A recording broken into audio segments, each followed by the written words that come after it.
Report.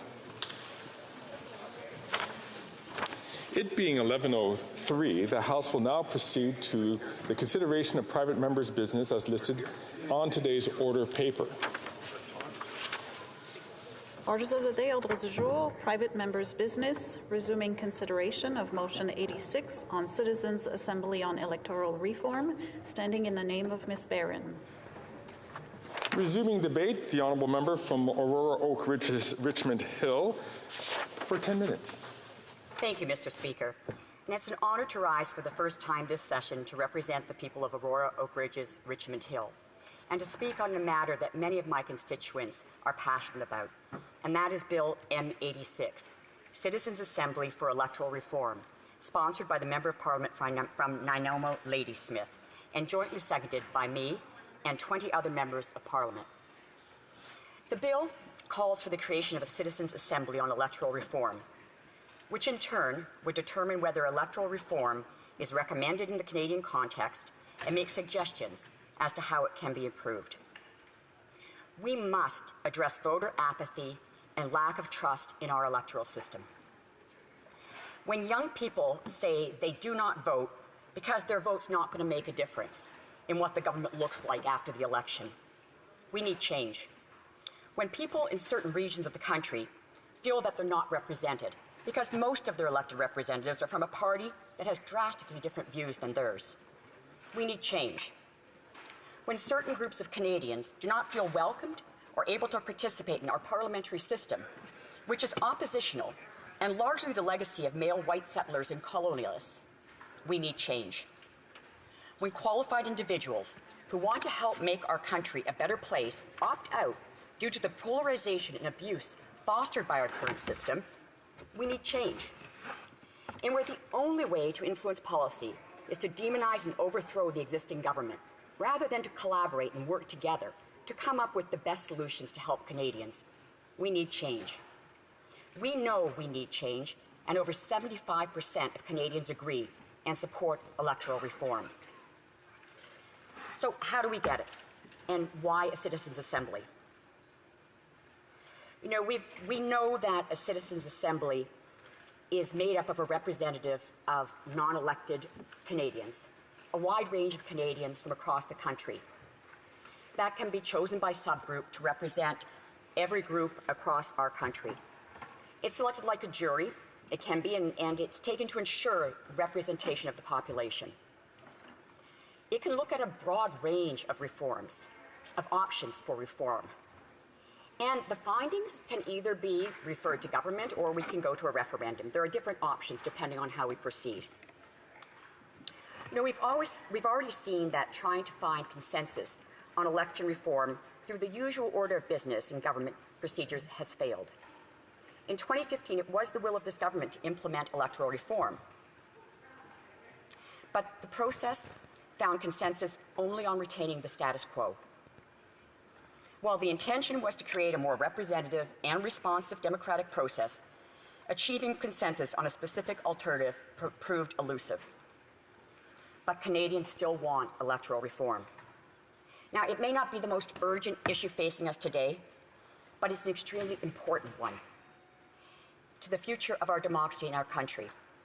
There's always going to be more urgent issues. We know with this government that after trying to find a way to change our electoral system, we were confronted with many challenges, including a change in the government to the south of the border that posed many challenges to our government. We also then went into the COVID pandemic, and that took up a lot of urgent attention. And then there have been wars, Ukraine, now the Middle East, and the affordability crisis, the post-COVID economy. There are always more urgent issues for the government of the day to deal with. And so trying to address this important issue through the normal course of business is very difficult, and we have to find another way to do it. It's one of the reasons why a Citizens' Assembly is the way to proceed. It allows for the issue to be re-examined in a way that goes beyond electoral cycles and parties. It can lead to better outcomes based on evidence. The participants develop an in-depth understanding of the issue by listening to experts who share their knowledge with the Assembly. They would aim to reach consensus and make recommendations, either to Parliament where negotiations and compromise could continue to reach a multi-party agreement, or through a referendum. It provides greater legitimacy in making hard decisions and builds trust in government and democratic institutions. A citizens' assembly allows for ordinary Canadians to participate directly in government by discussion, which is one of the hallmarks of a parliamentary system, one which has been on the decline over the past decades, and the decline of which has coincided with the rise in conspiracy theories. To quote Rob Goodman in his recent book, Not Here, the rise of the conspiracy theory to the dominant style on the Canadian right, from the leader of the opposition, they have been following you to the pharmacy, to your family visits, even to your beer runs. To another member, the World Economic Forum is actually talking about putting microchips in our bodies and in our heads. To Maxime Bernier, a future world government will destroy Canada. It's not a novel point to observe that these sorts of messages are delivered without fear of contradiction to siloed and bunkered audiences, that they grow in the dark like mold, that they couldn't bear even a minute of scrutiny. Yet they are a baroque and unreal projection of the very real fact that meaningful politics is conducted far out of ordinary earshot. A citizens' assembly allows discussions to be conducted in the earshot of Canadians. So what better way to combat this trend than to use a citizens' assembly where ordinary citizens are engaged in discussion to tackle some of the divisive and politically difficult issues of the day, such as electoral reform. Now, citizens' assemblies have been used here in Canada, Ontario, and British Columbia, and around the world, in many, many countries, in Ireland, France, the United Kingdom, and Germany, Belgium, the Netherlands, and Spain, just to mention a few, on a number of different topics. And even though the citizens' assemblies that were here in Canada and Ontario or BC did not result in changes, they were a very robust and well-received assembly that brought forward some good suggestions. And we can change the way these work so that we can actually act on the suggestions that come forward. You know, with the increasing polarization and extremism in Canada, we need less confrontation and more cooperation. We need to find a way to ensure better representation of all Canadians. As Canada evolves, our electoral system must accommodate the changes to ensure a robust democracy. Our parliamentary system, while having evolved somewhat over the years, was developed in a very different time. Since then, women and Indigenous people, to name two groups, have been given the vote. But Canada's institutions of government have not changed dramatically to accommodate these groups or facilitate their full participation. We adopted our own flag under Prime Minister Lester B. Pearson. We repatriated our Constitution and adopted a written Charter of Rights and Freedoms under Prime Minister Pierre Elliott Trudeau, recognizing the changing nature of our country. Our electoral system should also change so that our government better reflects the changes in our society. While our parliamentary monarchy has served as well, we should consider whether a parliamentary republic system might be better suited to the Canada of today, a natural evolution from the repatriation of the Constitution and the development of our own written charter. Would proportional representation, such as Iceland has, or a mixed proportional system, such as Germany or New Zealand have, better serve the interests of all Canadians? These are all questions that need to be addressed. In conclusion, Bill M86 is not merely a proposal. It's a declaration of our commitment to a democracy that is inclusive, representative, and resilient. By supporting the establishment of a citizens' assembly, we're taking a bold step towards a more just and equitable Canada, one where the votes of the many guide the decisions that shape our collective destiny. In our diverse and vibrant democracy, it's imperative that the voices of all citizens are not only heard, but actively incorporated into decision-making.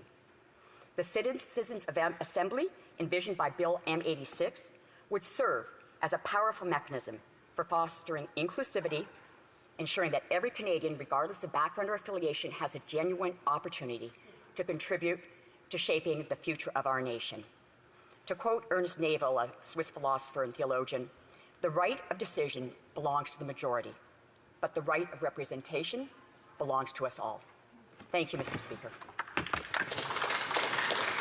Resuming debate, reprise du débat, l'honorable député, the honourable member from St. Albert, Edmonton. Thank you very much, Mr. Speaker. I rise to speak on Motion 86, a motion that calls on the government to establish a citizens' assembly on electoral reform. While I appreciate the spirit in which this motion has been put forward by the honourable member for Nanaimo, Ladysmith, I'm unable to support it for reasons that I will set out.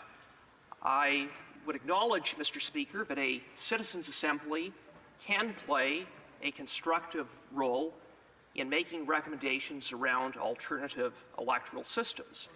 After all, a citizens' assembly is comprised of private citizens who are selected randomly as part of a lottery process who are nonpartisan. Accordingly, a citizens' assembly is well positioned to consult, to deliberate, and to design alternative electoral systems.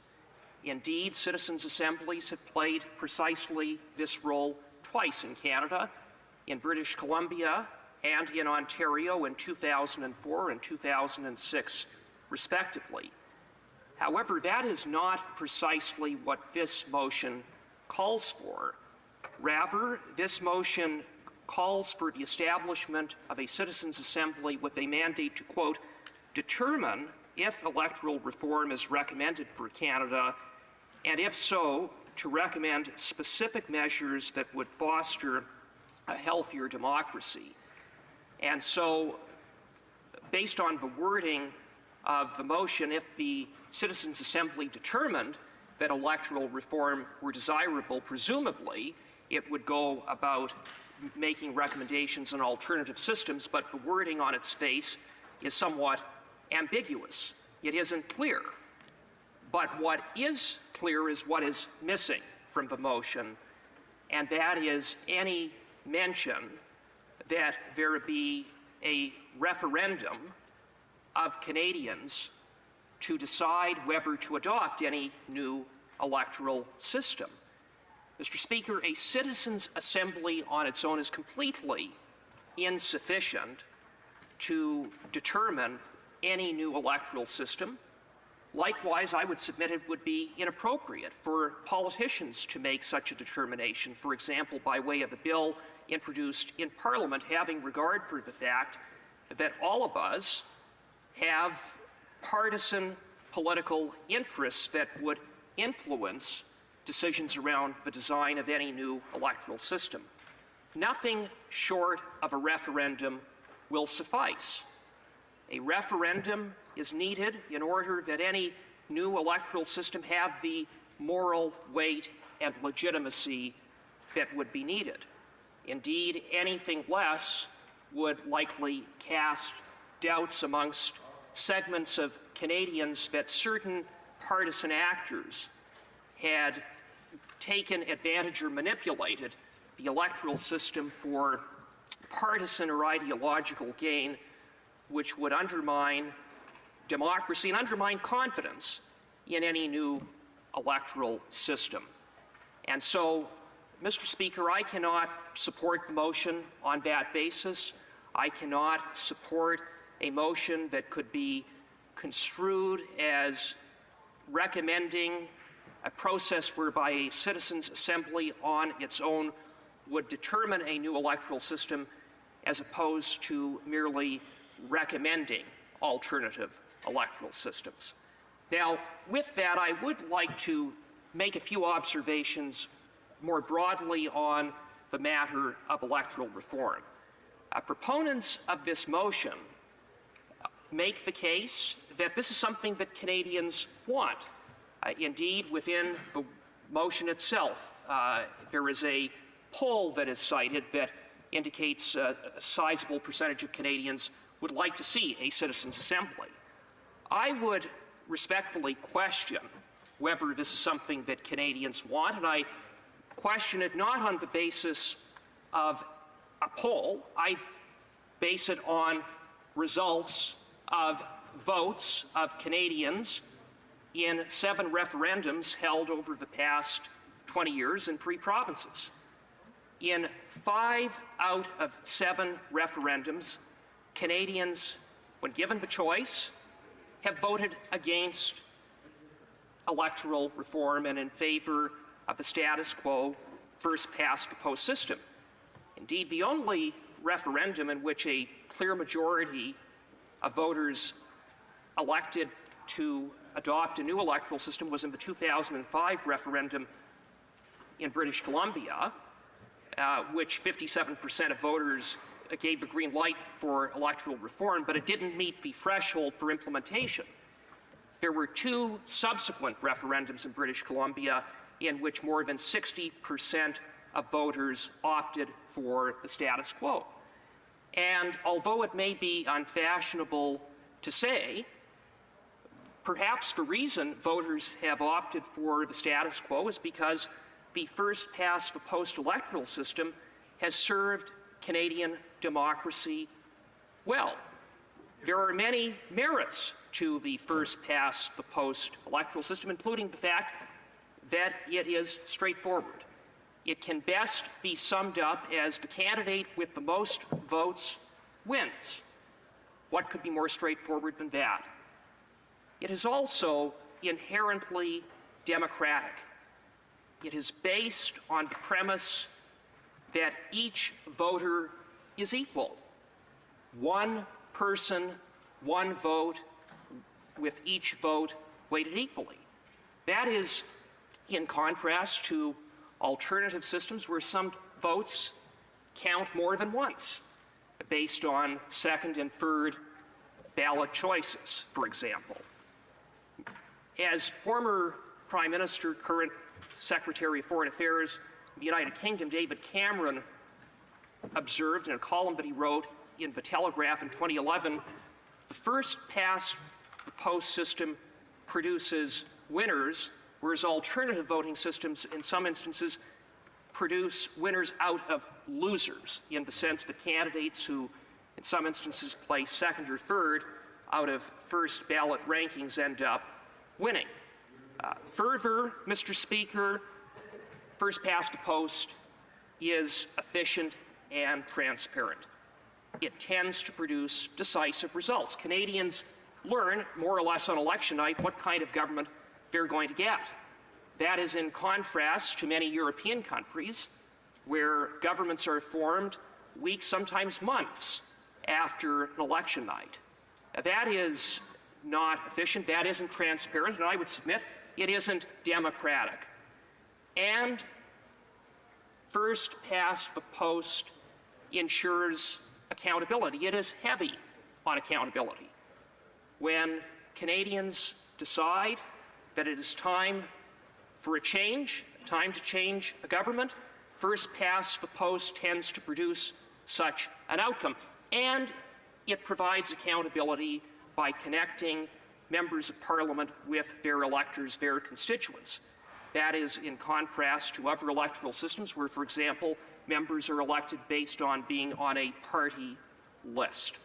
And so, Mr. Speaker, those are just some of the many reasons why first past the post system is a system that has worked.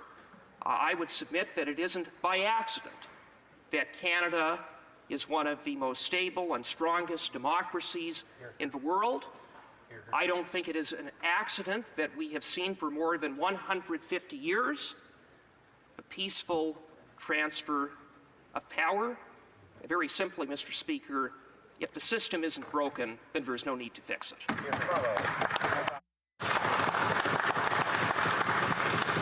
Reprise du débat. Resuming debate, the Honourable Member for La Prairie. Thank you. I'm very happy to speak to this motion, M86, today. We've been talking about electoral reform for a long time. Many governments and political parties have committed to electoral reform, to reforming our electoral system in a number of ways. Or some have said before being elected to government said, we will discuss, we will work towards reform, but for reasons that are beyond us, that never occurred. So many parties, historically, when they were elected to form government, they dropped this promise of electoral reform. And they dropped other promises, by the way. Now, this motion is a unique and original way It proposes another route rather than the other route that didn't work. Clearly, it didn't work because here we are in the same situation. So this motion would create a citizens' assembly, and they would study the matter and then propose electoral reform. So this would be a very democratic process in which citizens would come together and then suggest solutions for electoral reform. Now, there are some interesting aspects of the motion that I would like to address. First, the motion mentions that election results do not reflect voters' true wishes. We have elections in Canada and in the provinces and in Quebec. And in our elections, parties can be elected with a majority even though they were not voted for by a majority of citizens. So some people in a given riding or district will say, well, we didn't vote for that person. We didn't vote for them with an overwhelming majority, and yet they have a majority and they have now power and authority. Now, the motion also mentions that voter turnout is at an all-time low. We talked about Chinese interference in our elections, and the Liberal Party and other parties concluded that citizen participation is very important, but China's interference, in fact, decreased voter trust in the voting system. And the Bloc feels that we need to get rid of Chinese interference. We need to get rid of this sword of Damocles hanging above our heads so that Canadians can truly have trust and confidence in their electoral system. We need to increase voters' trust in the system, and that's how we can increase voter turnout. Now, there's another aspect of this motion. The motion says that citizens' assemblies are independent, that they're nonpartisan, and that they are representative. So the motion touts the benefits of citizens' assemblies. It mentions that citizens' assemblies will be, in a sense, inclusive. Then the motion mentions the method of voting. So a citizens' assembly would study electoral reform and then propose solutions. That's an important aspect. These members of the citizens' assembly will make suggestions, proposals. Here's how we feel. We feel that the motion is interesting and positive. So I would like to inform you that the Bloc Québécois will be voting in favor of this motion. Now, I would like to say that I heard my Conservative colleagues speak, and we do need to express ourselves, no matter what our opinions are, because we are elected democratically, we represent our citizens, and not everyone supports electoral reform. I heard my Conservative colleague speak, and he said that this would require a referendum, that electoral reform would require a referendum so that everyone could participate and express themselves in favor or against. But the colleague also said, the Conservative colleague, he said that the process would be very simple. Yes, it would be simple, but simple doesn't mean it's the best solution. So, as I said, the Bloc Québécois agrees with the motion. The Bloc feels that this process, the advantage of this process is that it takes the process out of the hands of politicians because, as I said at the beginning of my speech, it's never worked when politicians are in charge of this. So this places the reflection and the study in the hands of citizens, those who we represent and those who we want to be well represented by our electoral system. So a citizens' assembly would study possible changes to the electoral process. Now, the motion mentions diversity, which is positive, of course, but there's something missing. There's something missing in the motion. Now, there are all sorts of factors mentioned in the motions that need to be considered, but nowhere in the motion is it mentioned that Quebec needs to be represented in a way that matches its demographic weight.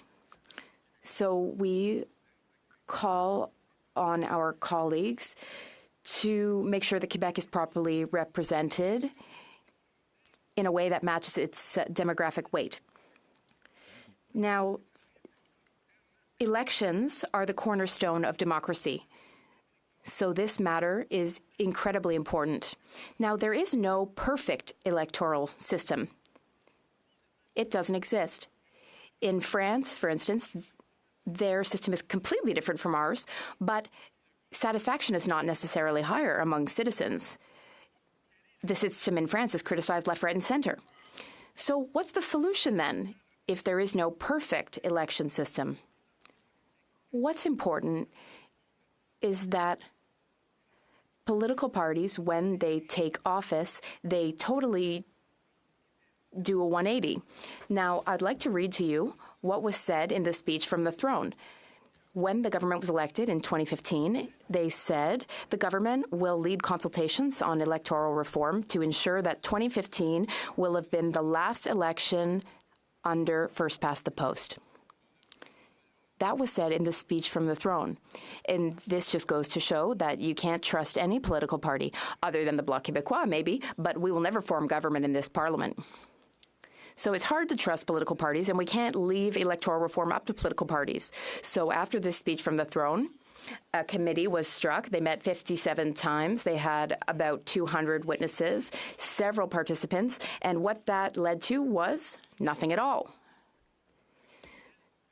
So that led to an impasse. What of electoral reform? Well, the solution in this motion might be a great avenue. The Bloc Québécois, though, would like to mention that this citizens' assembly can't be done willy-nilly. There does need to be a referendum. We agree with the Conservative colleague on that. We also insist that the nation of Quebec must be recognized in the motion and in the process. This House voted with a majority in favor of recognizing Quebec as a nation, so Quebec needs to be recognized as a nation, and its demographic weight must also be acknowledged. So those are our comments. Thank you, Mr. Speaker. That's what the Bloc Québécois feels with regard to citizens' assemblies. Resuming debate. The honourable member from Edmonton Strathcona. Well, thank you, Mr. Speaker, and nice to see you this second week of the sitting. I am so happy to stand today and speak in support of motion M86. You know, the incredible work that has been done by my colleague from Nanaimo Ladysmith and before her, the member from Elmwood Transcona, to ensure that electoral reform is a discussion we are having in this House is, I think, vitally important. You know, we all know why we're in this place right now talking about this, and it is because of the failure of the current government to live up to the promises that they had made to Canadians before they were elected. You know, the current Prime Minister had mentioned over 1,600 times, I think I read somewhere, during the election campaign that he was going to fix our electoral system. And of course, didn't do that. As soon as he had that taste of power, he chose a different route. And I think that's the reason why electoral reform is so important. It is to prevent these constant back and forths where we see liberal, conservative, without having to have a majority of votes. And you know, I'm hearing a few heckles from the Conservatives, and I actually want to just touch on that because, of course, I've been listening to my colleagues from the Conservatives talk about electoral reform and how it works and whatnot. And I know some of the members speaking are being a little disingenuous because, for example, if you were to look at how Conservatives elect their own leaders, you would find that they don't believe first past the post is the best way to do that and use a form of electoral reform to elect their own leaders within their own party. That's their own party politics. But also, you'll often hear them, Mr. Speaker, talking in this place about how there is a coalition between the New Democrats and the Liberals. Now, of course, they know very well that there is no coalition, that's not what's happening. But more importantly, I think it's important to recognize that part of our electoral system, part of our parliamentary system, is that coalitions are meant to be part of that system. Now, I know that's not the culture in Canada to date, but that is the system with which we are working within. So if anyone ever tells you that coalitions are illegal or they don't reflect the will of people or any of that, that's actually incorrect. So while we don't have a coalition, and I would say that, in fact, we've seen many times that the Liberals and the Conservatives work very well together. I would say that coalitions are something that is part of our electoral system. But my main thinking on this in terms of why we need electoral reform is that I feel right now like our politics are becoming so much more divisive, so much more pushed to the sides. And the problem is Canadians, for the vast majority, don't live on the outside edges. Most Canadians are centrists. Most Canadians want to see common sense. They want to see their politicians work together. They want to see us working on the things that matter to them. But because of our political system, things are moved to the side. Things are moved to the edges. And it's very, very dangerous. And we're seeing this across the country. And I would be remiss if I did not raise the issue of what's happening in my province of Alberta. This weekend, I was at a rally to protect trans kids because Premier Smith, perhaps we should call her Mariliana Smith, has decided to take an attack on trans kids. Now, I have to tell you, the reason that she is doing that, fully political, but the reason she's doing that is because in Alberta, the center, the vast majority of Albertans aren't controlling what our political parties do. Right now in Alberta, the far right is what's controlling what our premier does. And we saw this with Jason Kenney. Jason Kenney wasn't brought down by Albertans. Jason Kenney was brought down by the far right. The far right extreme views of some Albertans that don't represent the majority of people who cast a ballot in Alberta. So Danielle Smith doesn't have to protect herself from the centrists, the vast majority of Albertans. She needs to protect her job by actually going as far right as she can. And who cares about the most vulnerable minority groups in our province that require real leadership from their premier? Who cares about kids that could lose their lives? Because as long as you keep your job, as long as you're able to do that, then you're in good shape. So when I hear the Conservatives in here sort of trying to heckle me and trying to say that, first past the post is the most effective, I think we can see in our country that that's not what's happening. We even see it within this Conservative Party. Erin O'Toole was not brought down by the centrists within the party. He was brought down by the far right. The member of the opposition, the leader of the opposition, has to keep those people on the far right happy or he's going to lose his job. And this is a problem. This is a problem with our electoral system. I spent a lot of time talking in schools. I used to be a teacher before I was elected, and I love meeting with students. I love talking about our electoral processes. And I always talk to them about this idea that we need representation. Our parliament needs to look like our country. We need to have the same makeup, that diversity that makes Canada so wonderful and so strong, represented in our parliament. And the problem is that with the current system, it makes it much harder to ensure that what happens in this House reflects what happens in our beautiful country of Canada. We don't see enough women represented in politics. We don't see enough minority groups.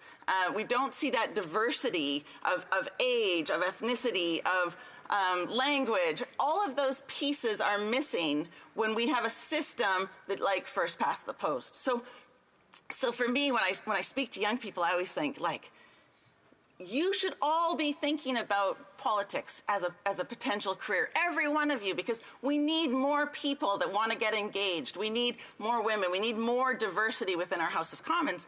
And in the back of my mind, I always have, but it's really hard. It's really hard for women to engage. It's really divisive. It's really hateful. We make it difficult for minority groups to participate. We make it difficult for them to raise their concerns and raise their voices. And I always use childcare as a perfect example of that. If we filled this place, no offense to my colleagues who are older and white and men, but if we filled this place with old white men, do you think they care as much about childcare as, say, a young woman with small children? don't you think that there is some recognition that a 16-year-old who's going to be living on this planet a lot longer than me or you, Mr. Speaker, would care more about climate justice and climate change than, say, somebody who's sort of wrapping up their career? I'm not naming names. So I do think that it is very, very important. I want to just end by quoting something that we heard from the Edmonton chapter of Fair Vote Canada. They are very worried about how toxic and divisive our political discourse is becoming. Many people we talk to don't even want to get involved because of it. There is more that holds us together than divides us, but our winner-take-all voting system is holding us back from solving problems together. A non-partisan citizens' assembly is a way to bring Canadians into the conversation about making our democracy stronger. A citizens' assembly can engage Canadians across the country in a conversation about improving our democracy. Mr. Speaker, Canadians want this, and as representatives of Canadians, we should be making sure that we're moving forward on this. I thank the member for Ladysmith, Nanaimo Ladysmith, for all of her important work on this, and thank you very much. Bravo. Resuming debate, reprise du débat, l'honorable député de Lac. Resuming debate, the Honourable Member for Lac Saint-Louis. Thank you, Mr. Speaker. In this room, there's an elephant and a mouse, but we're talking about the same thing. The elephant is this desire of some to see an overhaul of Canada's electoral system towards what's known as proportional representation. And we see that the elephant is trying to hide by disguising itself as a mouse to go unnoticed. In fact, this motion is an attempt to leave the door open on an issue that failed about 5 years ago because of a difference of opinion between the parties in this House about what alternative system should replace the current single-member plurality system, and also because of a lack of interest among Canadians in such a reform. Let me explain. In 2006, the Prime Minister asked me to chair the Special Committee on Electoral Reform, the mandate of which was to study the issue in depth. And that's one of the reasons why I feel involved in today's debate. The committee held a series of hearings in Ottawa and then hit the road to meet Canadians where they live. The committee traveled across the country, landing in every province and in every territory. In total, we passed through 18 cities in 3 weeks. We traveled every morning to a new city and held hearings in the afternoon and in the evening, and then we hit the road again the next morning. Unfortunately, the rooms were not always full to bursting. At times, we heard enthusiastic, even impassioned testimony in favor of reform. At other times, speakers read prepared and virtually identical texts, proof of a well-coordinated campaign behind the curtain. In Victoria, the room was packed, but elsewhere, as in Quebec City, attendance was rather low. I was able to renew acquaintances with some former NDP colleagues who had come to present briefs in favor of proportional representation, obviously in support of their party's official position. The committee did a remarkable job, and I'd like to take this opportunity to congratulate all members, including the members for Saanich Gulf Islands, Frontenac-Chaudière, and Ski-Limb-Bulkley Valley, now a minister in British Columbia, who worked hard and rigorously. We produced an exceptional report. It's something of a Bible on electoral systems that a democracy can choose from according to its political culture. The report is now even used as a textbook in some political science courses. 2 weeks ago, I was at Concordia University, greeted by Professor Donald Gill, who is passionate about electoral reform, and he told me that he uses the committee's report in his courses. The committee could not agree on a replacement for the current pass-the-post system. Conservatives preferred the status quo. The NDP and Greens wanted PR. Liberals have always favored the preferential ballot. One practical issue that arose is that any major reform of the voting system would necessarily require a national referendum. I say in jest, Mr. Speaker, that if you really love this country, you don't wish a national referendum on it. If you have lived through 2 Quebec referenda, you have developed a healthy aversion to plebiscites on existential matters. In a country as vast as Canada, with a great diversity of deeply held regional perspectives, a referendum on a national scale on such a fundamental question can only lead to divisive results that further challenge national unity. No, thank you, Mr. Speaker. Also, a national referendum requires a singular focus by the government when so many urgent issues of importance to Canadians abound and demand attention. One must remember, Mr. Speaker, that at the time the committee released its report, a major development was suddenly monopolizing the government's energies. The election of Donald Trump, who was bent on tearing up NAFTA. Priorities, Mr. Speaker, priorities. The problem with our politics, in my view, Mr. Speaker, humbly, is not the electoral system, and engineering it will not lead to the democratic renaissance we hope for. Further, proportional representation is not a panacea for all that ails our politics. The real problem is the sad state of political discourse. We are losing the capacity to dialogue and reason with one another because we can't agree that a fact is a fact, and because we judge the merits of a person's views on whether they resemble us ideologically. It should not matter whether I like you or not for me to recognize the value of your experience or the merits of your argument. That it does is the tragedy of our present-day politics. And I'm not sure the splintering of voices in Parliament that could accompany PR is the solution we are looking for. Big tent politics that has flourished under our current system, a system that requires compromise, has its advantages. Lastly, I don't believe PR is the solution to low voter turnout, especially among young people. Millennials can still be excited by a candidate and get out and vote in large numbers, regardless of the electoral system. We saw that in 2015. Rather, I suspect that low voter turnout is the product of a more and more individualistic and atomized culture. These days, personal agency seems a stronger value than collective action. Added to this is the fact that many problems seem too complex and intractable, and that big corporations and technologies, especially digital ones, seem more powerful and faster moving than governments. When it comes to motivating young people to vote, I find that the traditional appeal to duty is no longer as effective as with older generations, especially those who have seen and lived through the sacrifice of war. When I speak to young people about voting, I speak of a different kind of duty, a duty to self. The ethos of personal authenticity that prevails today in some ways has become the highest value. Whether we are talking about musical artists expressing themselves through their own compositions or people broadcasting their views on every little thing on social media. What I say, especially to younger people, Mr. Speaker, is that if you really live by the credo of personal authenticity and view it as the highest form of personal integrity, then to be true to yourself, you must express your views at the ballot box, whether it changes the electoral result or not. So, Mr. Speaker, I understand and respect the views of the member who has sponsored this motion in good faith and out of real concern for our democracy. However, I do not believe we need to revisit electoral reform at this time. Mr. Speaker, I believe I have a couple of minutes left, and I would just like to take the opportunity to thank and congratulate the principal analysts from the Library of Parliament who were assigned to the committee and who produced such an incredible report, which, as I said before in my speech, is still being used today as a textbook in political science classes. And I'm speaking of Dara Lithwick and Aaron Vergent, who were really exceptional. And I would also like to, I would also like to talk about the unparalleled professionalism of the clerk. Very efficient.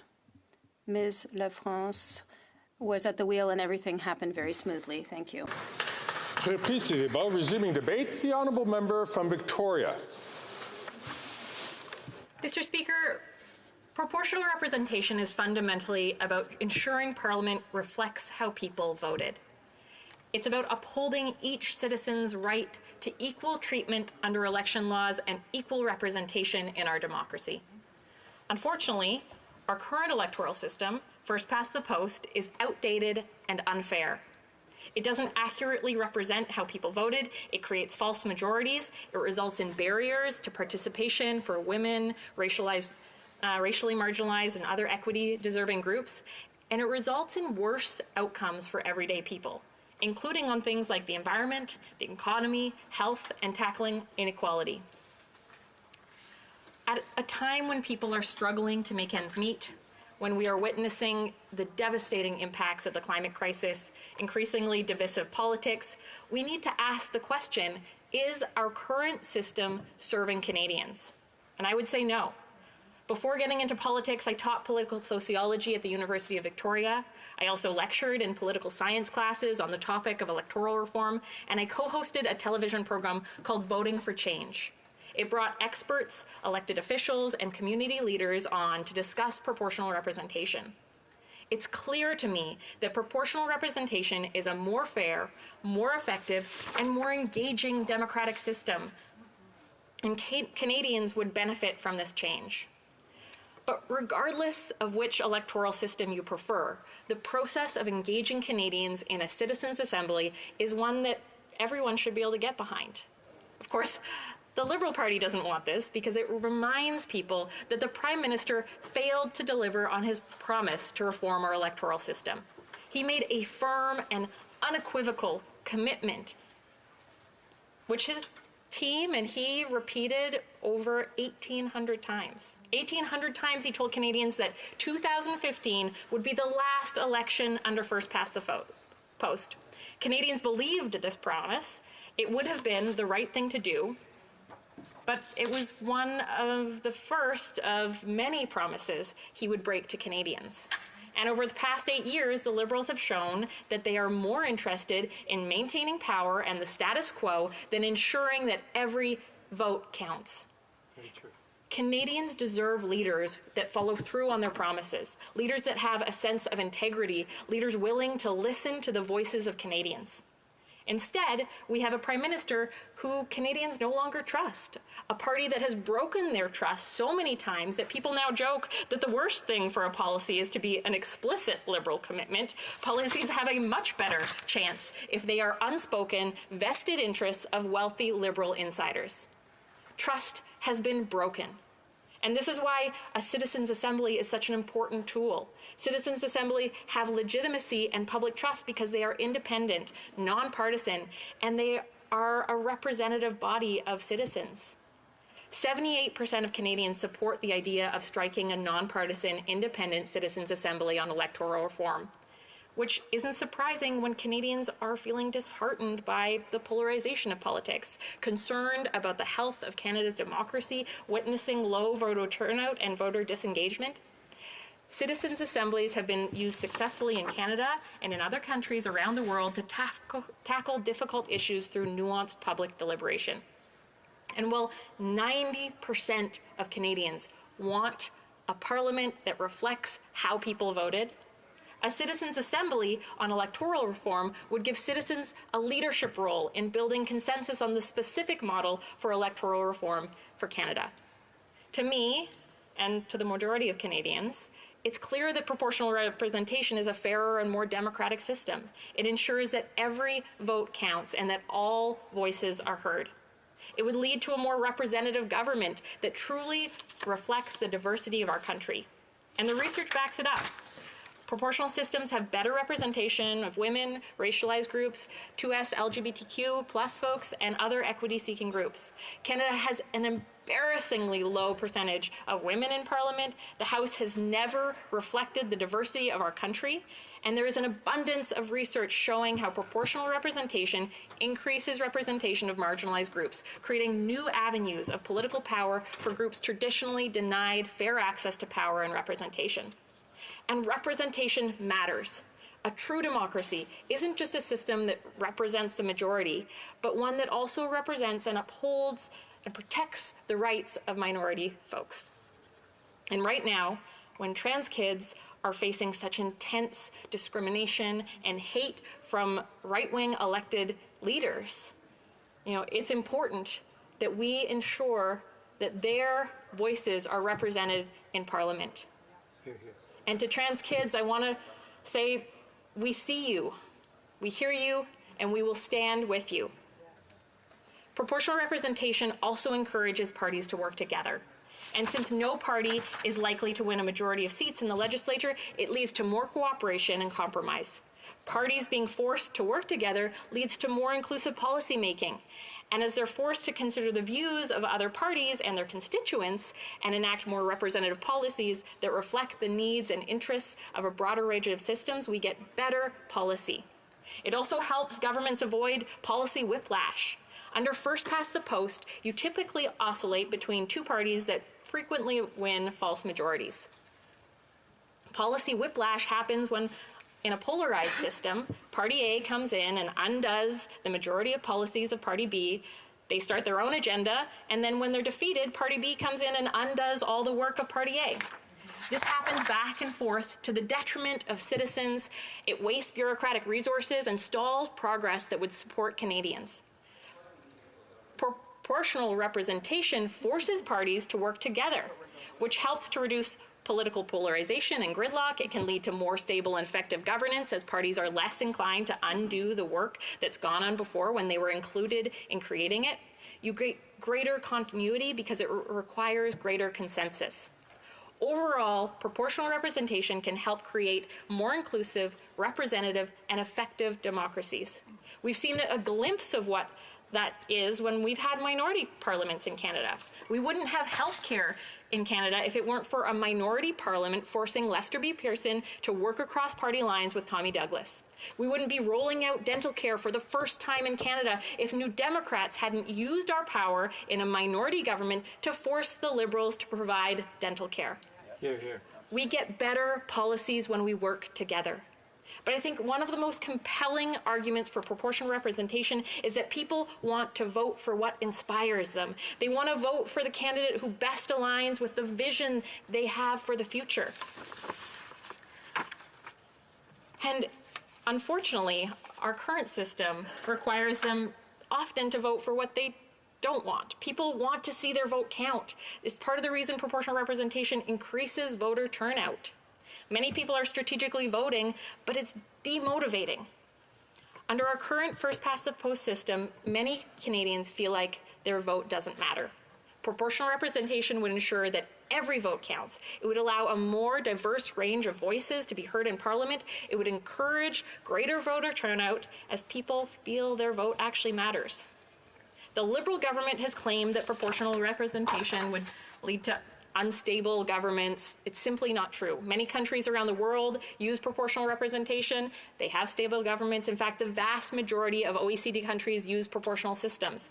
And proportional representation can lead to more stable government as parties are forced to work together. And I think we've all seen very clearly how our current first-past-the-post system has an incredible amount of divisive politics in it. And you can just look down to the United States, to put it mildly, to see the examples of majority systems with divisive politics. When designing a made-for-Canada proportional system, we also have the opportunity to make it more difficult for extremist parties to gain power, as you can set thresholds that would require parties to win a significant portion of the vote in order to gain seats in Parliament.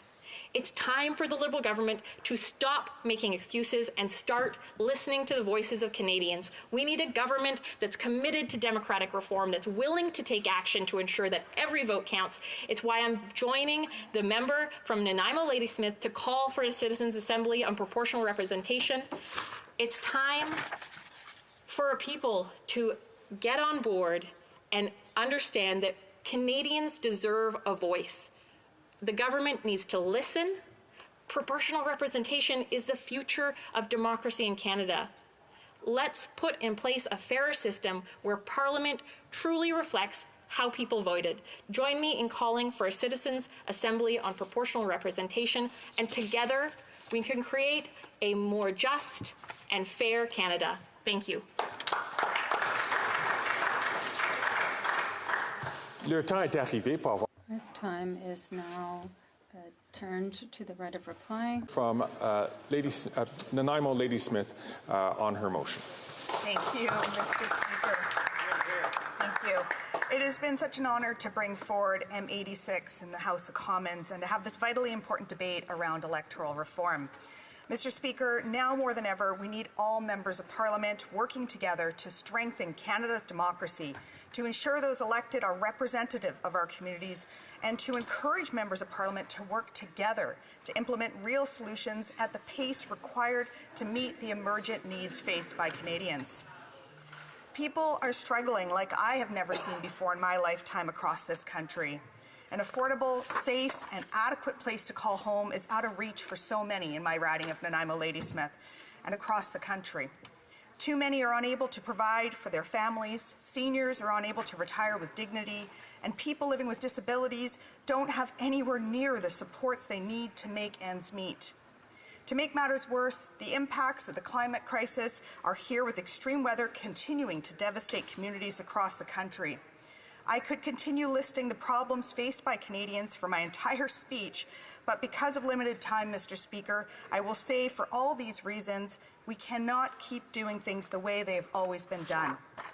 We cannot allow the ever-increasing rise in divisive and adversarial politics we are seeing here in this very House to become the norm. This is not representative of who we are as Canadians. That is not what Canadians want. Today, more than ever, Canadians across the country are telling me that they want to see the people who represent them in Ottawa cooperate with members from all parties, take part in respectful debate, even in times of disagreement, and find solutions in the best interests of Canadians. That is what a real democracy looks like. But to get there, we need to see representation that matches our communities. As I have discussed in this House before, Mr. Speaker, we have only 30% women elected in this House, when women account for over 50% of the general population. And this is at the highest it has ever been. The same applies to Black Canadians, who make up only 2.6% of those elected, but 4.3% of the general population. Indigenous people whose lands we are on today hold 3.3% of seats, but make up 5% of the Canadian population. This needs to change, and soon. To make positive changes, we need to ensure the votes cast by Canadians are truly represented by those elected in the House of Commons. Instead, we have seen a government with 100% of the power, with just over 30% of the vote in the last election. We all watched as the Liberals campaigned on a commitment to move forward with electoral reform time and again, which has collected cobwebs ever since, with little movement and no action taken to date. This inaction has been met with the silence on the issue by the Conservatives. But it is not too late for all parties to come together and do what is right, Madam Speaker. It is time we give Canadians the tools required to move forward in a positive direction, to take partisanship out of the equation, and to see solutions put forward that are not based on the next election, but the long-term best interest of everyday Canadians. Canadians across the country are reaching out to their members of Parliament, asking for the implementation of a National Citizens' Assembly on electoral reform. Canadians are asking for the work to be done by an independent, nonpartisan, and representative body of citizens to bring forward real, made-in-Canada solutions to ensure Canada's democracy is strong and those elected representative of the vibrant diversity that makes our country the incredible place that it is. Canadians are sharing with me that the debate we are having today and the vote to follow on electoral reform has given them hope. Hope that as Canadians we can come together and agree that strengthening our democracy is the responsibility of each of us. Hope that we can envision and create a better future. Madam Speaker, Canadians have spoken and have spoken loudly. This is a priority. Bringing this motion forward and seeing the response from Canadians across the country has been incredible, as I watched floods of volunteers knocking on doors, making phone calls, getting signatures on petitions, and bringing them forward to members of Parliament seeking their support on this motion. Much of this work was made possible through Fair Vote Canada and their tireless volunteers, and so many volunteers across the country. I want to thank all those who have participated and continue to contribute on this important work. As quoted by Helen Keller, Madam Speaker, alone we can do so little, but together we can do so much. Thank you.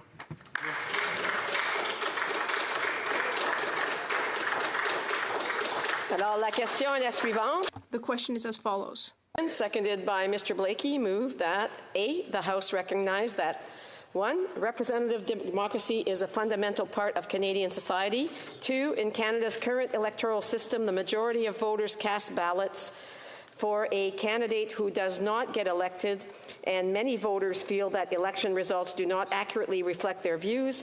3, a Léger poll conducted in September 2020 showed that 80% of Canadians support the idea of striking a nonpartisan, independent Citizens' Assembly on electoral reform. 4, beaucoup de Canadiens. 4, many Canadians are worried about the health of Canada's democracy, including voter trust, voter distrust and disengagement, low voter turnout, and the polarization of politics. 5, all politicians and all parties are widely perceived by the public to have a vested interest in the design of the electoral system. 6, citizens' assemblies have considerable legitimacy and public trust because they are independent, nonpartisan, representative bodies of citizens. Number 7, citizens' assemblies have been used successfully in Canada, Australia, Belgium, France, Ireland, Scotland, the Netherlands, and the United Kingdom to tackle difficult issues through nuanced public deliberation. 8, a citizens' assembly on electoral reform would give citizens a leadership role in building consensus on a specific model for electoral reform for Canada. And B, in the opinion of the House, the government should create a Canadian Citizens' Assembly on electoral reform, which would 1, consist of citizens selected by sortition and impartial selection process to ensure the Assembly's independence and non-partisanship.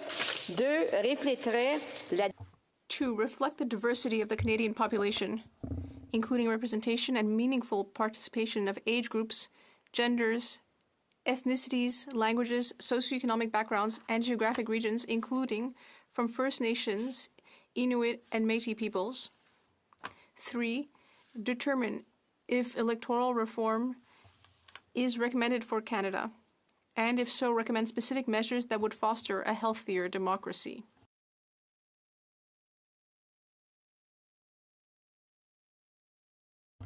Participating in person, the honourable member for Nanaimo Ladysmith. Thank you, Madam Speaker. I request a recorded vote. Pursuant to Standing Order 93, the division stands deferred until Wednesday, February 7, 2024, at the expiry of the time provided for oral questions. Orders of the day, ordre du jour. Orders of the day, ordre du jour, government orders, government bills, commons, consideration at second reading of Bill C-61, First Nations Clean Water Act. Ms. Hadjdu, seconded by Ms. Kira, moves that Bill C-61, an act respecting water, source water, drinking water, wastewater, and related infrastructure on First Nation lands, be now read a second time and referred to the Standing Committee on Indigenous and Northern Affairs. The Honourable Minister of Indigenous Services and Minister responsible for the Federal Economic Development Agency for Northern Ontario. Thank you very much, Madam Speaker, and thanks to my colleagues in the House for allowing me to rise today. It's with great privilege that I do to speak on Bill C-61, the First Nations Clean Water Act, at second reading. Upon its introduction to this House on December 11th, 2023, Chief Logan of Lheidli First Nation said its introduction was huge for her nation to see a light at the end of the tunnel. That day, I was joined by First Nations partners and federal colleagues to present a bill that reflects the collective vision for a future of safe drinking water in First Nations communities, work that began with our government's commitment in 2015. And today, we take an important step forward to ensure that all First Nations will have clean drinking water in their communities for generations to come. This bill honors not only our commitment to First Nations, but to all Canadians. It will bring us even closer to reaching parity of access to clean drinking water in First Nations and non-First Nations communities, and it will ensure that First Nations are in control of their water and their future. But first, let's remember where we came from. Last year, the government officially repealed the 2013 Safe Drinking Water First Nations Act. First Nations across the country had been asking for this since before the bill was even introduced. Why?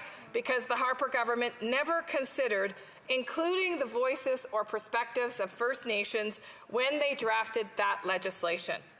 To them, this was a problem to be solved, an issue to be managed. The Conservative bill set rigorous water quality standards for First Nations communities, but then allowed the Harper government to systemically ignore and underfund water systems for a decade. It enabled the Harper Conservative government, including the current leader, to put the blame on First Nations for failing to deliver on a promise that they never agreed to in the first place. This kind of anti-Indigenous racism has been baked into our institutions since they were established. First Nations saw the Harper-era legislation for what it was: cynical, political, and useless. This kind of approach changed when we ran in 2015 because we made a promise to First Nations and to all Canadians that we would do things differently. We committed to repealing and replacing the Conservative water bill, legislation so hated by First Nations that partners called for its repeal before it was passed. And we committed to creating new law to protect water for First Nations in true nation-to-nation partnership. Since 2015, we've met extensively with First Nations leaders and communities. We've listened to concerns and priorities, and we've shared in this work with partners, with class action litigants, with rights holders, and with First Nations communities from coast to coast to coast. The AFN says the bill is the first of its kind to be introduced since the passage of the UN Declaration for the Rights of Indigenous Peoples. Article 19 of the Declaration requires states to consult and cooperate with Indigenous peoples before adopting legislative measures that affects them. And it requires us to do things differently, Madam Speaker, to deeply consider what consultation and cooperation actually means. Hundreds of consultations were held with First Nations communities and partners to shape this proposed law and address key priorities identified by First Nations. The work of consultations began in 2018, and it consisted of multiple engagements in a variety of approaches. And these formal conversations led to the extensive work on the bill you see today. This is reflected in feedback like we've recently heard from the Blackfoot Confederacy chiefs and Treaty 7, who have said recently the government clearly listened to the concerns of the Blackfoot nations regarding the final consultation draft of the legislation and made significant changes to the bill.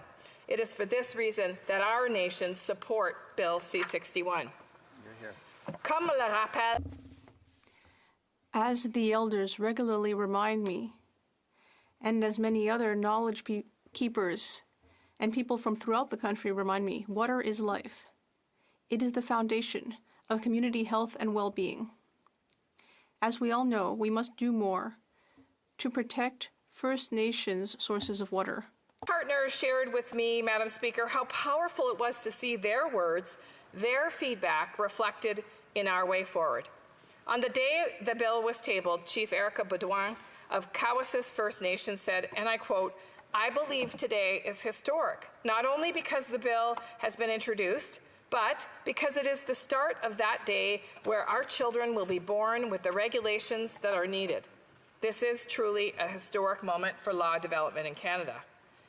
Throughout this consultation and in my visits to First Nations, I've heard the many ways First Nations people have suffered through imposed law that undermines their safety, their culture, their connection to the land and water, and the deep sorrow and damage to their ancestors and children as a result. But Canada has committed to do better, to be a better partner in protecting this land, this water and country together. It will be by working together like this where we advance legislation that restores power, self-determination, and tools of equity for healing to occur and for the true potential of all people of this land to prosper. And with the newly passed United Nations Declaration Act, there will be many more opportunities to use and improve on collaboration in lawmaking in the future. The Assembly of First Nations led the call for the repeal of the Harper Bill, and through their extensive work, they identified 5 key issues that would need to be included in any new legislation.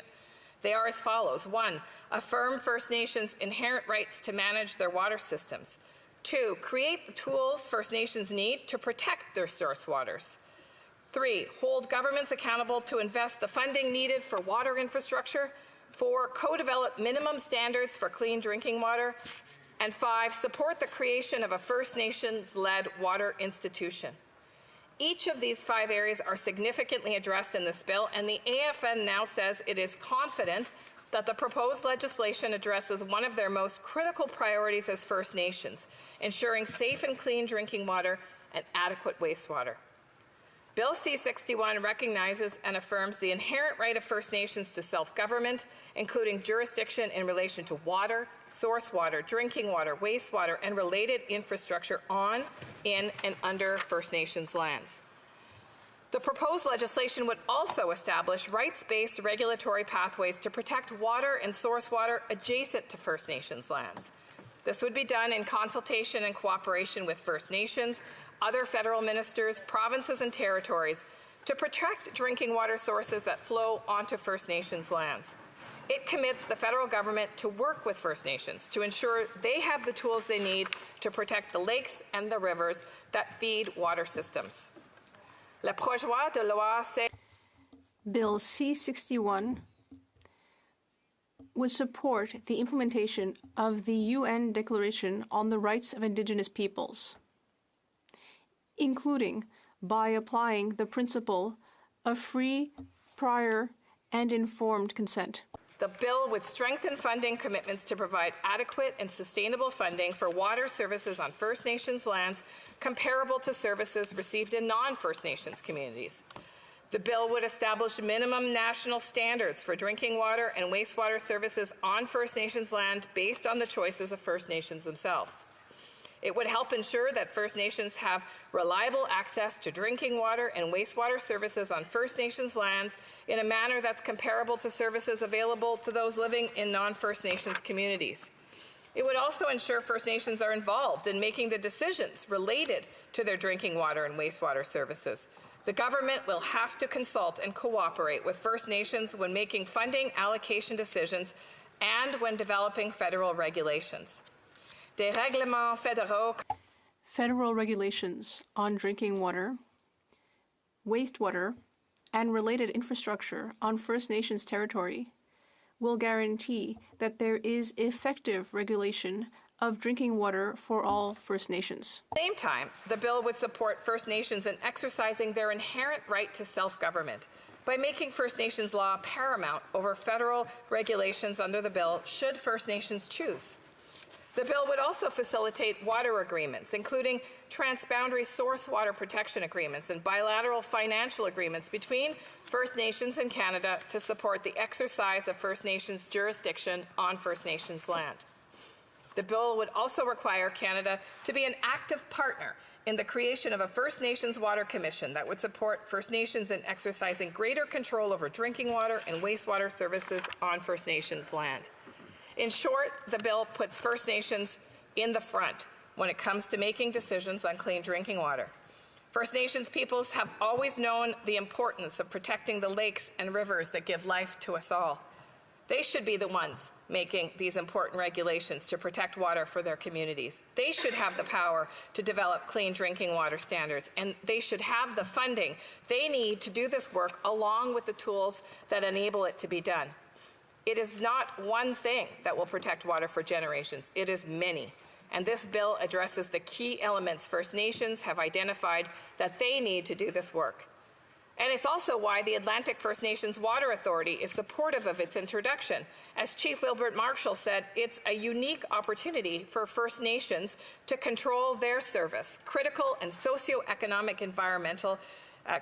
the socioeconomic and environmental well-being of their communities.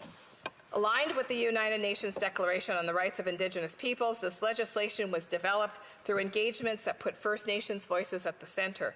In fact, we shared 2 draft versions of the bill with every community across the country to get their feedback. We also posted it online.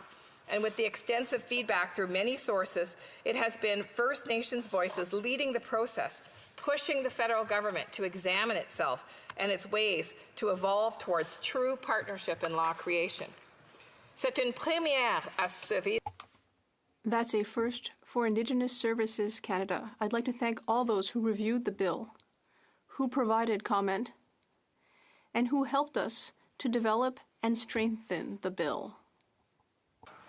Now, even though many First Nations partners have expressed their support of C-61, the process of review and debate is important to ensure the law is as strong as it can be to achieve its goal of clean water access for generations to come. This stage of the legislation process is equally important, and we will debate this bill. We will hear from First Nations voices in committee, and we will be ready to make amendments, guided first and foremost by the voices and experiences of First Nations partners. It is with this spirit that I hope all members will debate this bill, through the lens of self-determination and honor of the commitments Canada has made to First Nations people and communities, and yet has often failed to meet. Because right now, First Nations don't have the power or resources to protect or monitor the water flowing into their communities.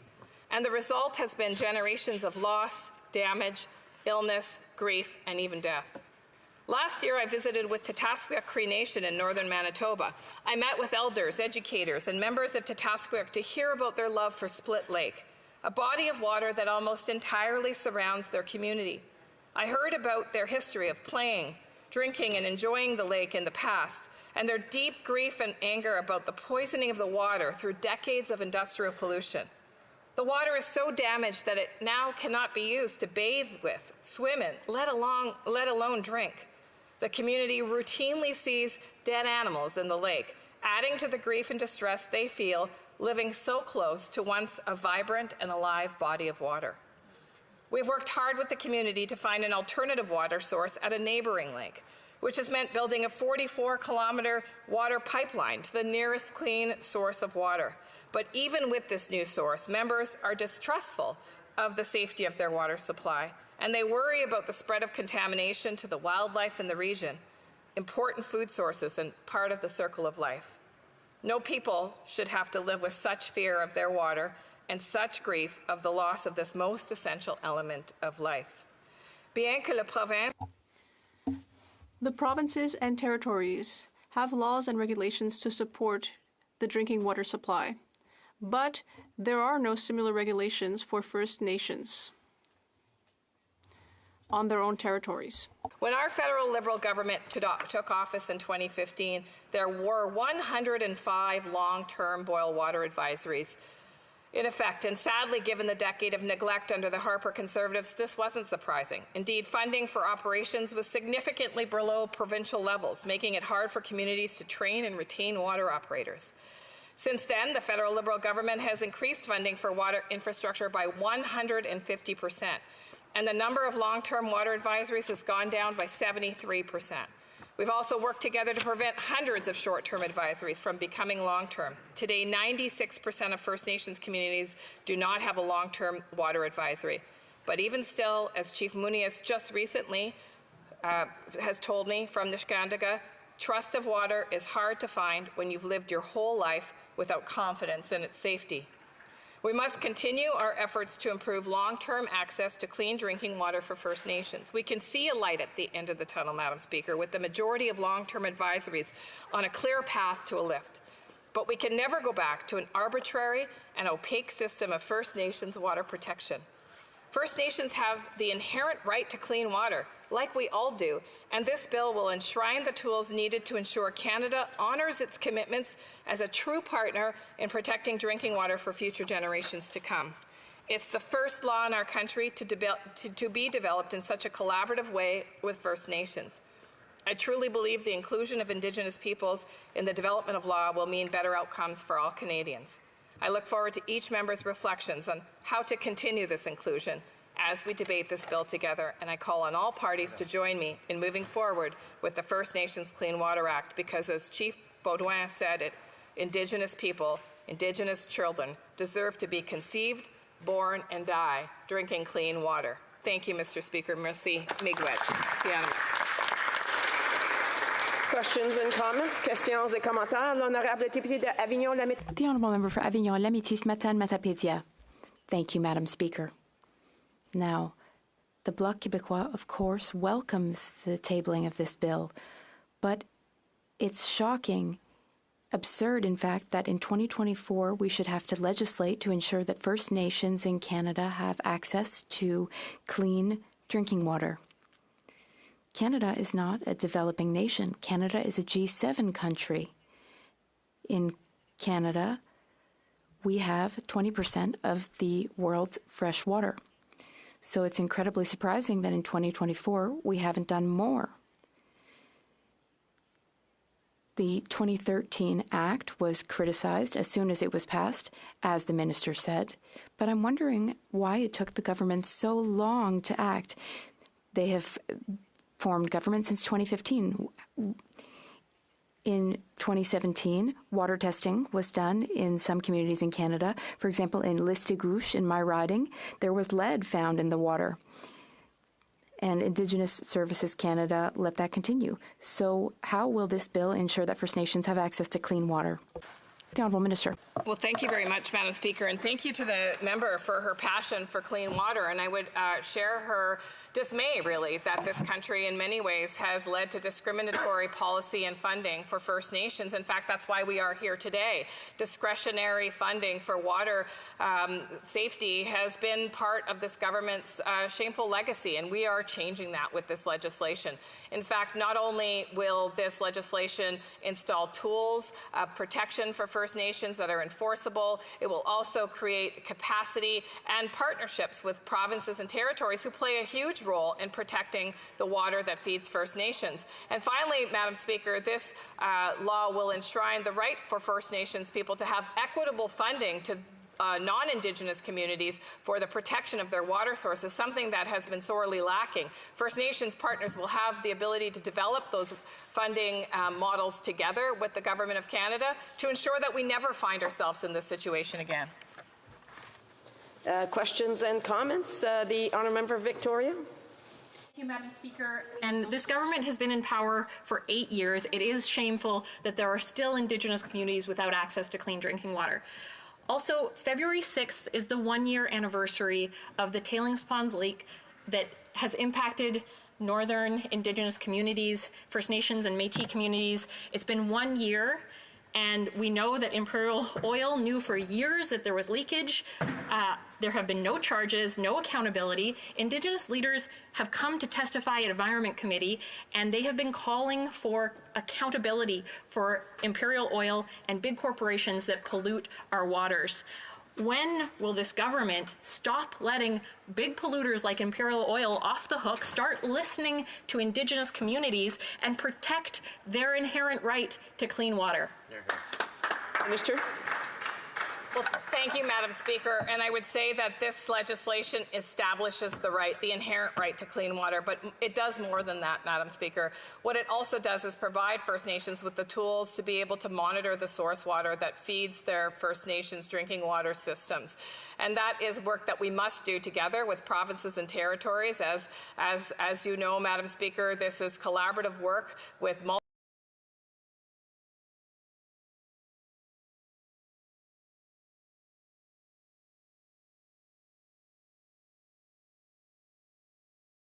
And that is work that we must do together with provinces and territories. As you know, Madam Speaker, this is collaborative work with multiple levels of jurisdiction, but it sets First Nations on a pathway to have the tools to better detect when their water sources are polluted. I, too, have met with the First Nations deeply affected by the Imperial Oil spill, and I can tell you that part of this dismay is the worry and the concern and the fear that the water systems were contaminated for far longer than they knew about. And this bill will make sure that situations like that are a thing of the past. And comments? The Honourable for Saskatoon Grasswood. Thank you, Madam Speaker. You know, listening to the minister here this morning talk about water advisories, you know, the previous Conservative government left 8.5 years ago. We still have over 100 water advisories on First Nations. In my province of Saskatchewan, I've seen reserves burn down water treatment plants because this government has done little or nothing. So, you know, the minister can talk about the previous Harper government, but this government has done very little in the last 8.5 years. I would like her to comment on the situation. And the other thing, Madam Speaker, is these water treatment plants need education. and they need people on reserve to operate the water treatment plants. And that's part of the problem that we've seen with this government the last 8.5 years. Honourable Minister. Well, Madam Speaker, trust a Conservative member to blame First Nations people for burning down their own water treatment plants and not being smart enough to be able to understand how to operate those plants. That's the kind of paternalism, Madam Speaker, that led to 105 long-term boil water advisors. They just weren't worth investing in, I guess. First Nations people have the dignity, the ability, and the intelligence to be able to operate complex water systems. I've met water systems operators from across this country. Madam Speaker, one of the things we had to change was the discriminatory funding for water operation in First Nations left by the previous Conservative government. Of course, that meant that as soon as people got training, they often left for better opportunities to support their families. But we changed that, Madam Speaker, as a Liberal government. We actually created equity in the way that water operators are funded in First Nations compared to off of First Nation. But there's more to do, Madam Speaker, to combat attitudes like that across this country. Hear, hear. Questions and comments? The Honourable for Sandwich Gulf Islands. Madam Speaker, and I do thank the Honourable Minister for Bill C-61. Ever since it was tabled in December, I've been looking forward to this debate to learn more about the bill. Certainly as I read it in black and white, it recognizes sovereignty over the infrastructure, over the rights to clean drinking water, but I do, and it's not in any way, shape, or form to suggest that, that this is not properly thought through, but I'm keen to know how we avoid, and with training and infrastructure and all the benefits of settler culture privilege. We know what happened in Walkerton, where the provincial government had shut down the testing facilities, so we had E. coli, and they didn't raise the alarm, and people died. We know that delivering safe, clean drinking water is the right of Indigenous nations. How will this government ensure this process is adequately funded? Honourable Minister. Well, Madam Speaker, first of all, let me say that universally I've traveled across this country and visited with First Nations people in every province and territory, and what I will say is universally the conversation has always started with a deep recognition that water is indeed life, and in fact that water in itself has life, and that it is an important element of being custodians, protectors of this planet that we all call home. But I do want to acknowledge the member's long-standing work on protecting the environment, and I'm glad that she's looking at the bill so closely in her usual fashion. I will say that the second important element of the 5 elements in the bill actually does commit the Government of Canada to ensure First Nations have the resources and funding they need to maintain and operate their water systems, which would be inclusive of recruiting and training new water operators on an ongoing basis. And I will say that this work on determining how to do that funding will be done and developed with First Nations so that it is truly a collaborative process rather than one that's dictated by the federal government to First Nations. Comments, gentleman for Waterloo. Madam Speaker. Madam Speaker, I want to first of all congratulate the Minister on her work and the speech that she shared with us today. I think some of the important work that's taken place over the last 8 years actually is the separation of Indigenous, formerly known as Indigenous and Northern Affairs, to Crown Indigenous, and as well as Indigenous Services.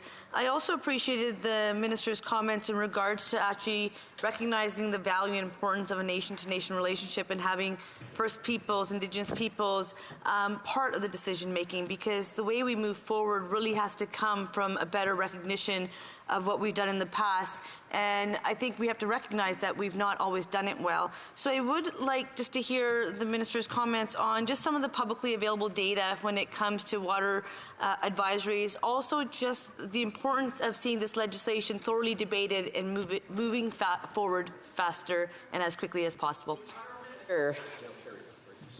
Thank you very much, Madam Speaker. And I would say that Canadians are seized by the need for all First Nations to have access to clean water, and that's why we have a transparent tracker on the Government of Canada website that can delineate all the remaining 28 long-term boil water advisors and what stage they are at in the work to deliver clean water. Most projects are either in the construction stage or waiting for the comfort of Chief Council and community to lift that advisory. There are a few that are still still determining the best approach. But I would say, Madam Speaker, it is important to understand the difference in the attitude about sovereignty and Indigenous inherent rights between our government and the Conservatives. You heard the member opposite in his shameful comments just a few moments ago, and that reflects the overall comment that many people have for the opposition party right now. Resuming debate, the honourable member Haliburton, Kawartha Lake, Brock. Thank you very much, Madam Speaker. Today I rise to speak to Bill C-61, an act respecting water, source water, drinking water, wastewater, and related infrastructure on First Nations lands, which I will hereafter refer to as the First Nations Clean Water Act. I just want to first of all comment on what the minister just spoke about. She likes to hurl around insults, but she herself is part of a government that has refused to meet with 133 Ontario chiefs, many of which are in her own riding, talking about relief on the carbon tax. And one of the reasons they had to move to court action is because the government would not meet with them. So talk about the height of Ottawa knows best. We have 133 chiefs, like I said, many of which in that minister's own riding. She refused to meet with those chiefs. Now court action has started because of the lack of, that is peak colonialism, and that minister should be ashamed of herself. So before I get into my speech about Bill C-61, I'd like to just take a few moments, if I could, Speaker, to acknowledge my colleague and my friend, the member from Disnethe, Mississippi, Churchill River, who recently stepped down in his role as Shadow Minister for Indigenous Services Canada. You know, I think we all know this member. He has a great vision for this file. He wears his heart on his sleeve, and he truly believes in reconciliation with Indigenous peoples in Canada. And I think we all know him for his, you know, his soft-spoken demeanor, his sense of humor, his well thought out and articulated positions on Indigenous issues, and you know, he's someone you really want to listen to when speaking about this file. I know I've learned a lot from him. I know he has really taken this file to heart.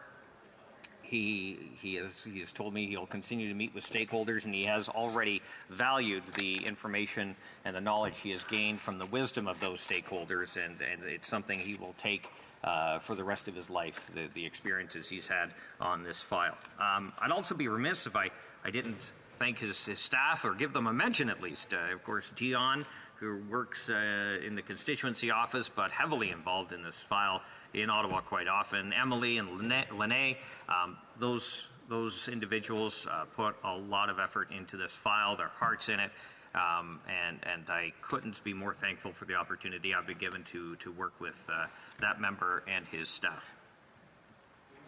Getting on to the bill, Speaker. Canada as a whole is blessed with clean, fresh, and safe drinking water, being home to 20% of the world's fresh water and 7% of its renewable water supply. Yet safe, clean drinking water has been unavailable for many Indigenous communities. The history of Canada's efforts, or perhaps challenges, in a better word, with respect to addressing the long and short-term boil water advisories has been one plagued with the inability, actually, to get it done. I'm not necessarily speaking to the efforts of one government or another, or I think it's quite clear that all governments to date share part of the responsibility in this failure. That is not to say that there weren't, or in the case of the current government, are earnest efforts to address this issue, but we know that the efforts in general continue to rely on the archaic and paternalistic Ottawa knows best way of doing things. And I think that's what's at the heart of the matter.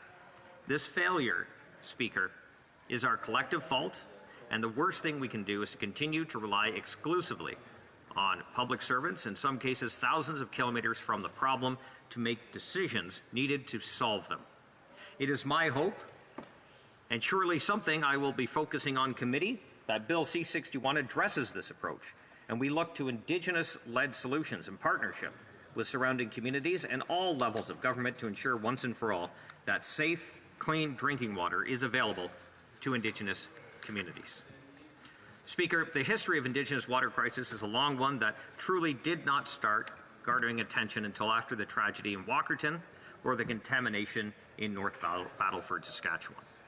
In 2000, One, the then Department of Indigenous and Northern Affairs began to survey water and wastewater systems in Indigenous communities across Canada to establish a baseline of information regarding existing drinking water infrastructure. The assessment covered 740 drinking water systems serving 691 First Nations communities, finding that nearly 30% were water systems with potential health and safety concerns. 46% were systems requiring some repairs, and only a quarter were considered low risk, experiencing minimal problems without any problems. The figures at the time estimated the problems could be fixed for approximately $1.6 billion. Based on the survey results in 2003, the Government of Canada announced the First Nations Water Management Strategy, the first comprehensive plan to tackle drinking water and wastewater systems within First Nations communities. The plan allocated $1.6 billion between 2003 and 2008 to address 7 key areas: infrastructure upgrades, improved monitoring and reporting, enhanced operating and maintenance, increased training, new water quality management protocols, enhanced public awareness, and new standards, policies, and protocols. And while a 2009 Health Canada report noted that the strategy led to an improved understanding of the challenges plaguing Indigenous communities and allowed for faster and more coordinated responses to emerging water issues, it did not, according to a 2005 report by the Commissioner for the Environment and Sustainable Development, provide the same safeguards on drinking water that existed off reserve. The conclusion was that a lack of a regulatory regime for Indigenous communities, failure to carry out testing, and the lack of technical support for the design, construction, operation, and maintenance of water systems had to be addressed if the water crisis were to be fixed. In 2006, the Government of Canada launched the Plan of Action for First Nations Drinking Water. The Plan of Action was built on the First Nations Water Management Strategy and committed an additional $60 million between 2006 and 2008 to address the findings of the 2005 Commissioner's reports. The plan for action included the creation of an expert panel which found a number of issues that had yet to be addressed by Canada.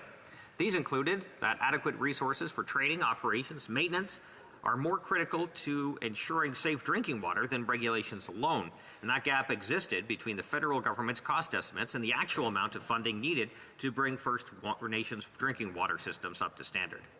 The next step forward, Speaker, came in 2008 with the introduction of the First Nations Wastewater Action Plan. An additional $330 million was allocated to support the action plan, which reinforced the 2006 plan while adding new objectives, including a commitment to consult with Indigenous communities on new legislation, as well as the commissioning of a national engineering assessment of the status of First Nations water systems right across the country. The resulting reports, released in 2011, demonstrated that while Canada had a much better understanding of the water issues in Indigenous communities, only marginal progress has been made since 1995. In 2013, the Safe Drinking Water for First Nations Act was created by the government to support the development of federal regulations to improve First Nations access to clean, reliable drinking water and effective treatment of wastewater. According to the Office of the Auditor General, between 1995 and 2003, the federal government spent about $1.9 billion to help First Nations communities provide safe drinking water and wastewater services. A further $600 million was committed in Budget 2003 to support the plan. Between 2006 and 2014, the federal government invested approximately $3 billion towards water and wastewater infrastructure and related public health activities to support First Nations communities in managing their water and wastewater systems. From 2015 to the present, the federal government has spent over $5.7 billion to build and repair at least 123 new water and wastewater plants, repair or upgrade 658 others, and support the effective management and maintenance of water systems. As I mentioned before, Speaker, this is an issue that has been the responsibility of many governments from both sides of the aisle, and clearly the issue isn't spending money, with over $11 billion being spent by successive governments to address the problem. As I alluded to earlier in my speech, Speaker, we have to look at the way we've been doing things that address the issue, and it's time for a new approach. Now I turn to C61 and we ask ourselves, is this new approach what we need? I can assure you that will be the fundamental question that will need to be answered and in the affirmative by Indigenous leaders at committee if this bill is to succeed. Now, Bill C-61 looks to do a number of things, including affirming and recognizing that the inherent right to self-government, recognized and affirmed by Section 35 of the Constitution Act 1982, includes the jurisdiction of First Nations in relation to water, source water, drinking water, wastewater, and related infrastructure on, in, and under First Nation lands.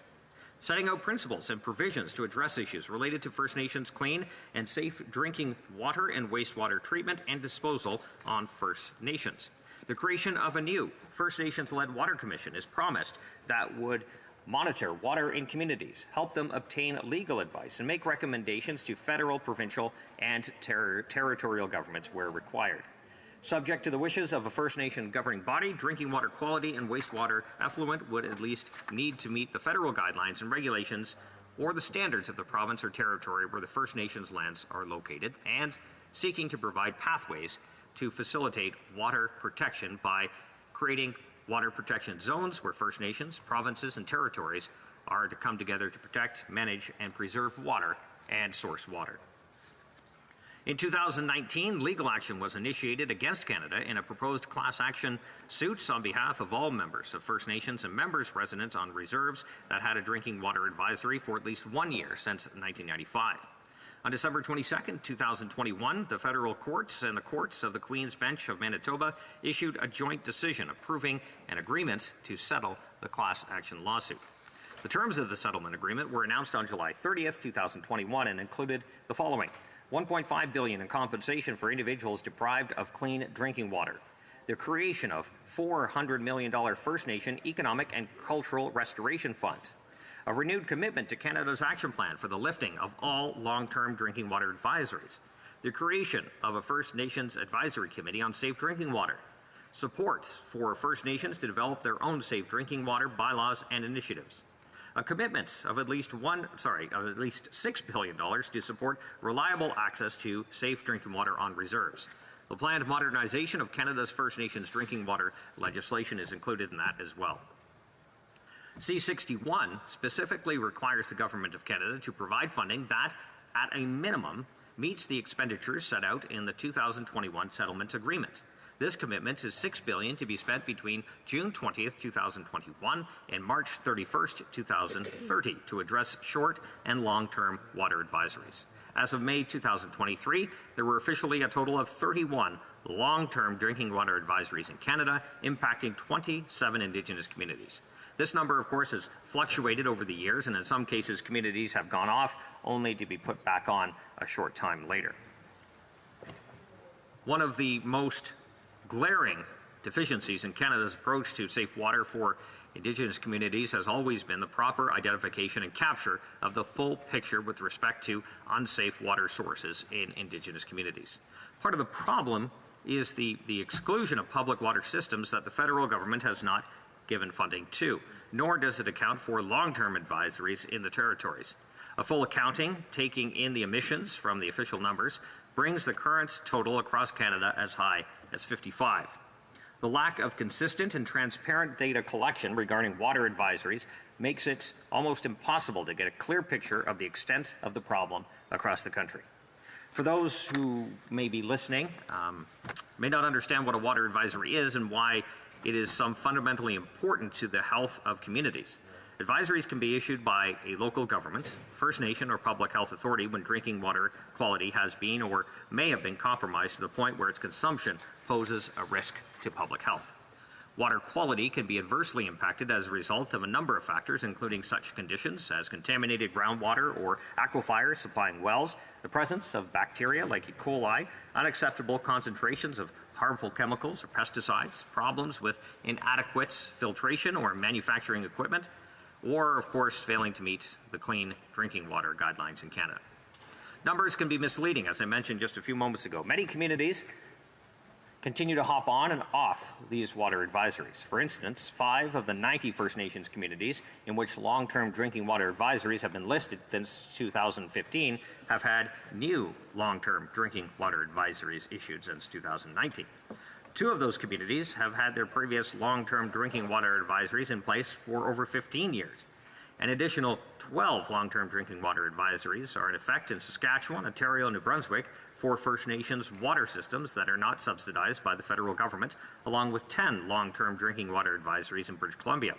Also, we cannot forget the North, where the Northwest Territories and Nunavut each have 1 long-term drinking water in effect. If Bill C-61 is to be successful, Speaker, there will have to be a complete review and overhaul of how we account for water quality advisories. One of the other concerns about Bill C-61 that must be addressed at committee is the government's approach to consultation on the bill.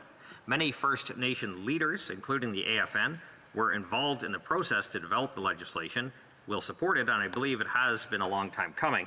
Yet, not all First Nations leaders agree, and there seems to be a growing chorus of voices from First Nations communities that are opposed to the legislation, mainly stating that it was not co-developed or does not have their support. It will be important to hear from those leaders to hear and address the concerns that they may have with C-61.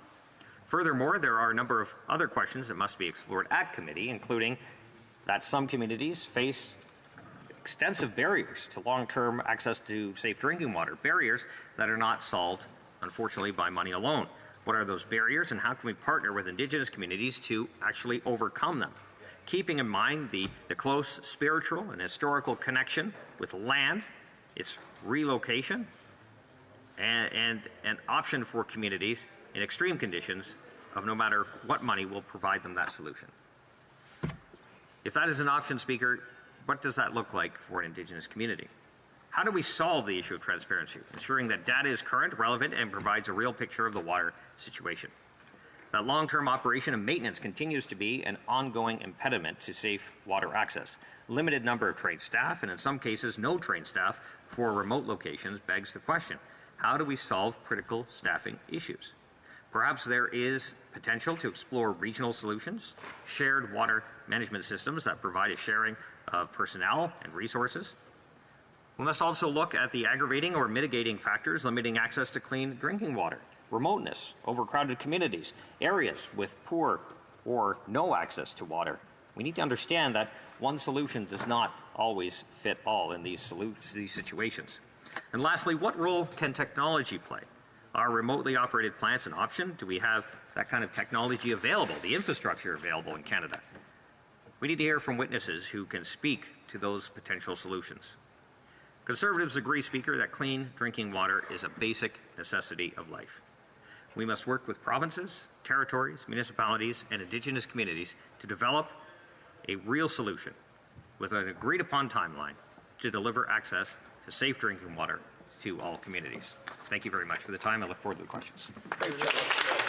Questions and comments. The Honourable Parliamentary Secretary, the Government House Leader.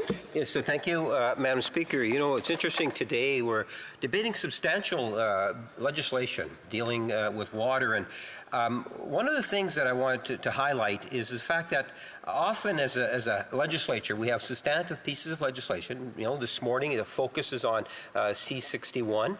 Later on this afternoon we're going to be debating in third reading the Canada-Ukraine trade agreement, both of which are substantial pieces.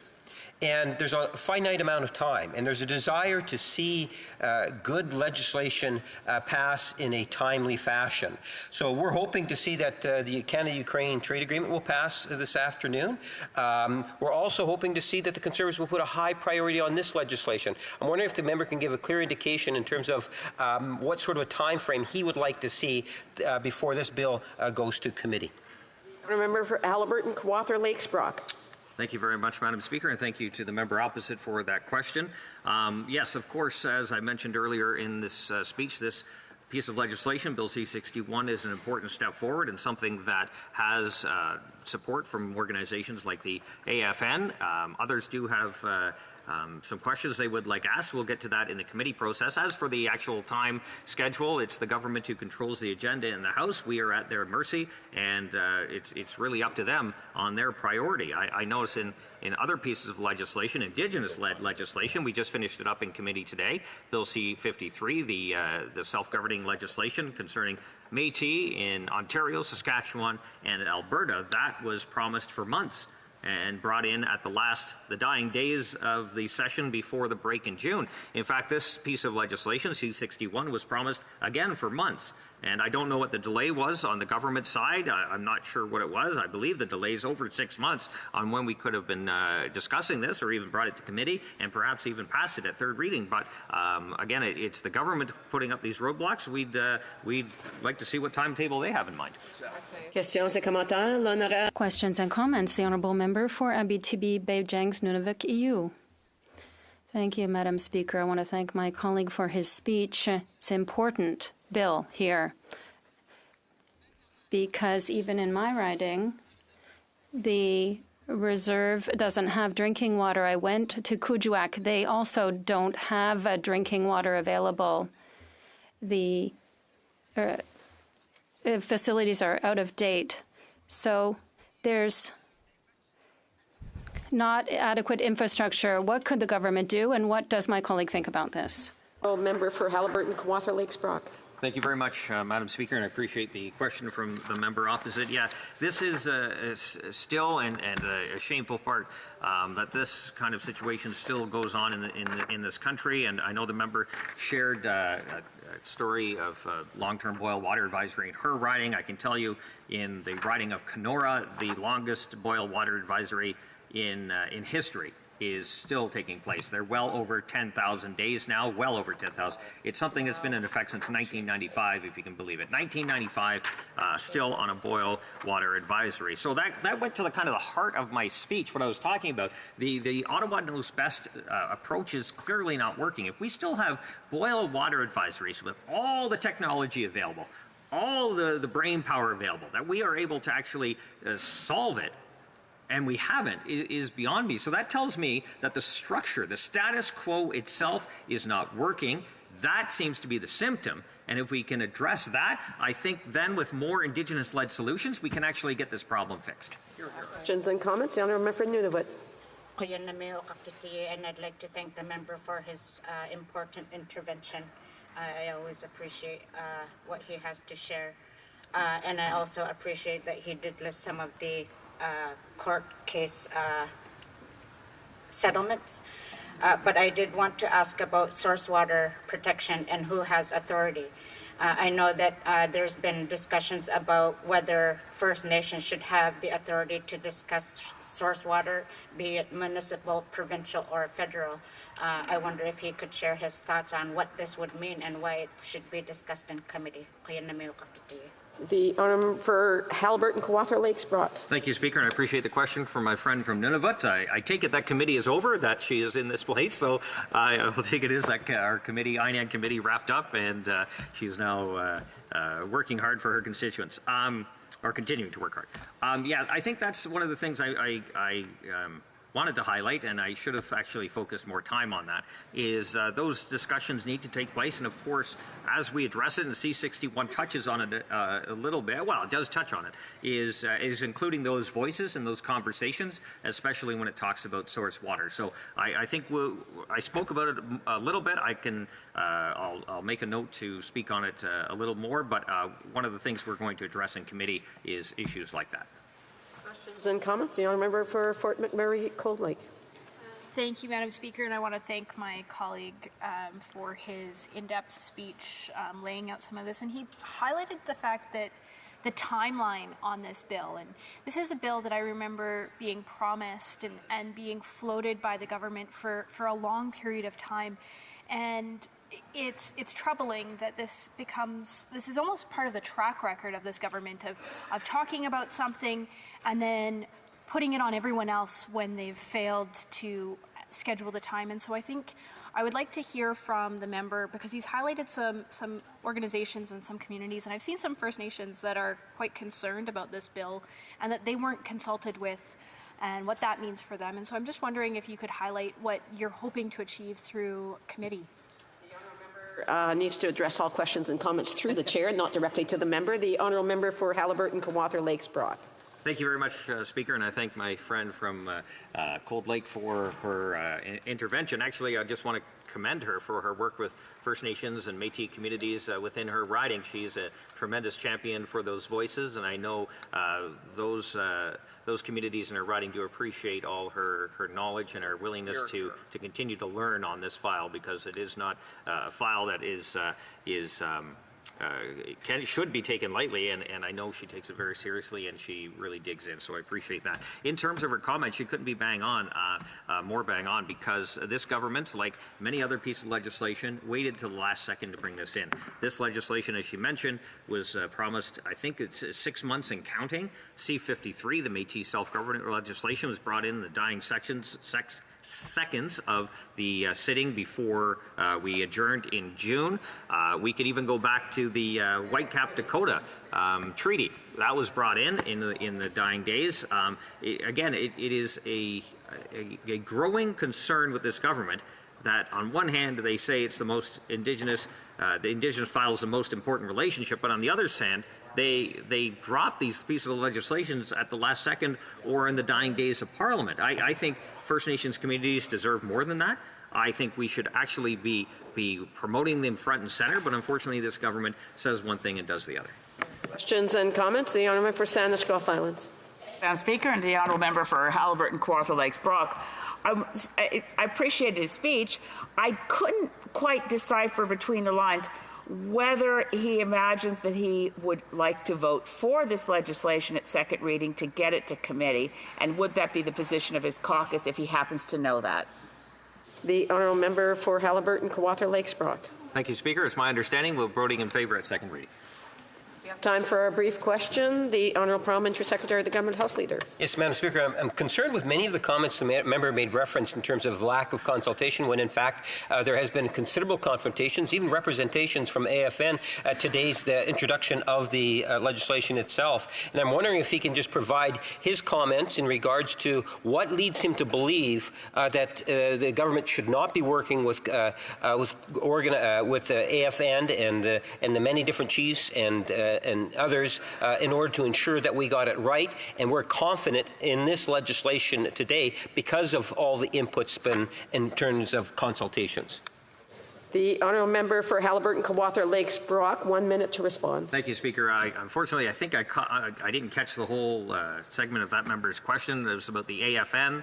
I think I did say that there should be consultation within all groups. The AFN, I did point out in my speech, it was in favour, but at the same time, if you want to listen to the AFN, you should also be listening to the AFN when they talk about the carbon tax and the 133 chiefs in Ontario that want relief from the carbon tax, the Northwest Territory premiers that are now calling for a break from the carbon tax. Let's start listening to those Indigenous voices and axe the tax. Reprise le débat. Resuming debate.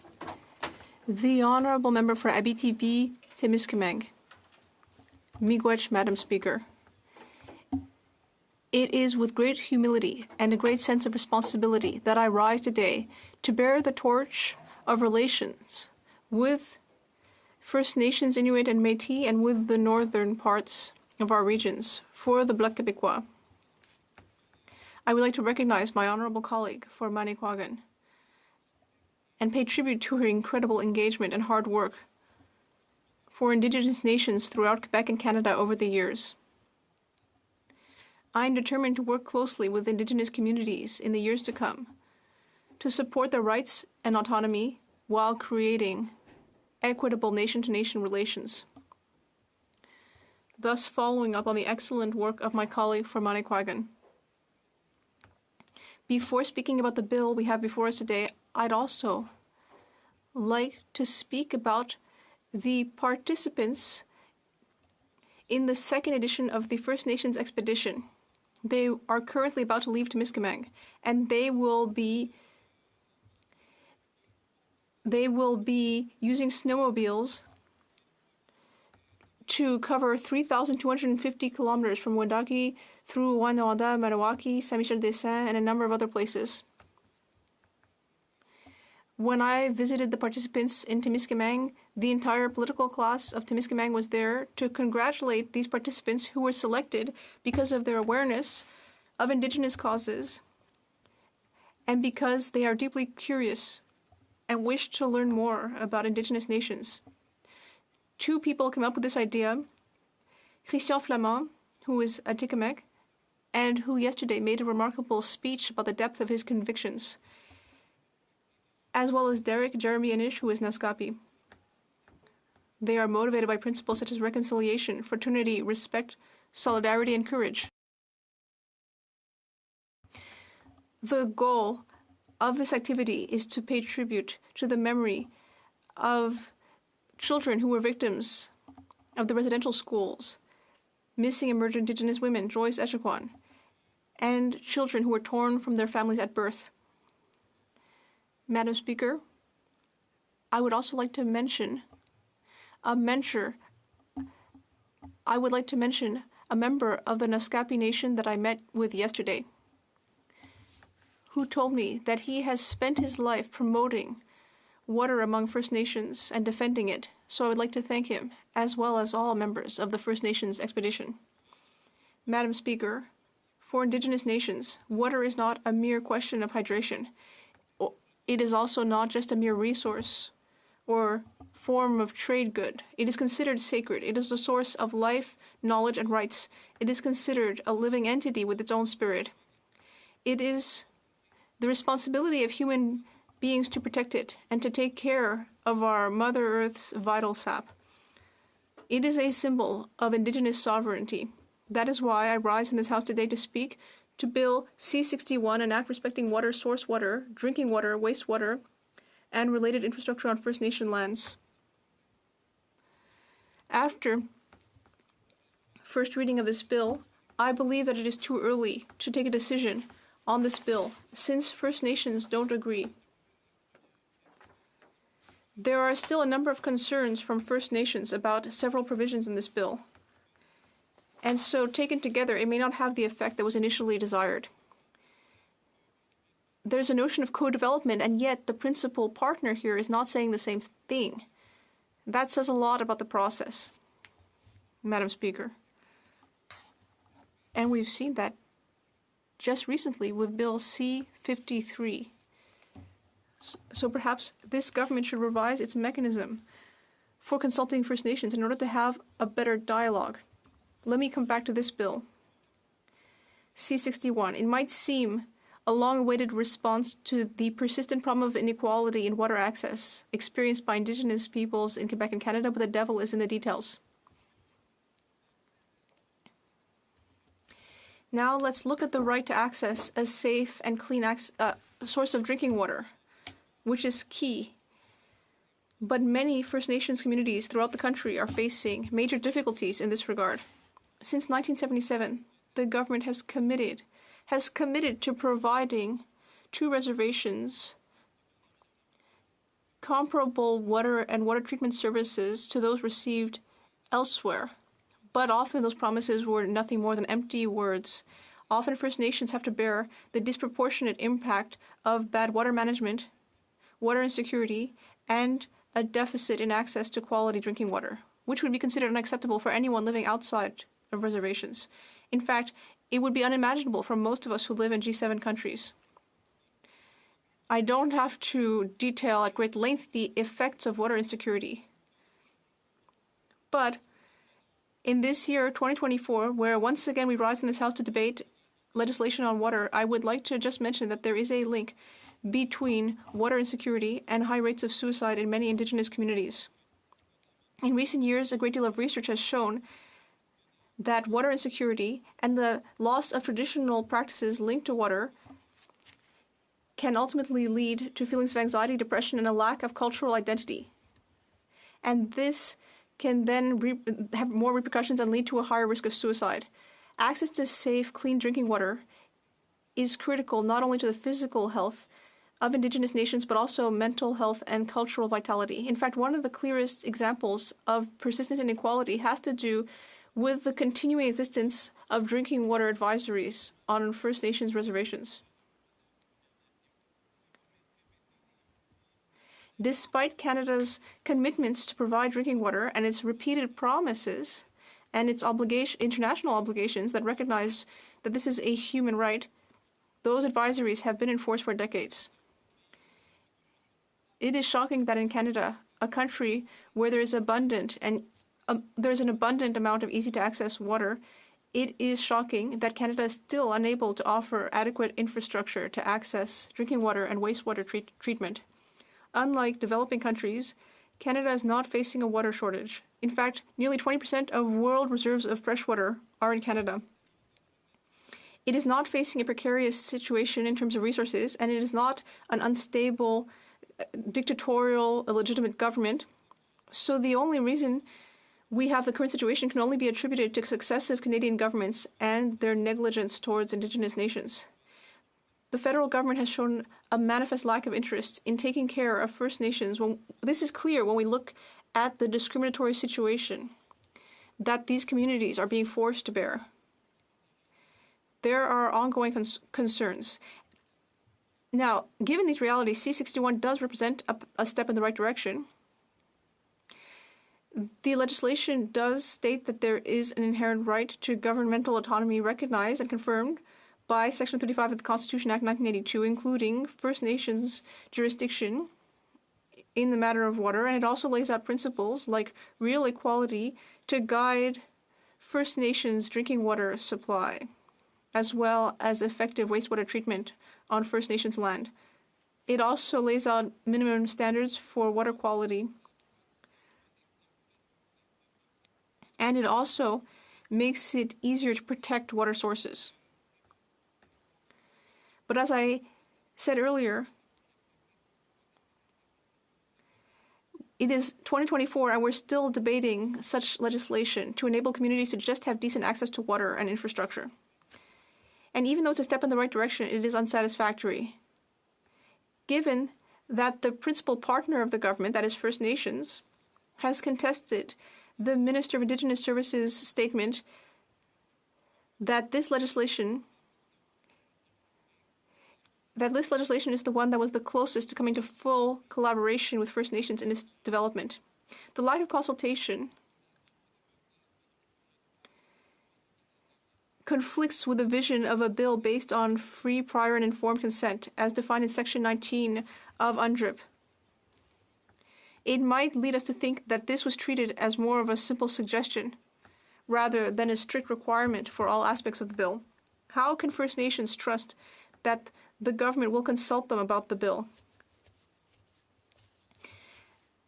How will they trust that the government will consult them about implementing the bill when it hasn't even consulted them during its initial development?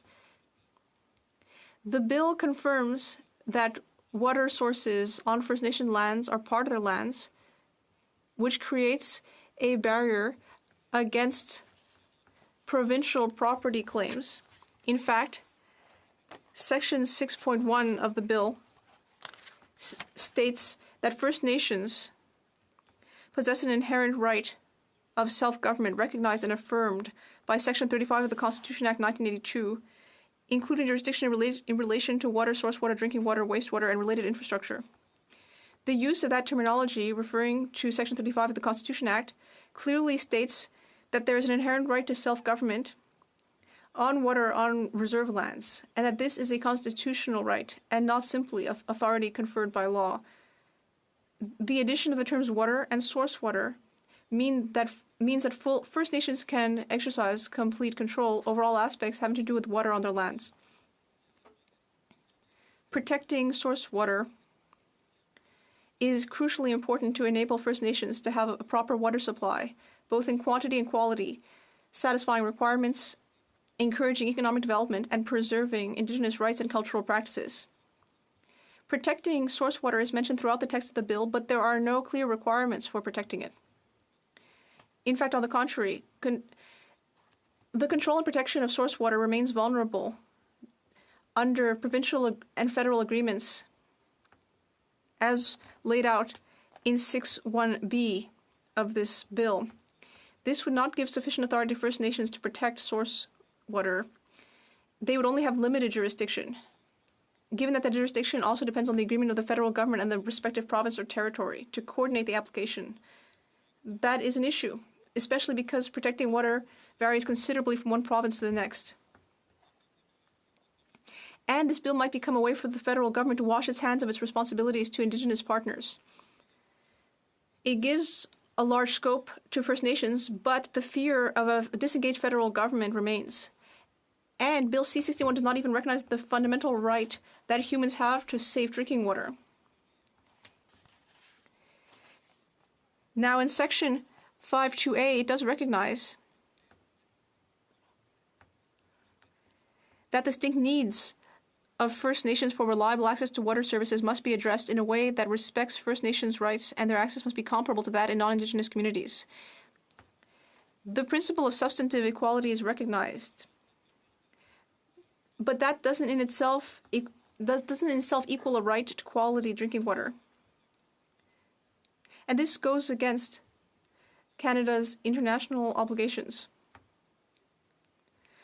And I would like to talk to you about a community in my riding that for many years did not have access to running water or electricity. Recently, thanks to Quebec's efforts, the community will finally be connected to the electrical network within 3 years. But the problem is that the Kisikasaki community will not have access to water because of an overly high groundwater layer. It will be impossible to dig on the site, and so it won't be possible to carry out infrastructure work, and so they won't have access to that. Only sanitary facilities and the Band Council's office have access to that blue gold, as it's called. And the community is hoping to build a new village, Wanaki, which means land of peace. But in order to do that, they need modern infrastructure and predictable funding. But that has not historically been the case. From 2015 to 2018, the amount used to fund this type of infrastructure was $146 million a year. But according to the parliamentary budget officer, in December 2017, what was actually needed was $361 million, more than double. So the government only provided 40% of necessary monies.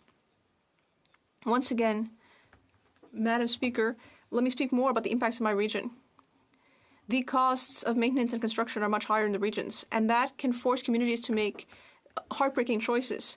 In February 2021, the Picogan Reservation near Amos stated that it was very difficult to find enough money for the water and sewage system.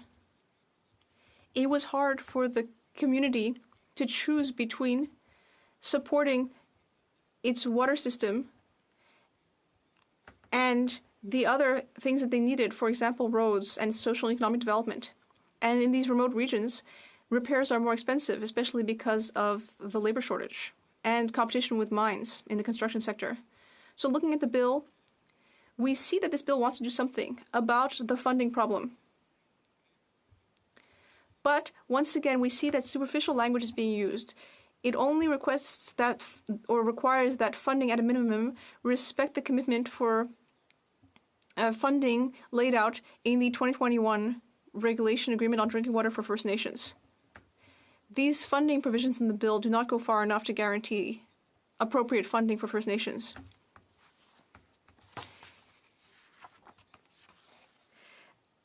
According to Section 26 of the legislation, the minister must make best efforts to ensure that access to clean and safe drinking water is provided to all residents.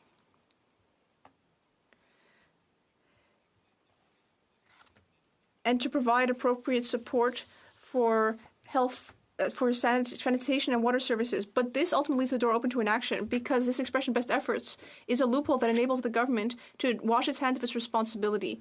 If the minister can simply claim to have done their best for the community, but nonetheless the community does not have access to drinking water, it would be entirely legal under the terms of this proposed legislation, which is unacceptable. It's a real failure of responsibility towards our Indigenous fellow citizens, and we cannot tolerate it. I would also like to talk about a study carried out by the Investigative Journalism Institute at Concordia University. It revealed that Indigenous Services Canada was only funding 33% of the needs of the Kipawek community in my riding, even though the federal contribution was supposed to be 80%. Regardless of infrastructure, if Ottawa is not doing its fair share, it is impossible for First Nations to meet expectations. And the drinking water problem also affects other communities, including non-Indigenous ones. For example, let's look at the municipality of Laval-Charlier. They also don't have access to drinking water because the cost is too high for a community of around 300 people. And that is in a context where 30% of the population of Abitibi-Témiscamingue uses private wells for its water supply. A study carried out by the local public health authority showed that some of these private wells have arsenic in them. And those contaminated wells have something to do, they're associated with a certain type of stone which is near gold reserves. Some of these private wells are within these gold reserves, and thus there's arsenic in them. So both for Indigenous and non-Indigenous communities, it's very important to have the appropriate geological knowledge of the region in order to reduce these risks. Also, according to the Abitibi-Témiscamingue Public Health Authority, 4 out of 5 people had not cleaned or disinfected their well over the last 5 years. We need to consider this reality in the bill as well. How do we fund prevention? If, in cases where Indigenous communities decide to build wells, this needs to be considered as well. So in conclusion, Madam Speaker, this is a critical moment. We need to seriously think about the future of access to the water supply for Indigenous communities in Quebec and Canada. This bill, C-61, represents an effort, although imperfect, to do something about the ongoing inequality in access to drinking water that is being borne by Indigenous peoples. Despite the good intentions here, there are major concerns. First Nations are still not being consulted in an appropriate fashion, which casts doubt on the legitimacy of legislation. And, in addition, there are real gaps in the area of funding. There will simply not be enough resources to adequately meet the needs of Indigenous communities. And we cannot ignore the fact that it is already 2024 and we are still debating the need for assuring decent access to drinking water and appropriate infrastructure. That's unacceptable and shows that this government has continued to fail to respect its commitments to Indigenous nations. As elected officials, our responsibility is to ensure that each and every citizen has equal and equitable access to this key element of life, drinking water. Bill C-61 gives us an opportunity to improve the situation, but it must be strengthened and amended to really meet the needs, claims, and rights of First Nations. We must show a sense of urgency and determination in order to put an end to this unacceptable situation. Access to safe, clean drinking water is a basic human right. We can no longer tolerate further delays. This Chamber's commitment to reconciliation demands that we act with great vigor to guarantee a future where every community, whether Indigenous or not, can thrive with dignity and equality. Thank you, Madam Speaker. Questions and comments? The Honourable Parliamentary Secretary of the Government House Leader. Yes, thank you, Madam Speaker. For me, personally, there's two real strong aspects to the legislation when I think of C-61. First and foremost, absolutely no doubt, and I appreciate all the work, whether it's from the Minister or from Indigenous leaders virtually throughout the country and their contributions in bringing this, ultimately, the legislation forward through that consultation and hard work. I appreciate it, I value it, I understand the importance of water. That's one. And the second thing is just recognizing, as we talked about the UN Declaration in terms of how we bring forward legislation. And again, what we're seeing within this legislation is that it's not just being driven by the minister, it's being driven also with Indigenous leadership. And I'm wondering if my colleague can provide his thoughts in regards to why it's so important that we continue to work hand in hand with the Indigenous people in order to protect the Mother Earth that is often referred to, and particularly dealing with water. The Honourable Member for Abitibi-Témiscamingue. Thank you, Madam Speaker, and I thank my colleague from Winnipeg North for his commitment to Indigenous peoples, and I thank him for his question. We asked the Minister, the Indigenous Services Minister, that is, to publish a list of First Nations and organizations which were consulted for this act. We did not receive such a list, but the Minister did confirm that there were consultations. We need to make sure that consultations did indeed take place and that they were truly consultations and not information sessions, because there's an association, the Association of First Nations of Quebec and Labrador. They want to be a stakeholder, and they are a stakeholder in Quebec. We consult them, and that's true nation-to-nation dialogue and consultation. So the principles of the bill are positive, but the walk will have to follow the talk. Questions and comments, Honourable Member for Nunavut. And I'd like to thank the member for his intervention. A lot of the thoughts he shared are quite similar to what I've analyzed as well. I'd like to hear from the member what his thoughts are on this Liberal government's attitude towards Indigenous peoples and what it means that they introduced this bill that does not meet international human rights laws. The Honourable Member for Abitibi-Témiscamingue. Thank you, Madam Speaker. I thank the member for Nunavut for her question. She is one of the members that I respect the most in this House, and it's been an honour to work more closely with her in committee. She is truly deeply committed toward Indigenous peoples and helping them. Now, of course, the government needs to take action toward reconciliation, and there needs to be dialogue, nation-to-nation dialogue, and it needs to be as inclusive as possible. Now, sending an email, if I were to email you, Madam Speaker, we couldn't say that we'd had a dialogue, you and I. We need true dialogue. First Nations should not be taken for granted, but they have been taken for granted for so long in Canada, and that has led to countless harms. Now, we need to show openness. We need to be open to working together. We know that there can be differences of opinion, but when it comes to something as important as access to clean water, we cannot botch this. It's too important. Thank you, Madam Speaker.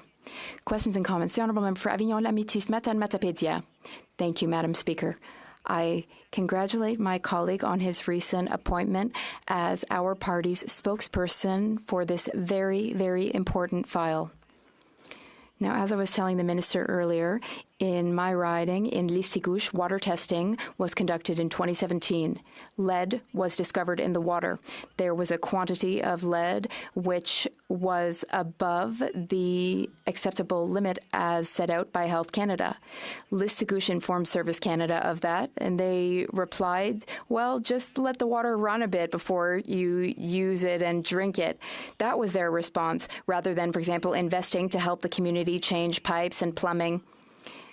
And in fact, that water testing was conducted at a daycare, Madam Speaker. Children are drinking that water, and we know that drinking water with a certain level of lead content has harmful health effects. It can impact brain development in children, in fact. So I hope that this bill will make it such that Service Canada will help, and that there will be necessary funding and help when Indigenous communities seek help. Does the colleague agree, or are there any concerns with regard to funding? The Honourable Member for Abitibi-Témiscamingue. Thank you to my colleague. I thank my colleague for the leadership role she plays in her community and with the people of Listigouche. Now, of course, it's unacceptable for a daycare to have water that is not safe to drink. And in that case, the municipality or the daycare, they have to make choices. Should we invest in education, or should we invest in redoing our pipes and our plumbing, or should we invest in preserving our languages? But of course, we should choose to prioritize health, and we should invest in proper infrastructure. The federal government, though, needs to be the one making those investments. But throughout the years, the investments have been inadequate, not enough. Thank you, Madam Speaker. Member for Saanich Gulf Islands. Merci, Madame la Présidente. Thank you, Madam Speaker. I thank the member for Abitibi-Témiscamingue for his speech. I would also like to thank him for his reply to the question asked by the member for Nunavut, because her question is very striking. It's so clear to me that this bill, it has issues. This bill is a failure if the member for Nunavut does not think that it fully respects and upholds human rights. Now, maybe the member for Abitibi-Témiscamingue could speak more to that. The Honourable Member for Abitibi-Témiscamingue. Thank you, Madam Speaker. I thank the member for Saanich Gulf Island for her question, and I thank her for her words and for her true commitment to Indigenous peoples. I will give her an example, and this relates to water quality. She went to the First Nation of Kibawek from my riding so that they could speak in this room about a very important issue, that is water quality of the Ottawa River, right next door to us here, because they are going to build, in fact, River, a nuclear waste management site. But my colleague, the member for Saanich Gulf Island, condemned it. Many others did, and I joined my voice to theirs. I'm against it. If there were a leak, and of course, we do have climate disasters, so we are not safe from a potential leak.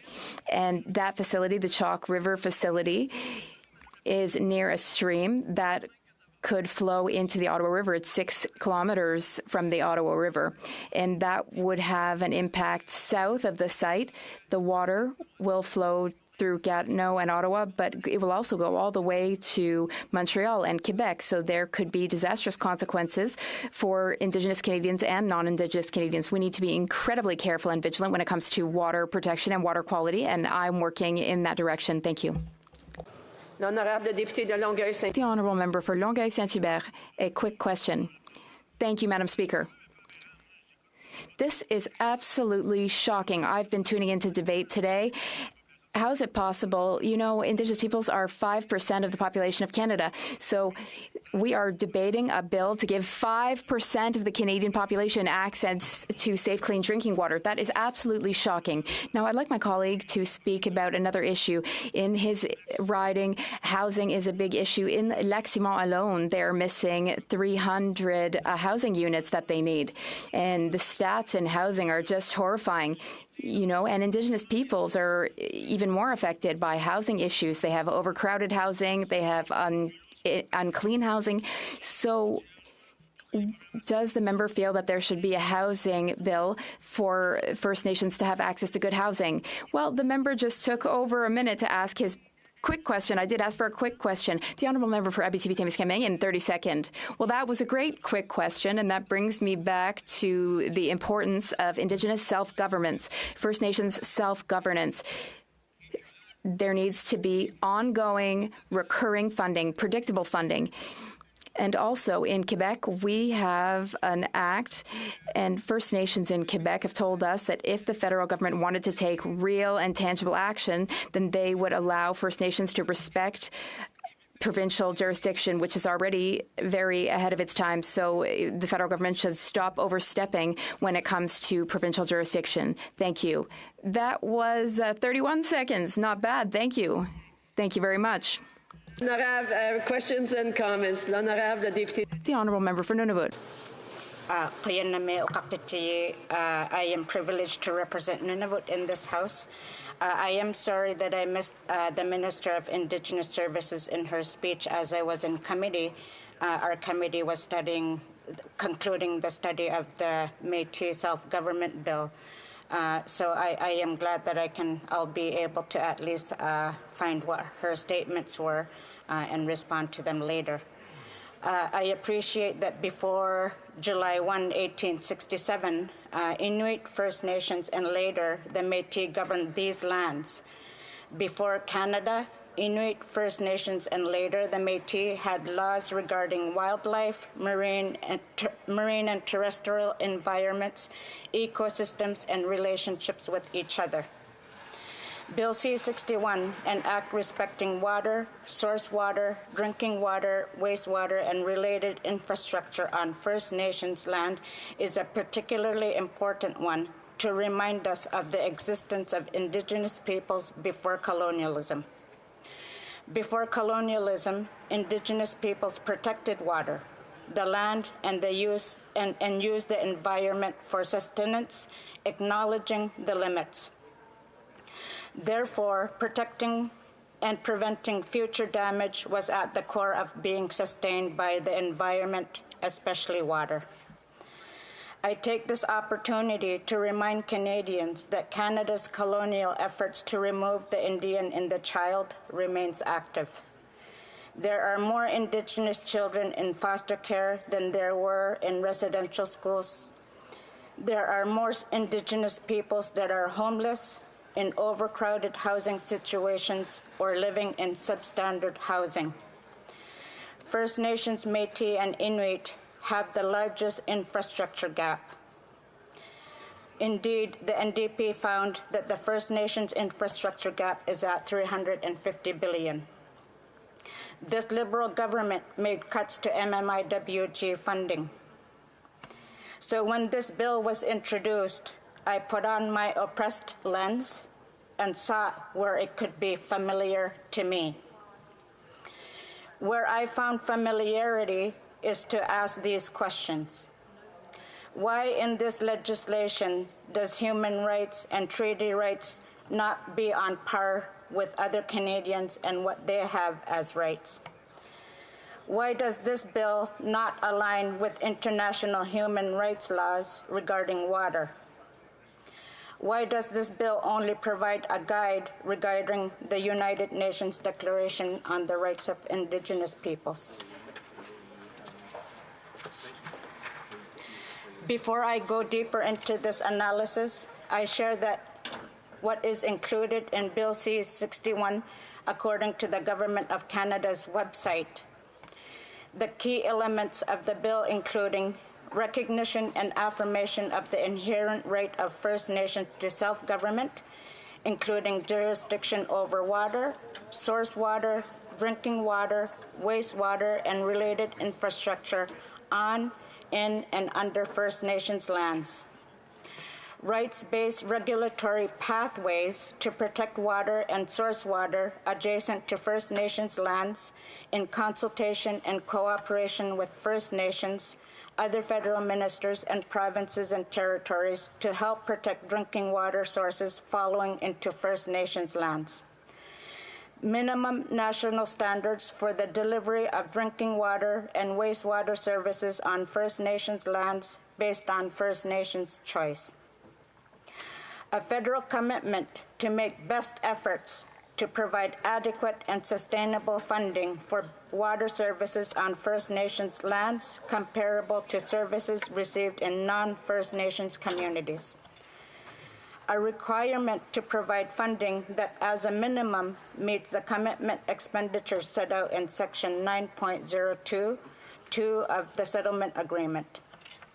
A requirement for all decisions made under the proposed act to be guided by the principle of free, prior, and informed consent, and a commitment for Canada to support the creation of a First Nations Water Commission that would support First Nations in exercising greater control over drinking water and wastewater services in First Nations lands. Back to my analysis of the continued lack of commitments towards First Nations and the impacts they continue to have on Indigenous peoples. Unfortunately, Bill C-61 falls short on respecting human and Indigenous rights. According to an analysis by JFK Law, I quote, "Overall, Bill C-61 provides First Nations with a strong foundation to assert control over their water resources and jurisdiction over water occurring on First Nations laws.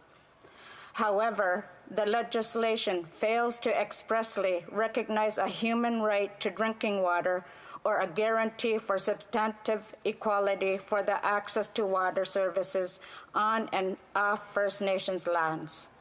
Critically, the legislation fails to include provisions for effective source water protection, which is necessary to ensure First Nations have enough clean water flowing into their lands and territories to meet their needs."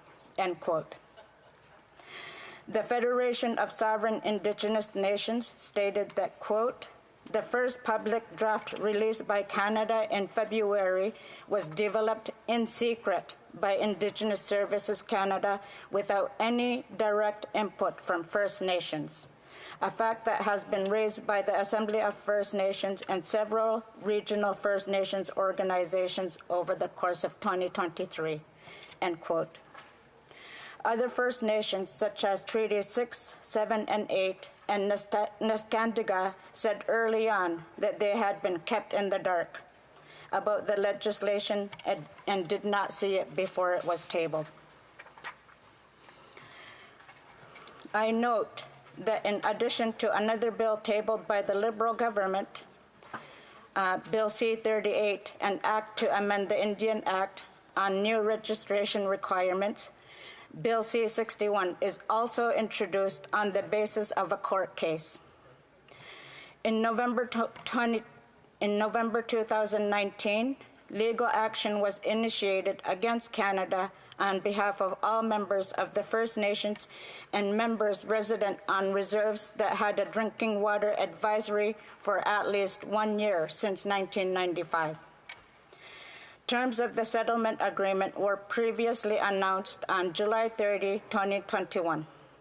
While they were mentioned by others in this House, I repeat them, which include the following: $1.5 billion in compensation for individuals deprived of clean drinking water, the creation of a $400 million First Nations Economic and Cultural Restoration Fund, a renewed commitment to Canada's action plan for the lifting of all long-term drinking water advisories, the creation of First Nations Advisory Committee on Safe Drinking Water, support for First Nations to develop their own safe drinking water and water bylaws and initiatives, a commitment of at least $6 billion to support reliable access to safe drinking water on reserves, and the planned modernization of Canada's First Nations drinking water legislation. We will have heard that Bill C-61 was co-developed with First Nations. While I appreciate the effort by the Minister of Indigenous Services Canada, I know that more could have been done. The Assembly of First Nations is an important First Nations national organization. However, it does not represent all First Nations. There are Indigenous nations in Canada that are not represented by AFN. During committee, we will need to ensure that as many First Nations who wish to be heard are heard. We must incorporate as parliamentarians Indigenous ways of working together. We must ensure that First Nations who felt ignored are afforded the opportunity to speak to this bill. In this way, we can make sure that Bill C-61 is improved and truly co-developed. In 2018, the Assembly of First Nations held an engagement regarding safe drinking water.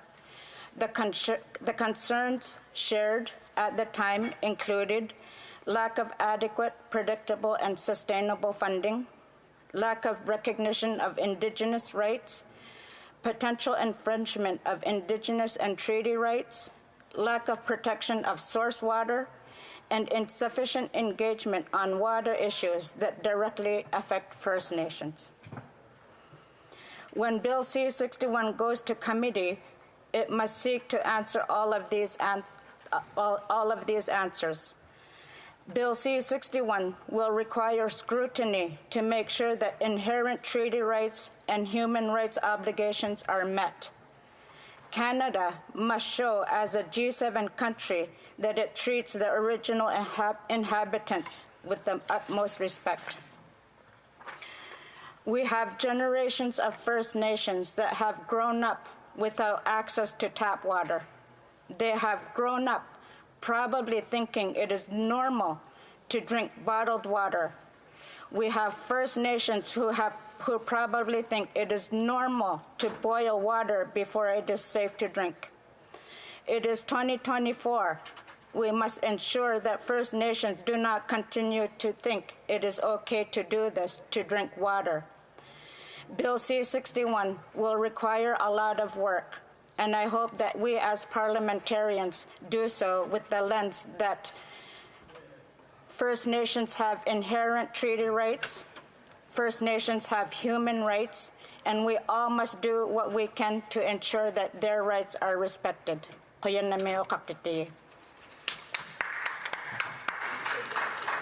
Questions and comments? Questions et commentaires? The Honourable Parliamentary Secretary. Thank you, Madam Speaker. I'd just like to get the member's comment on a quote from the Ontario Regional Chief, Glenn Hare, the Chiefs of Ontario, and he stated, "The process of this bill is more than consultation. It reflects cooperation and true co-development, a two-way collaborative process." Once again, Madam Speaker, I'd like to get the member's comment on that quote. Thank you. The Honourable Member for Nunavut. As I've shared earlier, I know that the Minister of Indigenous Services Canada has worked really hard with people like the Assembly of First Nations. However, they don't represent all First Nations. There are way too many First Nations that were not included during this consultation process. So to those that were consulted, I do appreciate the sentiment, but that does not extend to all First Nations. Questions and comments? The Honourable Member for Abitibi-Témiscamingue. Thank you, Madam Speaker, and I thank my colleague for her commitment and her speech, my colleague from Nunavut. And in that context, I would like to speak to the local MP. What is the situation in her riding with regard to drinking water? From what I understand, the territories and the governments of the territories provide drinking water, including in the First Nations and for Inuit communities. So I think it's more the responsibility of the territories. Are they consulted? What are the needs in the communities, in the First Nations communities? And therefore, to what extent is a part of her commitment to make the move to politics and to work on behalf of First Nations and drinking water? Thank you, Miigwech. The Honourable Member for Nunavut. And I thank the member for his question. It is an important one. As an Inuk, as I said earlier, I had to really scrutinize this bill based on my experience as an Indigenous person, having experienced oppressive and genocidal policies most of my life, which is why there was so much familiarity in this bill about those kinds of oppressive policies. The reason that I needed to I felt compelled to run for in Parliament is because I see that Parliament is the place where we can help make those changes. We can, as parliamentarians, make sure that we are always fighting to uphold Indigenous people's inherent rights, that as parliamentarians that we're fighting to uphold human rights for all Canadians, including First Nations, Métis, and Inuit. Questions and comments? The Honourable for Cowichan, Malahat, Langford. Thank you, Madam Speaker. I'd like to really thank my colleague from Nunavut and the outstanding work she does on this file every day and every week. You know, fresh water is arguably our most precious resource, and in Canada we are lucky to have one of the largest reserves of fresh water anywhere in the world. And for me, you know, and for many Canadians, we take it for granted that when we turn on the tap, fresh, clean drinking water comes out. But for so many First Peoples, this reality does not exist. And that is a shame in a country that is as wealthy as Canada. Madam Speaker, the gist of my question comes from the fact that, you know, I've sat in this House of Commons now for just over 8 years. This has been supposedly a very important priority for the Liberal government, but my colleague was talking about the infrastructure gap that exists, the fact that there are still boil water advisories, and it's only now that we're seeing this legislative framework come into play in debate in the form of C-61. I'm just wondering through you, Madam Speaker, if my colleague could talk about what would the situation be like if the Liberal government had been a little bit more proactive on the legislative front, and if we had seen legislation like C-61 introduced maybe not in the previous Parliament but the one before that, where we might be now and what difference that might have been for peoples. Thank you. For Nunavut. And I very much enjoy working and being colleagues with the member. The reality for First Nations, Métis, Inuit, as I was asked earlier as well, has been just unfair. We've had inequities. There's been lack of investments, and this has resulted in so many issues, social issues that are above what we see for Canadian standards. And I think that the indication of this Liberal government not to show its true commitment to true reconciliation is seen in this bill. I think that if this bill had really looked to have true reconciliation with Indigenous peoples, it would have shown that it is willing to uphold Indigenous human rights, international human rights, and access to water. It would have included provisions to make sure that Indigenous First Nations treaty rights are being upheld. It would have, for example, made sure that First Nations have authority for source water protection, and it would have absolute guarantee that funding is sustainable and consistent to make sure that First Nations can have access to safe drinking water. Questions and comments? Questions et commentaires. The Honourable Parliamentary Secretary, the Government House Leader. Yes, Madam Speaker. I just wanted to highlight, I know the member has expressed some concerns in regards to people that were not, that she feels that were not consulted, that she felt should have had more direct input. And I know the department has put in a great deal of effort in terms of reaching out. We also have the committee stage, and I would encourage the member to, to look in terms of the potential for changes to the legislation and work with others to bring them to the committee stage, and just to get her thoughts on the importance of the committee itself. The Honourable Member for Nunavut. As I said during my speech, it is very important to get this to committee. The Indigenous and Northern Affairs Committee consists of very committed MPs that are trying to make sure that we are doing better for all Indigenous peoples.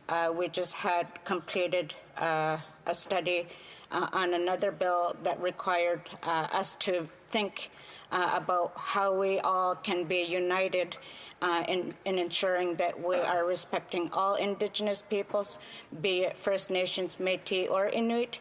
And so getting this to committee will be important so that we can hear from all First Nations and others to make sure that we are doing better for First Nations, especially in the area of safe drinking water. The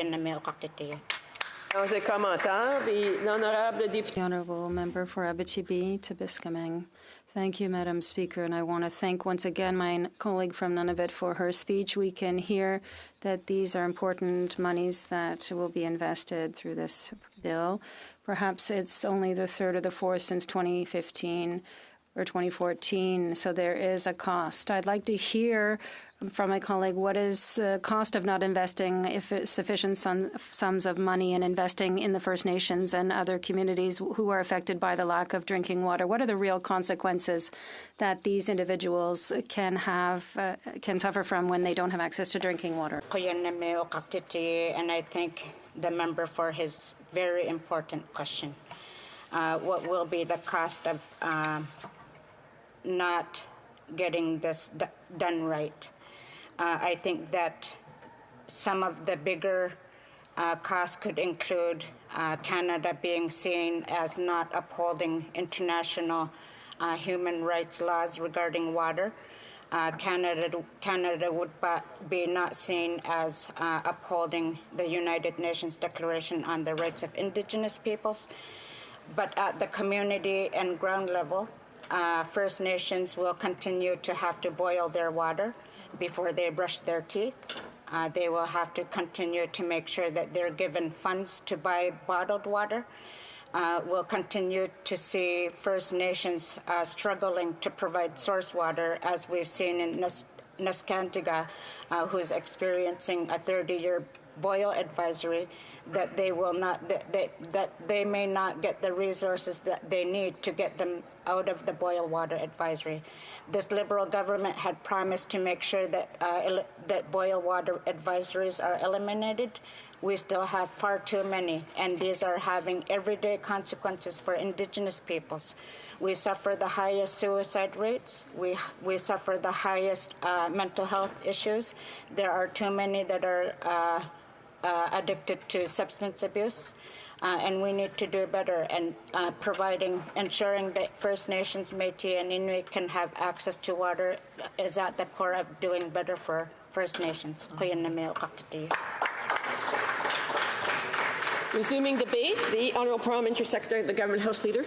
Yes, thank you very much, Madam Speaker, and it's a pleasure to rise to speak on such an important piece of legislation. You know, earlier today, in the form of a question, I talked about important legislation that this legislature deals with, and you know, I cited two pieces.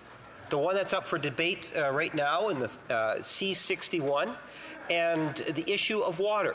You know, later this afternoon, we're going to be debating in third reading the issue of the Canada-Ukraine trade agreement. And I can tell you, Madam Speaker, that as we go through the coming days and weeks ahead, that we are going to be debating substantial pieces of legislation that will have a profound impact in all the different regions of our country. And we would hope that the Conservatives in particular will look at the legislation for what it is and ultimately either vote in favor of it or vote against it, whatever it is that they want to do, but at least allow for that debate to occur. When I had posed a specific question about C-61 to the Conservative critic, he says, well, you know, it's the government that sets the agenda as he tries to pass the buck. The member is correct that we do bring forward the legislation, but we're very dependent on opposition to work with the government in trying to get it out of second reading in order to get things to a debate. And that Canada-Ukraine trade agreement is a good example of that, Madam Speaker. And that's why I say I look forward to that debate. But I also, and the reason why I asked the question in regards to C-61, I would also like to see the Conservative Party take a proactive approach in wanting to see this substantive piece of legislation ultimately pass, Madam Speaker.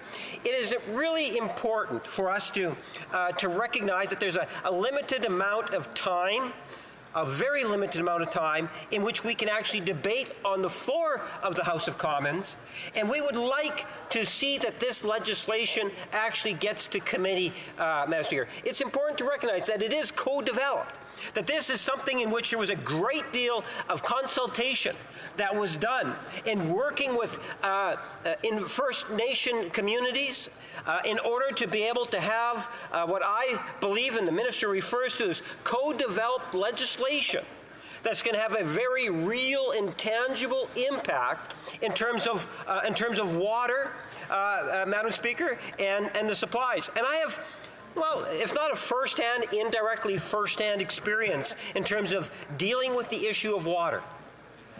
And that is with respect to Shoal Lake.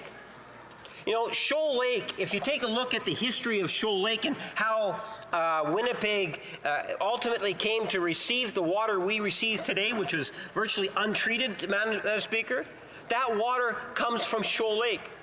And in Shoal Lake, what you'll see, Madam Speaker, is that it was the Ojibwe.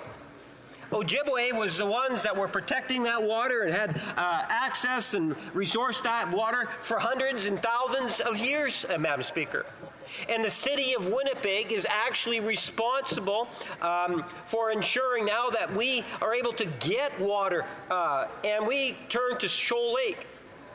And we take a look in terms of it's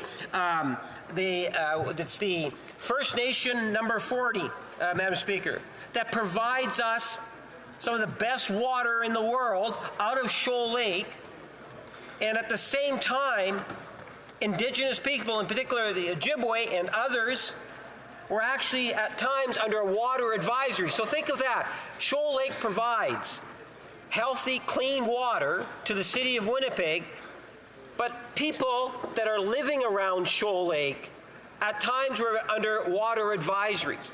For years, for decades, they had attempted to get infrastructure built. I was so pleased when we as a government a few years ago committed to Freedom Road, Madam Speaker, making a connection that ultimately assisted with First Nation community, Madam Speaker. And when you think in terms of this legislation, it should not be lost about the issue of reconciliation. As a Prime Minister, Never before, at least in the last many, many years, have we seen a prime minister that is so committed to reconciliation that it's not just words, it's tangible dollars and substantial legislation. We can talk about the hundreds of millions of dollars in building up of infrastructure and supporting infrastructure development, Madam Speaker, whether it's a social infrastructure of healthcare or schools or education, or it is streets and bridges and roads. As a national government under this Prime Minister, we have had genuine, sincere, tangible investments going into the hundreds of millions of dollars to support Indigenous leaders and their communities, because the leadership is there, and it's very real, and it's making a difference. It's making Canada a healthier nation, but we're working with First Nations in order to be able to achieve that. And what I like about Bill C-61, as I pointed out in the form of a question, for me personally, it does a couple of things.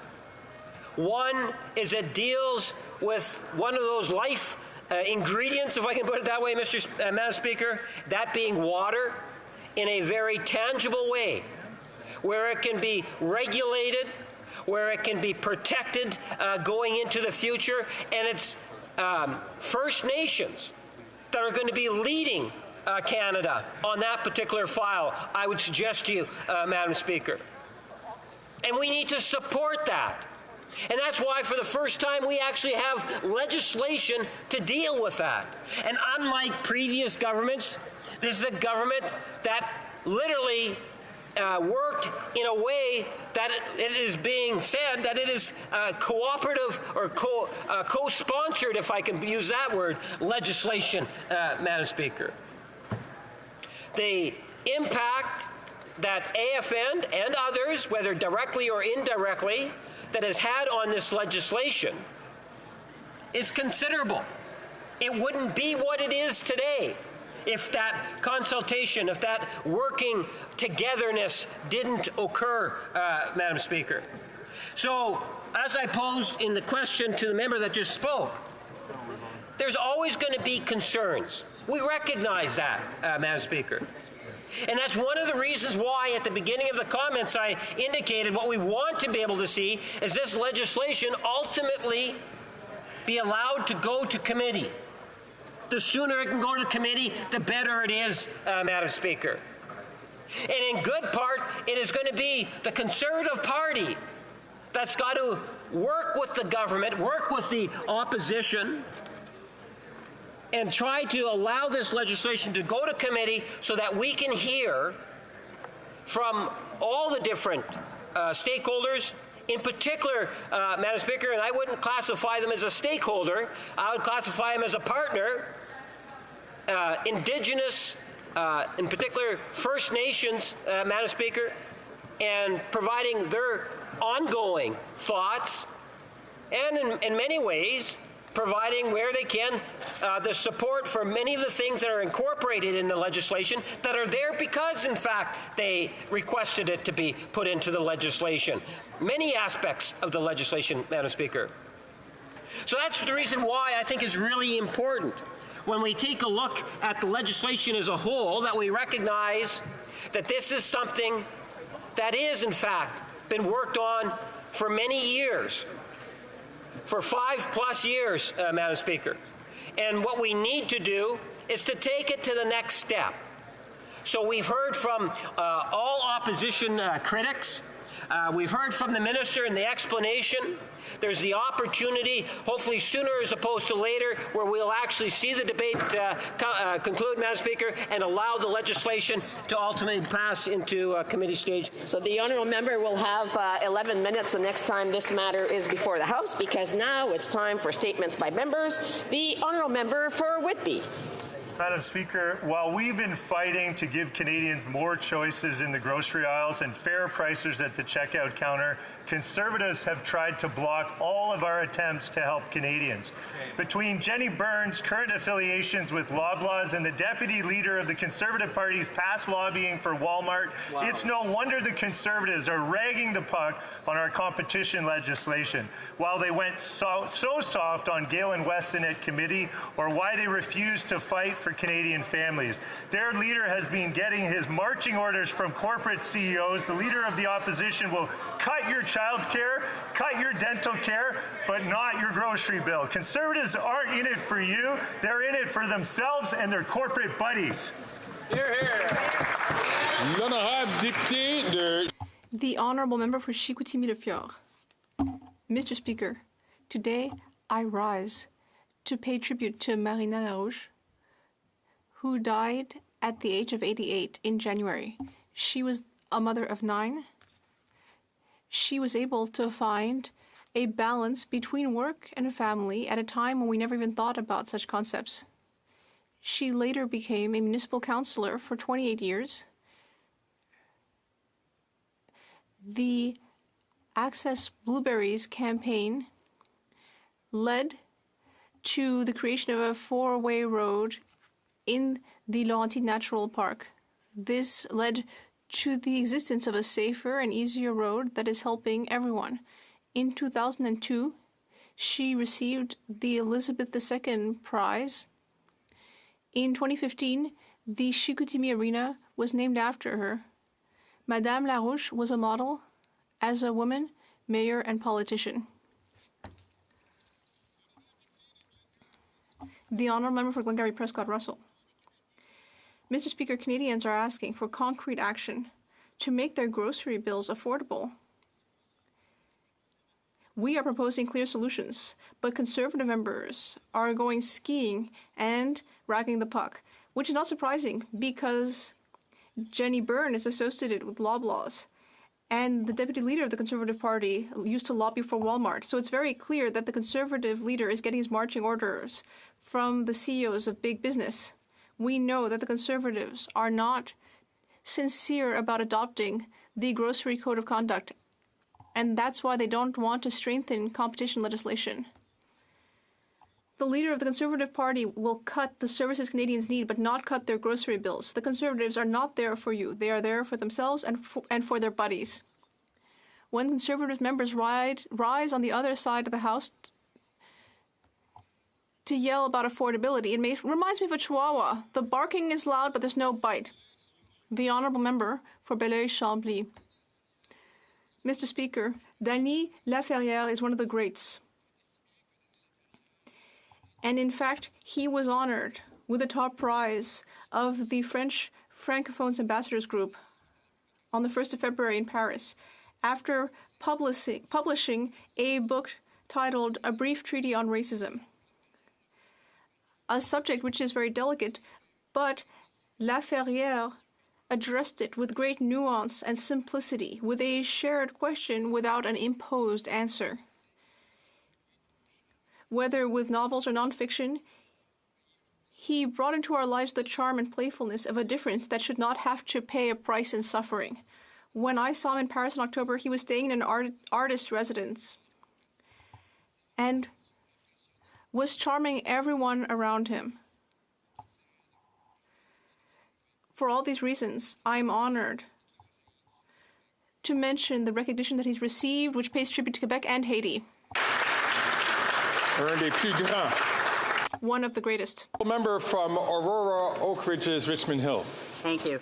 This past weekend, I had the pleasure of attending the Aurora Black Community Gala to celebrate Black History Month. This wonderful sold-out evening featured the talents and achievements of the local Black community. Our Prime Minister sent a personal message to Fiona Durant, the indomitable president of ABC, which I had the pleasure of presenting to her. The Honourable Jean Augustine, the force behind Black History Month, was present as a guest of honour, and our Minister of Diversity and Inclusion joined us to underscore the importance of this month. As allies, we join together in these meaningful celebrations, but we must also continue the important work alongside organizations such as ABC to support Black communities, combat systemic racism, and ensure that every Canadian has equal opportunity to benefit from all Canada has to offer. Our government has made significant investments to support Black communities and will continue to do so. ABC's theme this year is Forward Together, Forward for All, and that is exactly what we must do. Move Canada forward, together, for all. Here.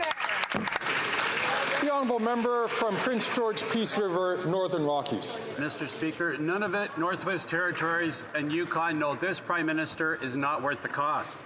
From his NDP Liberal government's own 2023 Northern Housing Report, after 8 years, housing starts in Yukon are down 19.3%. Housing starts are down 21.2% in Northwest Territories. Less than 20% of families can afford to purchase a home in Nunavut. And if you're lucky enough to have a house in Nunavut, your mortgage payment went from $2,000 a month to $3,200 a month in just 1 year. But Northerners have a choice next election. The costly coalition NDP Liberal government and their quadrupling of the carbon tax, their northern housing crisis, their wasteful spending, their 30-year high murder rates, or our common sense plan to axe the tax, build homes, fix the budget, and stop the crime. And it's time, Mr. Speaker, to bring it home. The honourable member from Winnipeg North. Yes, thank you, Mr. Speaker. You know, as Canadians and Liberals are very much concerned about the price of groceries, a very serious issue. That's one of the reasons why we brought in the Competition Act. That's right. Let me talk to you about a lady by the name of Jenny Byrne. Jenny Byrne was the leadership campaign manager for the leader of the Conservative Party, Mr. Speaker. Did you know that she still is the senior advisor to the leader of the Conservative Party? Mr. Speaker, she is also an active advisor to Loblaws. She's the one that's telling Loblaws, who's making billions of dollars in terms of what it is that they should be doing. Mr. Speaker, not to be outdone, the deputy leader of the Conservative Party, you can't make this up. She's the former advocate for Walmart, Mr. Speaker. Talk about conflict. How dare the Conservatives try to say that they're on the side of Canadians when it comes to grocery prices, Mr. Speaker? That's just not true. Here, here. L'honorable député de Vimy. Mr. Speaker, today I rise to commemorate the 60th anniversary of the Royal Canadian Legion Branch 251, proudly celebrated on January 27th. Congratulations, you make us proud, and we are honored to count on the strength and service the Legion offers to our constituents. Depuis 60 ans, For 60 years, members of Legion 251 in the riding of Vimy have embodied the values of loyalty, sacrifice, and community spirit. Every year in Laval, we are very proud to attend the annual Remembrance Day Parade. Thanks to local initiatives, support for veterans, inspiration to our Cadet Corps, and their role as guardians of our common heritage. They constantly weave the fabric of our community. Thank you for encouraging us to remember our fallen heroes and to share the principles that bring us together as Canadians. The honourable member from Dauphin Swan River, Nipawin. After 8 years, Canadians know this Prime Minister is not worth the cost. Rural Canadians in particular no longer have a government who works for them. No government has failed to represent rural Canadians more than this Liberal NDP coalition. This Prime Minister has neglected, divided, and punished rural Canadians for simply living their rural way of life. The good news is that Canadians will have a clear choice in the next election. A choice between a costly Liberal NDP coalition that will raise your taxes, double your housing costs, and allow crime and chaos in your community, or a choice to elect Conservatives who will restore hope for all Canadians. The common sense Conservative plan is straightforward. Axe the carbon tax, build the homes, fix the budget, and stop the crime. Only Conservatives will help rural Canada and all Canadians. The honourable member from St. Catharines. Mr. Speaker, I rise today to honour an unsung hero of Canadian basketball. Ben Newman, a St. Catharines businessman, staged the first ever NBA game and brought Toronto its first professional basketball team. At only 26, he went to New York to represent Canada, what was then called the Basketball Association of America. In 1946, Newman was essential in organizing the NBA's inaugural game, where the New York Knickerbockers narrowly beat the Toronto Huskies 68-66. At the time, the Globe and Mail said Newman was considered one of the Dominion's great authorities on the sport. While the Huskies only played for one season, 2 of their players are now honored in the Canadian Basketball Hall of Fame. And in this house, we know Toronto continues to excel in the NBA. Ben Newman left a legacy of generosity and joy for his family and for St. Catharines and for all Canadian basketball fans. He's remembered by his wife Sheila, his daughter Francine, and his grandson Jordan, who continue to share his story. Newman will also be on this year's ballot as a builder of the game at the Naismith Basketball Hall of Fame in Massachusetts. I hope his impact will be remembered here and throughout Canada. The honourable member from York Simcoe. Mr. Speaker, this Liberal NDP government has created a made-in-Canada housing crisis. Our country is now the least affordable housing market in the entire world, and the Prime Minister's costly policies have only made matters worse. Retirees are now living in laundry rooms. Millennials are living in their parents' basements.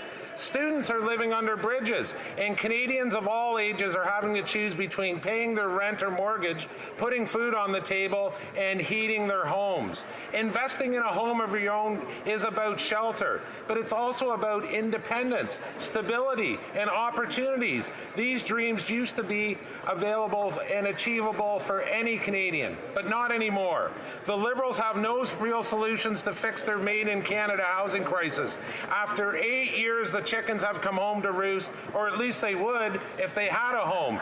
Conservatives will build the homes, fix the budget, axe the tax, and stop the crime. Now let's go! The honourable member from Niagara Falls. Mr. Speaker, after 8 years, this Liberal government has allowed catch-and-release criminals to cause chaos in our streets, resulting in car theft numbers unlike anything we've ever seen in the past.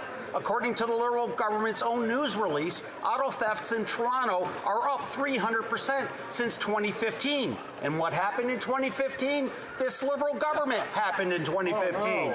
This auto theft crisis has happened under their watch, and parts are full of stolen cars waiting to be shipped overseas, while Canadians are left paying the price through increased insurance premiums. This Liberal NDP coalition and Prime Minister are not worth the cost. Change is needed, and only Conservatives will increase the mandatory minimum penalty for a third offence of motor vehicle theft, and we will repeal the catch-and-release rules in this government's Bill C-75 to ensure that repeat offenders get jail, not bail. A Conservative government will hit the brakes on car theft, protect the property of Canadians, and bring home safe streets. It's just common sense. The honourable member from Kingston and the Islands. Mr. Speaker, while Loblaw's profits are at an all-time high, so are Canadian grocery bills. And who's working to keep it that way? The Leader of the Opposition's campaign manager and top political advisor. Last week we learned that Jenny Byrne, a senior Conservative advisor, is currently listed as an active lobbyist for Loblaws, all while she participates in Conservative caucus meetings and has daily calls with the Leader of the Opposition to set strategy. While Jenny Byrne has been profiting off the anti-competitive practices of Loblaws, the Leader of the Opposition has been profiting off her counsel on exploiting Canadians' anxieties over grocery prices. Now it all makes sense why Conservative MPs have been putting up roadblocks on legislation to combat predatory pricing and anti-competition practices. On this side of the House, Mr. Speaker, we will keep working to combat high grocery prices despite the interests of Conservative insiders. The honourable member from Skeena-Bulkley Valley. Mr. Speaker, I rise today to honour the work of volunteer firefighters and search and rescue teams across Northwest BC. These folks give a tremendous amount of their personal time, both training and responding to calls, and they do it for one reason: to protect their neighbours. I think it's one of the truest expressions of community that there is. I want to give a special tribute today to the volunteers of Terra Search and Rescue who responded to the tragic helicopter crash in our region on January 22nd, which claimed 4 lives. Their skilled response in difficult winter conditions was invaluable. Now, there's a small way we can recognize volunteer contributions like this, and that is by increasing the income tax deduction for fire and search and rescue volunteers from $3,000 to $10,000. And I'm proud to stand with my colleague, the member for Courtenay Alberni, and our entire caucus in supporting this one important change. Hear, hear. The Honourable Member for Jonquière. Mr. Speaker, this week, the Canadian U18 Curling Championships will begin, and the riding of Jonquière is represented in Ottawa thanks to the Kenogami Fortin La France team. They received Curling Quebec's title of Team of the Year for the 2021-22 season. And this year will be especially special for the member for Lac-Saint-Jean and for me, because both teams representing Quebec and Ottawa in this competition come from our beautiful part of the country, which is also full of talent. I am very proud to see these young athletes representing Quebec here in Ottawa and show off the athletic talent in the Saguenay-Lac-Saint-Jean region. I'd like to conclude by wishing them all success. Julianne, Megan, Amy, Megan, and their coach Brandon, congratulations. The honourable member from King Vaughan. Mr. Speaker, Bill C-234 is asking for a carbon tax carve-out for farmers. The PBO has stated that this bill will save Canadian farmers $1 billion by 2030. That's right. By fighting to keep the carbon tax on farmers, Liberals are voting to keep grocery prices high. Everyone knows that when you tax the farmer who grows the food, the trucker who ships the food, the buyer who buys the food. The Liberal government is sending 2 million people per month to food banks. The number of people eating at food banks in Toronto today would fill the Rogers Centre 7 times. Seniors are the fastest growing users of food banks. The Liberal Environment Minister admitted in committee that he called 6 senators and pressured them to cut the bill. Liberals want to continue with their plan to quadruple the carbon tax on farmers from 14 to 61 cents a litre. Our Conservative amendment will reject the Senate changes and restore this bill to its original plan.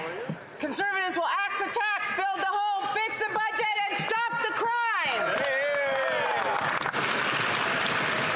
The honourable member from Pickering-Uxbridge. Mr. Speaker, last week we learned the Conservatives' top advisor, Jenny Byrne, is also a lobbyist for Loblaws. Maybe this explains why Conservative MPs have been blocking legislation to deal with predatory pricing.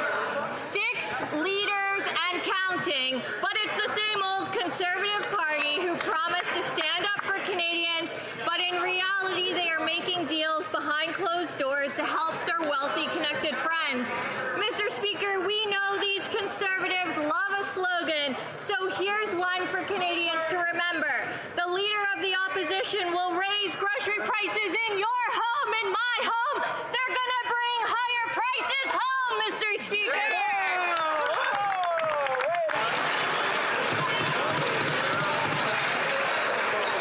Oral questions. Questions orales. L'honorable. The Honourable Leader of the Opposition.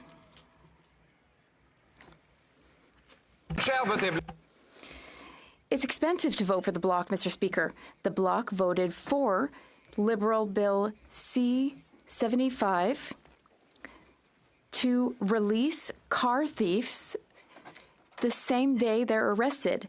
The Bloc also supported C-5, which allows criminals to serve their sentences at home. And these laws have increased car theft by 200% in Montreal and 300% in Toronto. Will the government reverse these policy decisions and replace them with some common sense policy to get rid of this awful problem? The Honourable Government House Leader. Mr. Speaker, the opposition leader is pretending to care about car theft. Last week, he pretended to care about grocery prices. But, Mr. Speaker, we have found out that his campaign leader is a main lobbyist for Loblaws. This is what's going on behind closed doors within the Conservative Party. What did he promise his campaign leader? That's my question. The Honourable Opposition Leader. Well, to axe the tax. That's what I promised. We are also going to fix car theft problems. I announced a common sense plan today to put an end to sentences being served at home and also to put an end to automatically releasing car thieves on bail. 3 car thefts should lead to 3 years behind bars. Will the government stop the crime that it has caused? We have a common sense plan. The Honourable Government House Leader. Mr. Speaker, the Conservative leader likes to talk about clarity and common sense, so here's some questions for him. What did his campaign leader advise him regarding grocery prices and costs in Canada, and what did he promise her? Because his political career is all thanks to this person. So what did he promise her? She speaks to his party's caucus behind closed doors. What is she advising all of these Conservatives about the cost of living and about grocery prices in Canada? It's so hypocritical, Mr. Speaker. What I promised was to axe the tax, build the homes, fix the budget, and stop the crime. The Prime Minister, with the support of the NDP, passed catch and release that allows career car thieves to be released the same day they are caught stealing cars, to have house arrest, and to have shorter sentences, many of which they serve in their living room watching Netflix. That has led to a 100% increase in car theft in Montreal and Ottawa, and a 300% increase in Toronto. Will they reverse these disastrous and reckless policies so that we can stop the crime?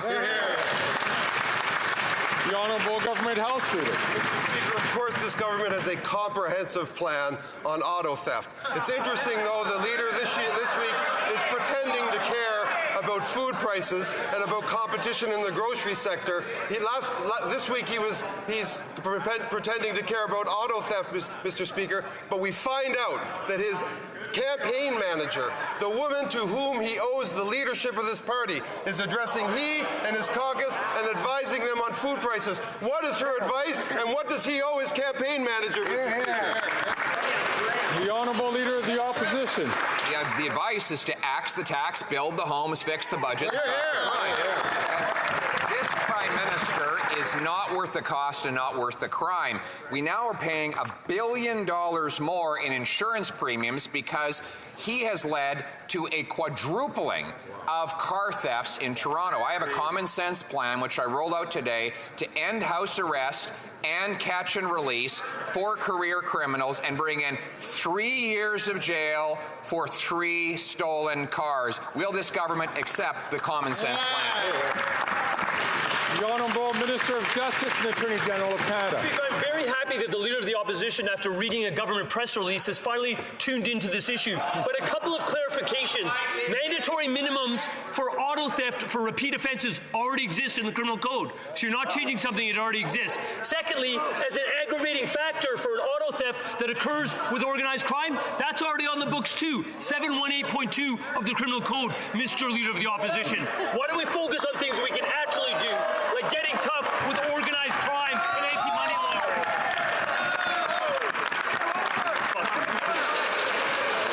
The Honourable Leader of the Opposition. We are opposed to mandatory minimums for car auto theft, and furthermore, the minister claimed that he brought in bail reform that would stop auto theft, only that their bail reform doesn't apply to auto theft. So he's got to read his own law before trumpeting it in the Parliament. Mr. Speaker, they've given us a 300% increase in auto theft in Toronto, a 300% increase in auto claims this year alone. That is their record. We have a common sense plan to stop the crime. Why won't they implement it today?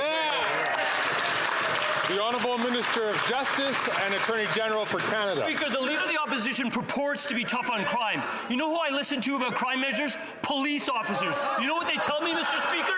They tell me that this isn't an individual crime. This is backed by people who are organized criminals. How do we deal with that? We get tough on money laundering. When he's asking me to read the law, I'd ask him to read C-59. That has measures that deal with money laundering that you're voting against.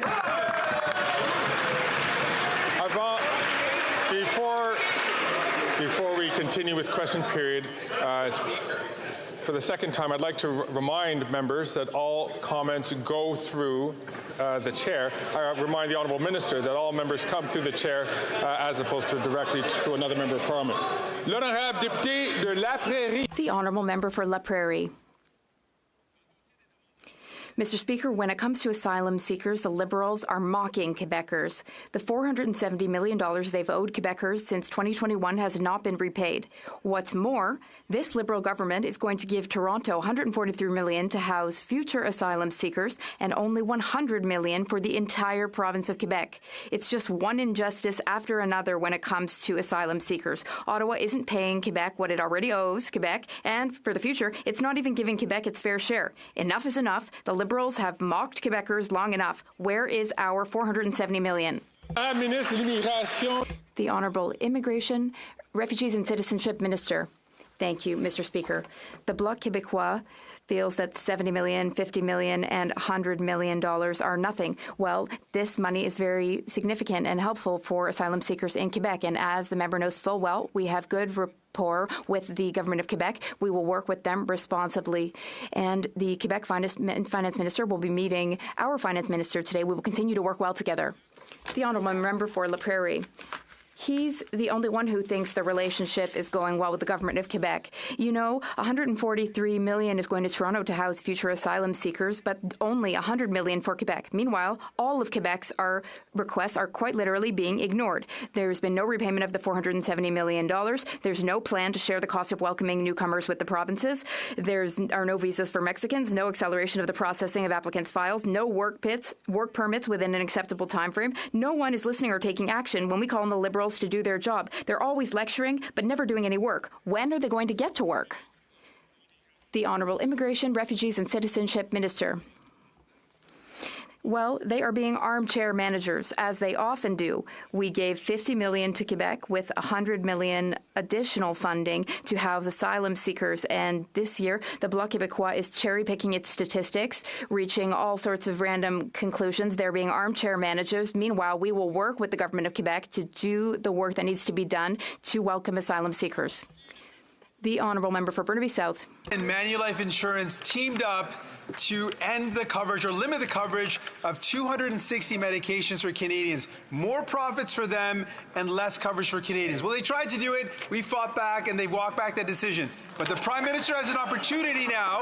Yep. They have an opportunity now to end this once and for all by bringing in pharmacare. This is something the Prime Minister has promised and broken that promise. The Liberals have promised and failed for 30 years. So what the Prime Minister has a choice. Will he choose to stop working for big pharma? Yes or no? Yeah. The Honourable Minister for Health. Well, thank you very much, Mr. Speaker. And of course, we share the member's objective to reduce drug price for Canadians and to make sure that we have a competitive and fair environment in Canada. We're working together on pharmacare legislation. I look forward to continuing those conversations. And of course, Canada, by engaging in bulk purchasing, has seen a reduction of about $300 million in the cost of drugs for Canadians across this country, with many countries looking to how they can emulate that kind of practice to reduce drug prices in their countries. We're going to continue to do everything we can, Mr. Speaker. Then I have Député de Burnaby Sud. The Honourable Member for Burnaby South. Choosing big pharma and Canadians keep paying the price. Monsieur le Président. Mr. Speaker, Liberals are talking about Loblaws and how the other party has ties to Loblaws, but they have ties with Loblaws. In fact, over the past years, they met with Loblaws 60 times. And they have received millions of dollars, or thousands of dollars, rather, from the Sobeys family. They need to bring down prices. When will the Liberals stop governing for the Sobeys and Westons of this world? The Honourable Minister of Health. Well, Mr. Speaker, it is absolutely essential that we bring down the cost of living, and we need to improve affordability. That is why we worked with all provinces and territories to buy medication for bulk purchasing to bring down costs. Now, as for lobbying, that's a question for Jenny Burns, I'd say, Mr. Speaker. From Calgary Forest Lawn. This Liberal NDP government continues to scam Canadians with their carbon tax. They said it would reduce emissions. It didn't. They said Canadians would get more in these phony rebates, and they don't. And they plan to increase this carbon tax scam in April, making the cost of everything go up. As 2 million Canadians visit a food bank in a single month, a third of which are children. After 8 years, this Prime Minister is not worth the cost. Will the Liberals stop their plans to increase the carbon tax scam on April the 1st, making the cost of gas, groceries, and home heating even more expensive? The Honourable President of the Treasury Board. Mr. Speaker, I find it incredulous that the opposition is speaking about scams. When you think about the advice that they are giving Canadians to invest in volatile cryptocurrency, to fire the Governor of the Bank of Canada, one of Canada's foremost institutions, and to vote not once, not twice, but 120 times against supports for Canadians, including our armed forces and including Ukraine. That's the height of hypocrisy, Mr. Speaker. The Honourable Member from Calgary Forest Lawn. Mr. Speaker, we will continue to vote against all measures that makes Canadians' lives even harder and even more expensive every single time. Conservatives are on the side of Canadians who are having to go into food banks more than ever before and making the cost of gas, groceries, and home heating more expensive because of their carbon tax scam. This Liberal NDP government is immune to the pain that they're causing on Canadians because they're always working for the Liberal insiders and consultants. Why don't they scrap the scam and axe the tax to bring down the cost of gas, groceries, and home heating already? The Honourable President of the Treasury Board. Mr. Speaker, after the news this weekend about insiders, I find it rich coming from the opposition that they're going to criticize that point. But I will ask them in return, what is it that they would cut? Are they going to cut supports to Ukraine and the Canadian Armed Forces? Yes. Are they going to cut affordable housing, Mr. Speaker? Are they going to cut the Canada Child Benefit and $10 a day childcare? Let's hear it. What are they going to cut?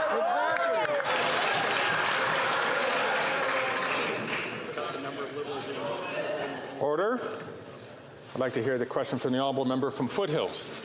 Well, I'm very proud to say the first thing we'll cut is the Liberal NDP carbon tax to make life more affordable for Canadians. Because Canadians are paying more for food than they ever have before, with 2 million people relying on a food bank every month. The Prime Minister's solution? Let's make food even more expensive. On April 1st, they plan to increase the carbon tax by 23%, part of their plan to quadruple the carbon tax. Conservatives have a common sense bill, C-234, which will remove the carbon tax for farmers, making food more affordable for Canadians. Why will the Prime Minister not cancel his plan to increase the carbon tax on April 1st to ensure Canadians can feed their families? The Honourable Government House Leader.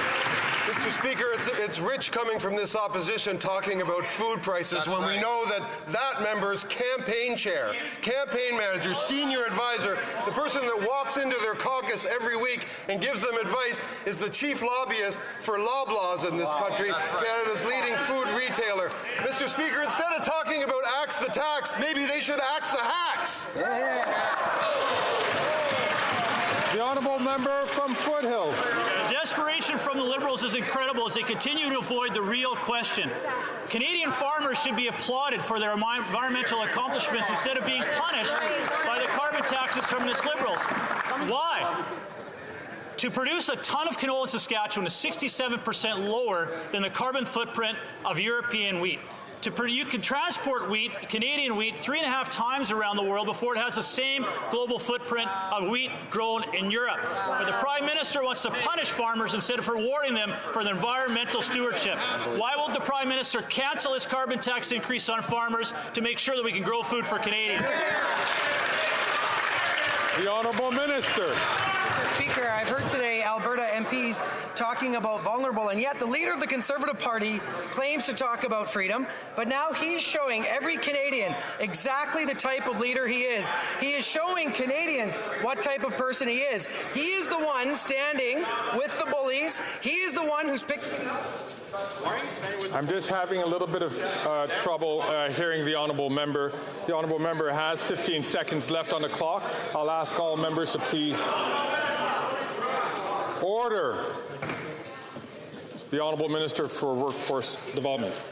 Mr. Speaker, he is the one who's standing with the bullies. He is the one who is picking on vulnerable people, standing with Danielle Smith instead of defending the most vulnerable youth in our country. Mr. Speaker, he has shown Canadians who he is, and Canadians will not forget.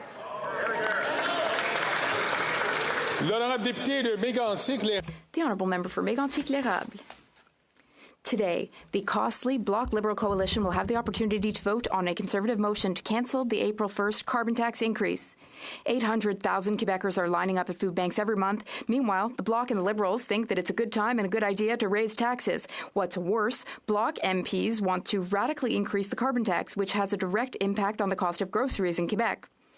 Who will have the courage to vote against Bloc Liberal ideology this afternoon? Who will let more families keep more money in their pockets, and who will decrease food bank use? The Honourable Environment and Climate Change Minister. Thank you, Mr. Speaker. I would like to remind my honourable colleague that federal carbon pricing does not apply to Quebec because they have had a cap-and-trade system for over 10 years. That is Quebec's government's system. So he can talk to François Legault, Quebec's premier, about this if he wants to. I'll give him his contact information. But let's talk about what we've done. We support sustainable agriculture. They voted against it. They voted against funding to help dairy producers and poultry producers who are under supply management. That's what they voted against, Mr. Speaker. The Honourable Member for Mégantic-L'Érable. Well, what their Liberals are trying to do is distract us, divide us, to make us forget their disastrous track record, which has resulted in 2 million people using food banks every month. They think it's funny, but it's not funny, Mr. Speaker, that 2 million Canadians are using food banks every month because they can no longer afford groceries, Mr. Speaker. Who will do the right thing this afternoon? The right thing, that is voting for the Conservative Party's motion to cancel the tax hike scheduled for April 1st. Who will have the courage to do the right thing? The Honourable Minister of Environment and Climate Change. Mr. Speaker, people are watching us, and they don't understand why in 2024, a party that wants to maybe form government still doesn't understand that climate change is real. In fact, last year, there was a 20% decrease in grain production due to drought, and drought in 2023 dropped grain production by 13%, Mr. Speaker. And over the course of the past decade, 200,000 farmers in Canada have experienced higher costs due to climate change. Why do the Conservatives want to let people pollute for free, Mr. Speaker? Before we go to the member for Mirabel for his question, I would encourage all members to wait their turn before asking their question. The Honourable Member for Mirabel. 41% increase in business bankruptcies last year, and 61% of those bankruptcies were in Quebec. Mr. Speaker, that is the biggest increase on record. And in the middle of all that, the federal government imposed the January 18th deadline for small and medium enterprises to repay the emergency account without penalty. In a Radio-Canada report, Trustee Stéphane Leblanc warned that insolvency cases have been on the rise for the past month. And it's obvious that the Liberals have just added $20,000 worth of debt to at-risk SMEs. Why not be more flexible with these businesses rather than trying to kill them off? The Honourable Minister of Small Businesses. Mr. Speaker, the Canada Emergency Business Account was created to keep businesses afloat throughout the pandemic and to allow them to get back on their feet.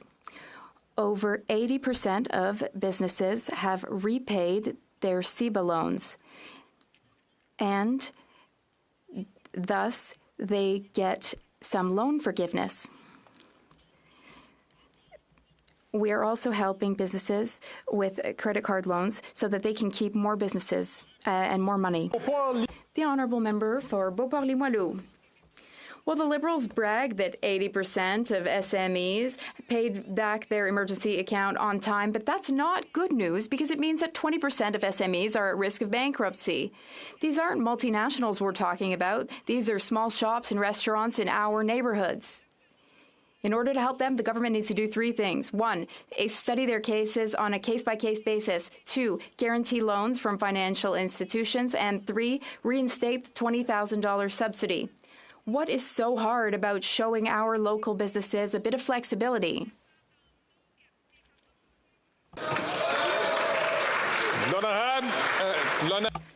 The Honourable Regional Development Minister. Thank you, Mr. Speaker, and I thank my colleague for the question.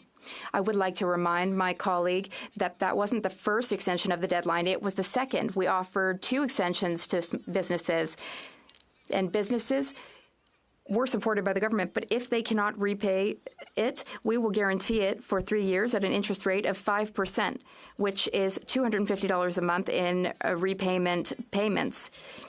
Also, in Canada, we are looking to the future. I've just made announcements in Drummondville, in Sherbrooke, and in many regions in Quebec. We will continue to support businesses, and we will help them with what they need. The Honourable Member for Trois-Rivières. Last week, I talked to a restaurant owner in Trois-Rivières. When he applied for the emergency account a few years ago, he couldn't have predicted that food inflation would increase by 10% every year. He couldn't have predicted that patronage would decline this much. Ahead of the January 18th deadline, he asked his bank for a loan to repay the federal government. The bank said no, because of the uncertainty in the restaurant businesses. Banks, they don't want the risk that the federal government would have to assume. So when he couldn't pay, the federal government demanded another $20,000. How many restaurants, just like his restaurant, do the Liberals intend to close? The Honourable Tourism and Regional Development Minister. Mr. Speaker, if the government hadn't been there to support these businesses would not have made it through the most significant pandemic this country has ever experienced. Now we need to look toward the future, Mr. Speaker. We need to support businesses deal with the challenges of the future. For example, the energy transition, Mr. Speaker, and also improved productivity to deal with labour shortages. On this side of the House, we will continue to support all businesses. The Honourable Member from Lloydminster, Battleford. Thank you, Mr. Speaker. After 8 years, this Prime Minister is costing Canadians more than they can afford. His punishing carbon tax is already driving up the cost of groceries, heating, and gas. And on April 1st, this NDP Liberal government wants to increase it once again. Conservatives introduced a common-sense motion to cancel the planned carbon tax hike that will cost them even more on gas, groceries, and home heating.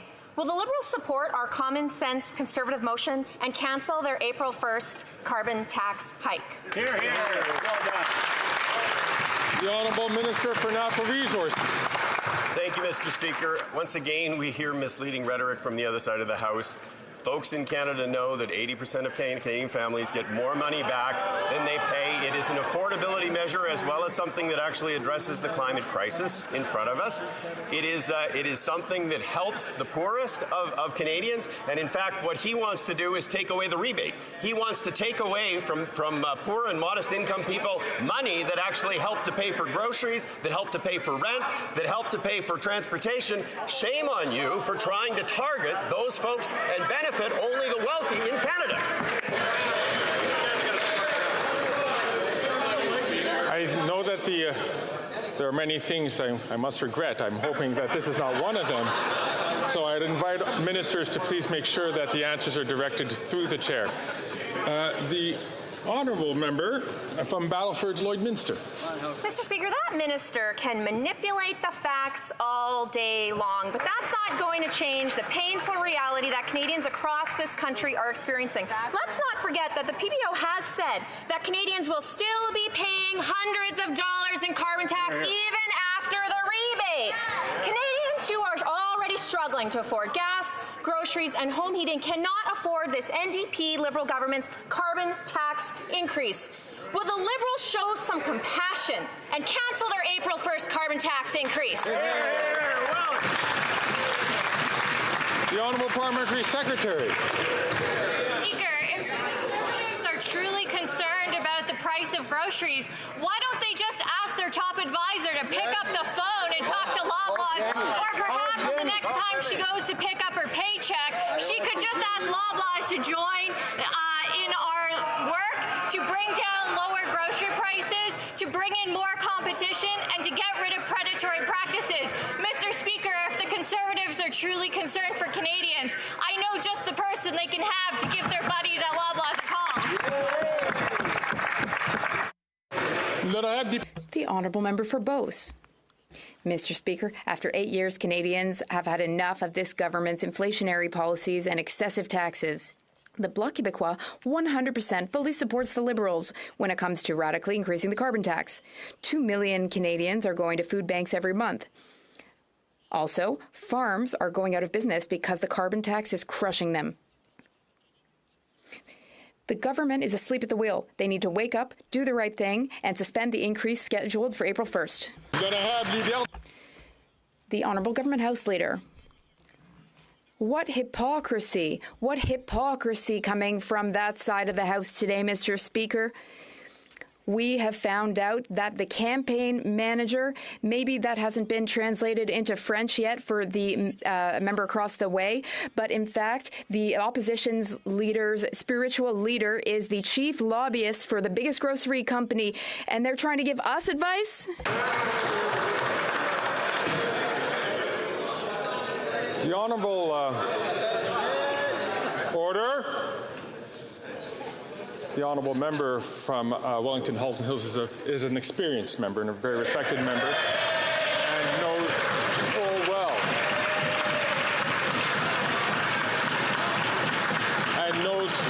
full well that he should wait his term before he is able to address the House. The Honourable Member from Edmonton Griesbach.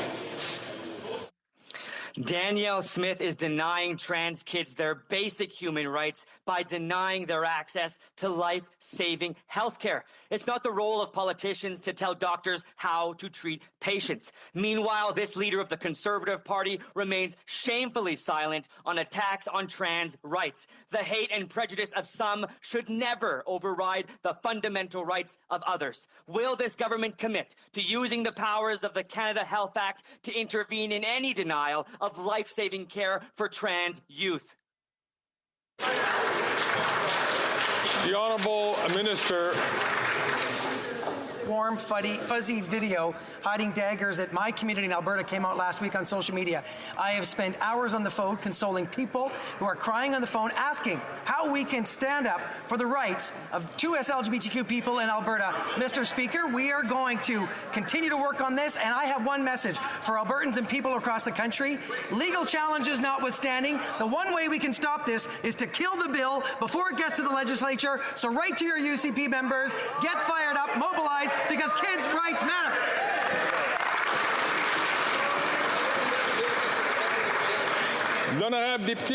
The Honourable Member for Winnipeg Centre. Mr. Speaker, parents deserve affordable quality childcare and childcare workers need livable wages. But the Liberals are letting the $10 a day childcare program fail by not giving workers fair pay and benefits, leaving parents without childcare spots.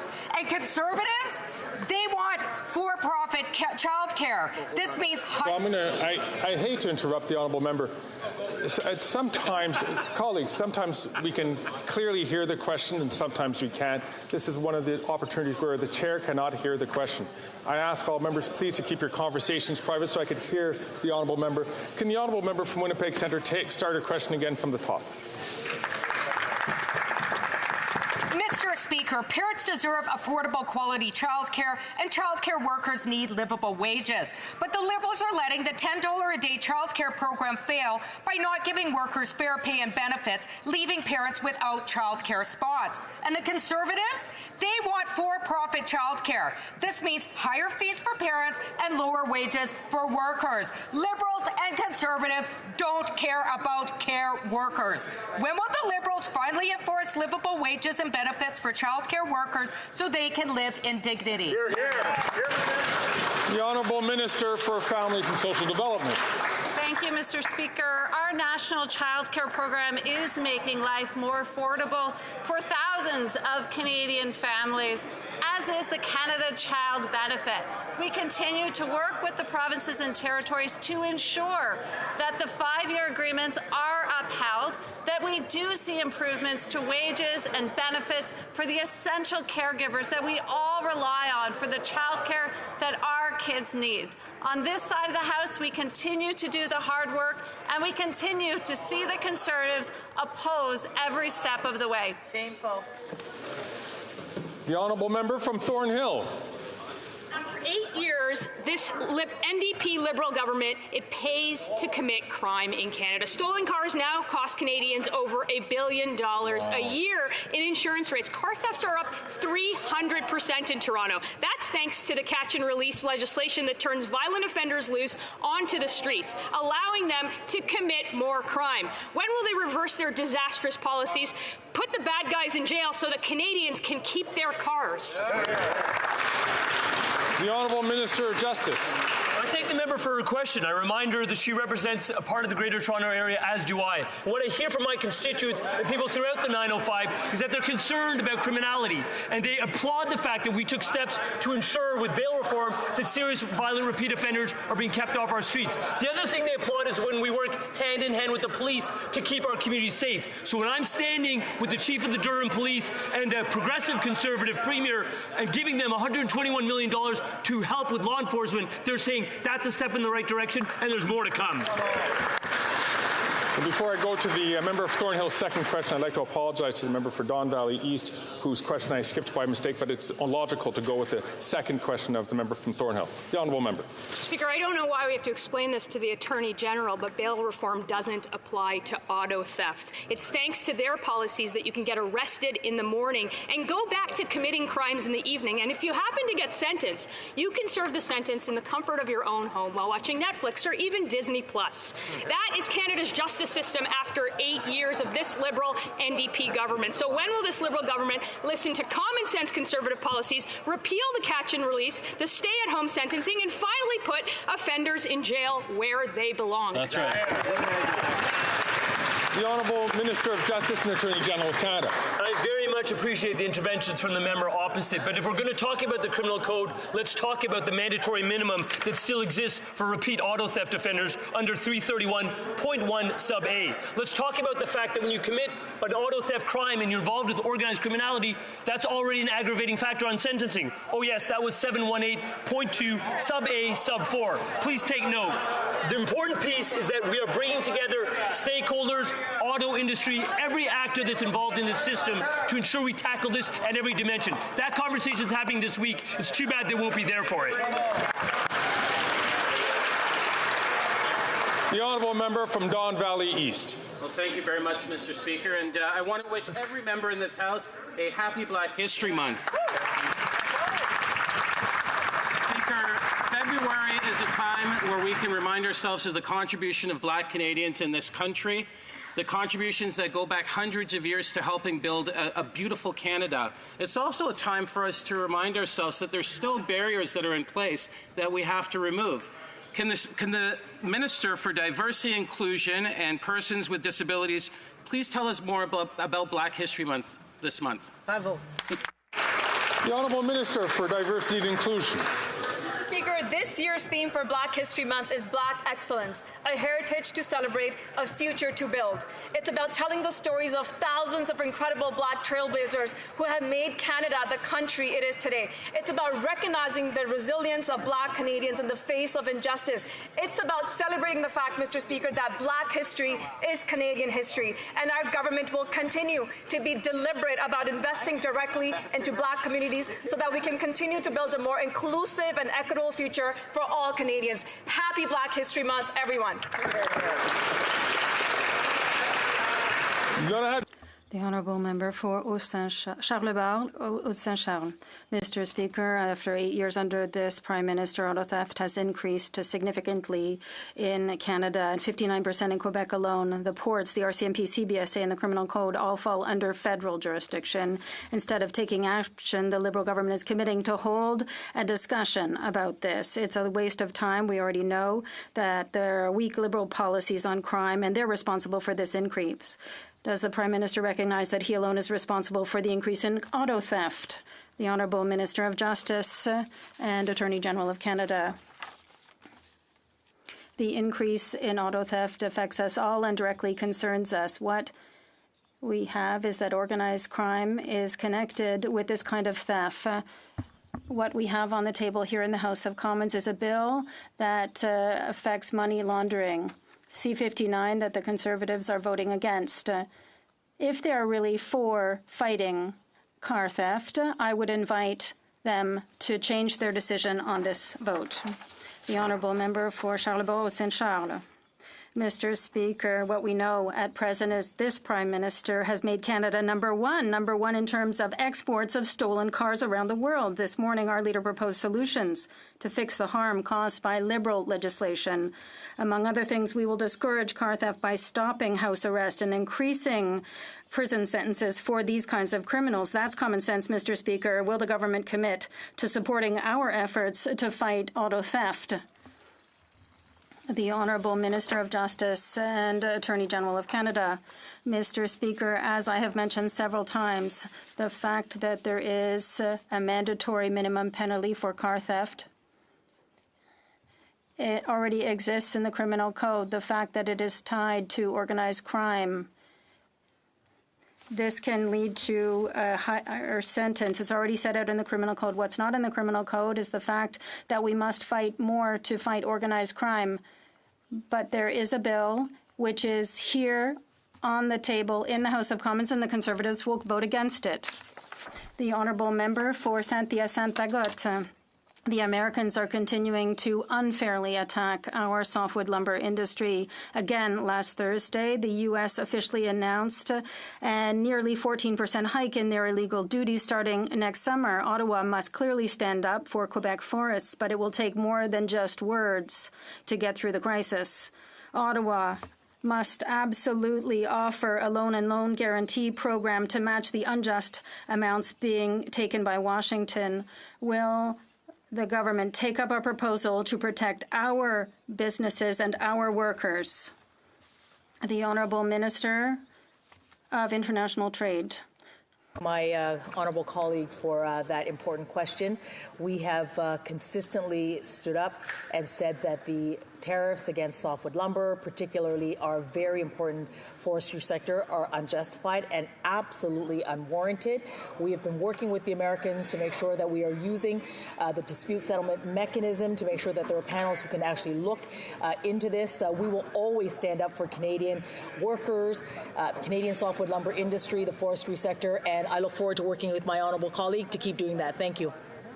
Then I have the honourable member for Saint-Hyacinthe-Bagotte. The time for talk has passed. It will take loans and loan guarantees to cover these illegal duties. The CUSMA litigation process needs a better framework to prevent these dirty, dilatory tricks. We must call for a tax exemption for private forests, which have nothing to do with these allegations by the U.S., and we have to ensure that Washington recognizes that the Quebec forestry regime is compliant with the free trade regulations. We want to collaborate with the government, but it needs to take action. What is it waiting for? The Honourable Minister of International Trade. I agree with my honourable colleague. Those tariffs are unwarranted, they're unjust. We need to keep standing up for Canadians, forestry workers, and the sector. I appreciate the suggestions coming from my honourable colleague, and I think what you have seen the government do time and time again is work in support of the sector, particularly through our trade commissioners, where we have helped Canadian forestry companies to expand and to diversify. We need to keep doing this, but I welcome the suggestions coming from my honourable colleague and look forward to working with him. Thanks so much. The Honourable Leader of the Official Opposition. This Prime Minister is not worth the cost and the crime. Auto theft is up 300% in Toronto and 100% in Ottawa and Montreal in the last 8 years of his catch and release policies. But his minister says, oh, don't worry. There's already a mandatory jail time provision in 3331A of the Criminal Code. Yes, it's only for 6 months. Today we propose a mandatory 3 years for 3 cars stolen. Will they support this common sense change, yes or no? The Honourable Minister of Justice and thank the leader opposite for returning to the chamber and returning to this issue. It's an important one, and it's really important to understand the full complexity of the issue. This touches the auto industry, this touches our ports, this touches the criminal code, this touches the CBSA. What I would note for Canadians is that under that party's watch, when that member was actually a cabinet minister, frontier agencies like the CBSA were actually cut. So in terms of providing the resources to keep Canadians safe, it's an interesting record that they've got. I wouldn't be too proud defending it. The Honourable Leader of the Opposition. His main criticism is that when we were in government, we delivered safe streets at a low cost. Right. That's right, we spent less. There was less crime and less costs. That's a good thing. With them, you get more costs and more crime. So why won't they follow our common sense plan to bring down costs and crime by keeping repeat car theft criminals in jail now?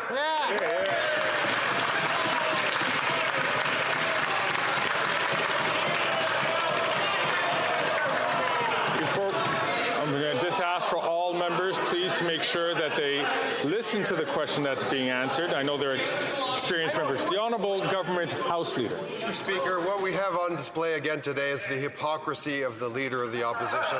This week, he pretends to care about auto theft. He's getting comprehensive answers from the Attorney General, Minister of Justice, on what we're doing. He just has empty slogans, and I'll give him some empty slogans. What does this member's campaign manager tell him about food prices? What does she tell him about her lobbying activities with Loblaws? He comes in here shouting slogans like axe the tax. He needs to axe the hacks.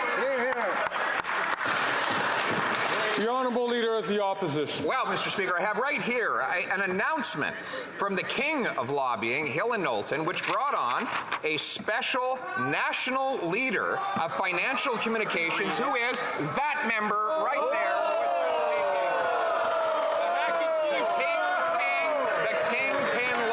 Over there trying to distract from the fact that crime is raging out of control. Today I announced a common sense plan to end catch and release and house arrest for repeat car theft criminals. Will they adopt this common sense plan to stop the crime?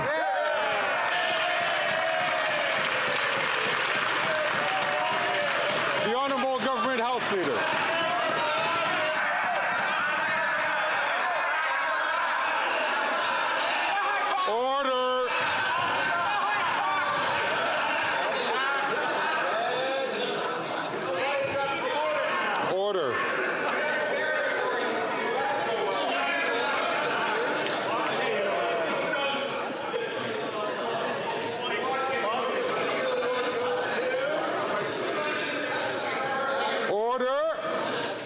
The Honourable Government House Leader. It's pretty clear that the Conservatives are off their game today, Mr. Speaker. What has happened here is that their campaign manager, the woman who has contributed, to whom the Leader of the Opposition owes his job, has been exposed as the lead lobbyist for Loblaws, Canada's leading food retailer. Stephen.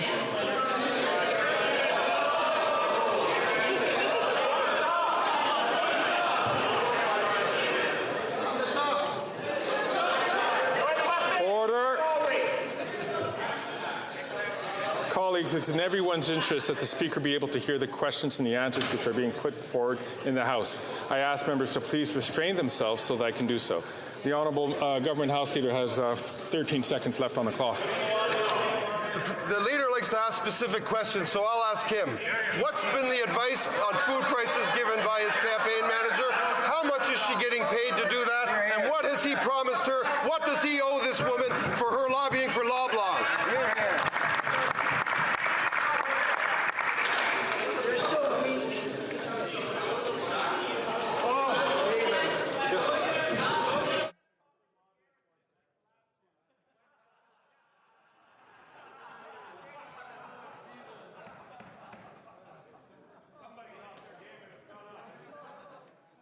The Honourable Member from King's Hands.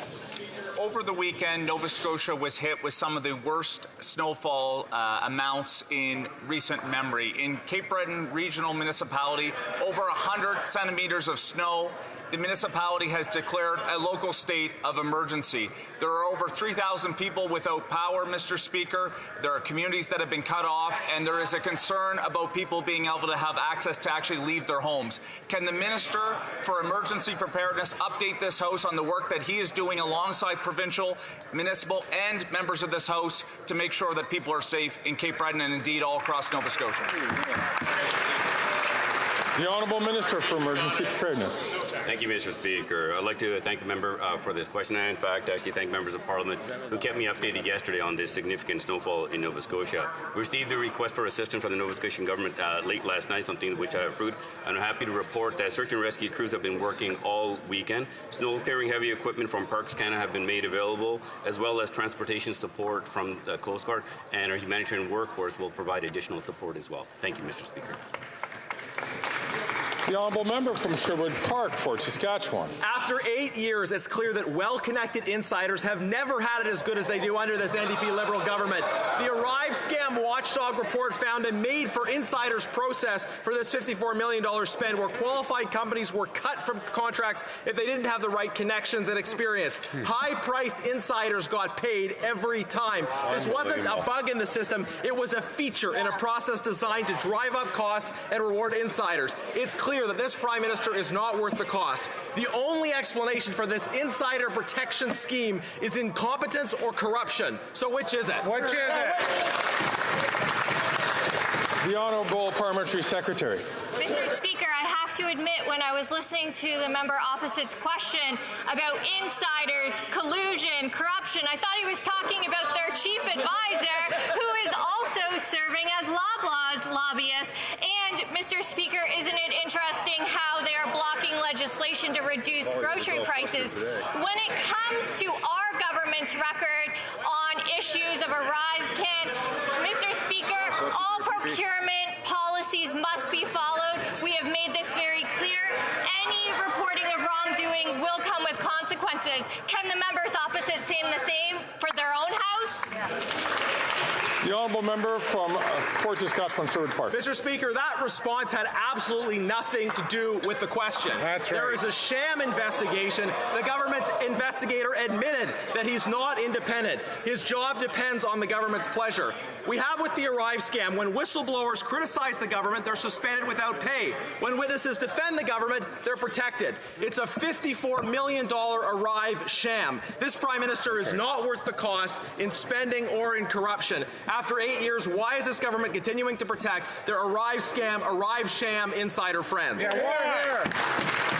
Honourable Parliamentary Secretary. Mr. Speaker, as I've said in this House time and time again, we expect all contracts to be issued following the rules and procedures set out.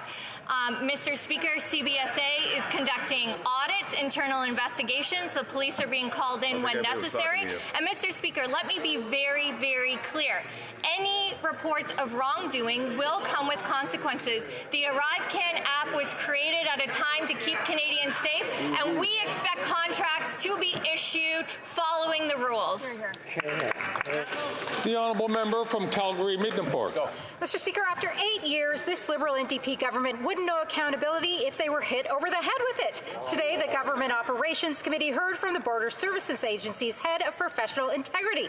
The lesson: this is a kangaroo court for the government to investigate its own department. Min Doan, the chief information officer during Arrive Can, has been accused of deleting key emails. But the investigator reports to the senior officials at the same department that bought Arrive Can. So will this coalition government hold those in charge accountable, or do they plan to hide the dirt like they usually do? The Honourable Parliamentary Secretary to the Minister of Public Safety. Mr. Speaker, we have said time and time again that we support the work that is being done at committee. The minister has instructed the president of CBSA that, she should be very clear and open with the committee on the work that they are doing. Mr. Speaker, they are providing, there is initial interim reports, there are more investigations happening, and Mr. Speaker, once again, we put in place the Arrive Can app to help Canadians during an extraordinary time, and we expect contracts to be fulfilled following all the rules and procurement practices. The Honourable Member from Etobicoke Centre. Mr. Speaker, this week every MP in this House will have a chance to vote in solidarity with Ukraine by voting in favour of the Canada-Ukraine Free Trade Agreement.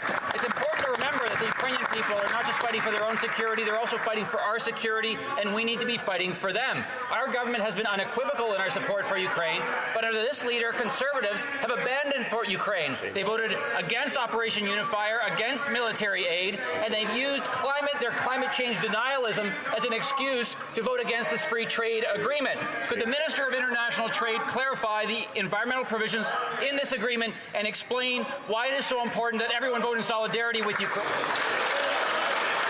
The Honourable Minister for International Trade. I want to thank the member for Etobicoke Centre for his strong advocacy for his constituents and for Ukrainian Canadians.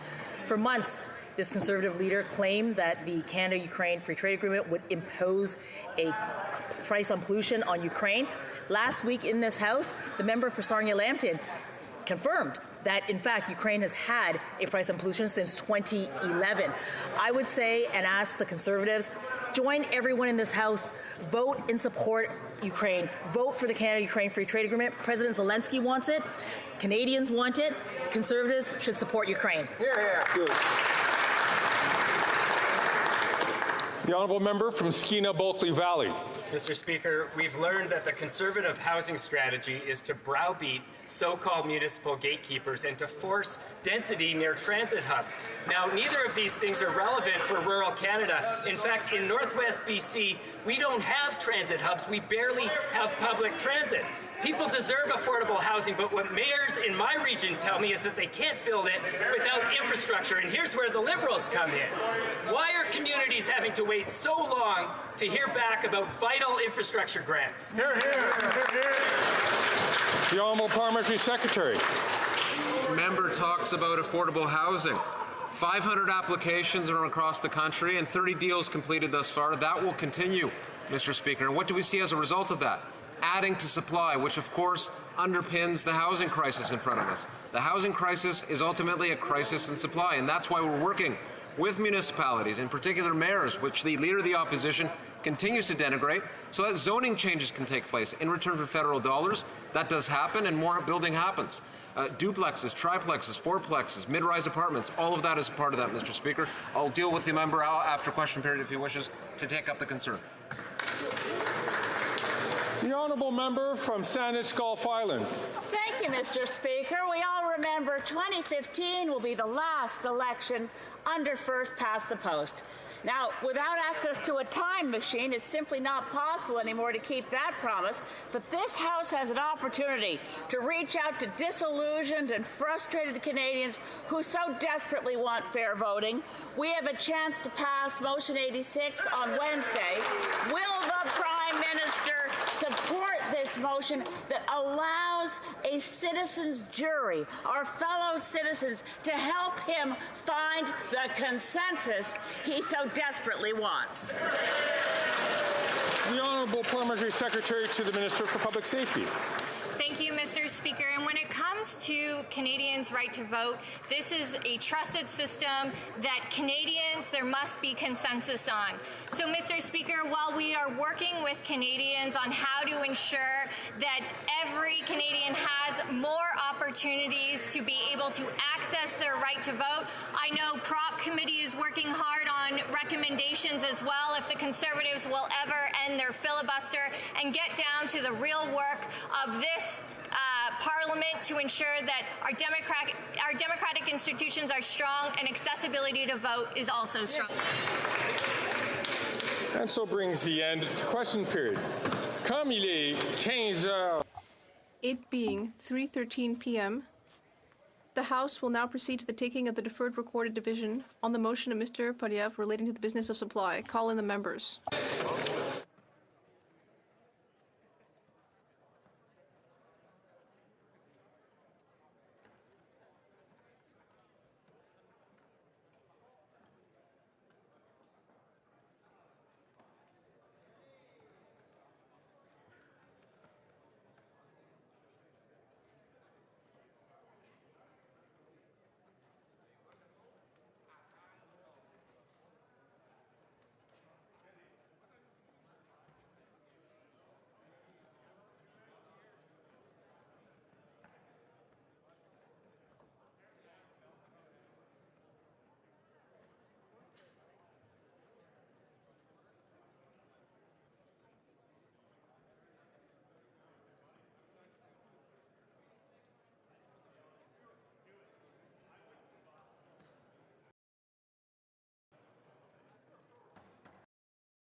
La question est la suivante.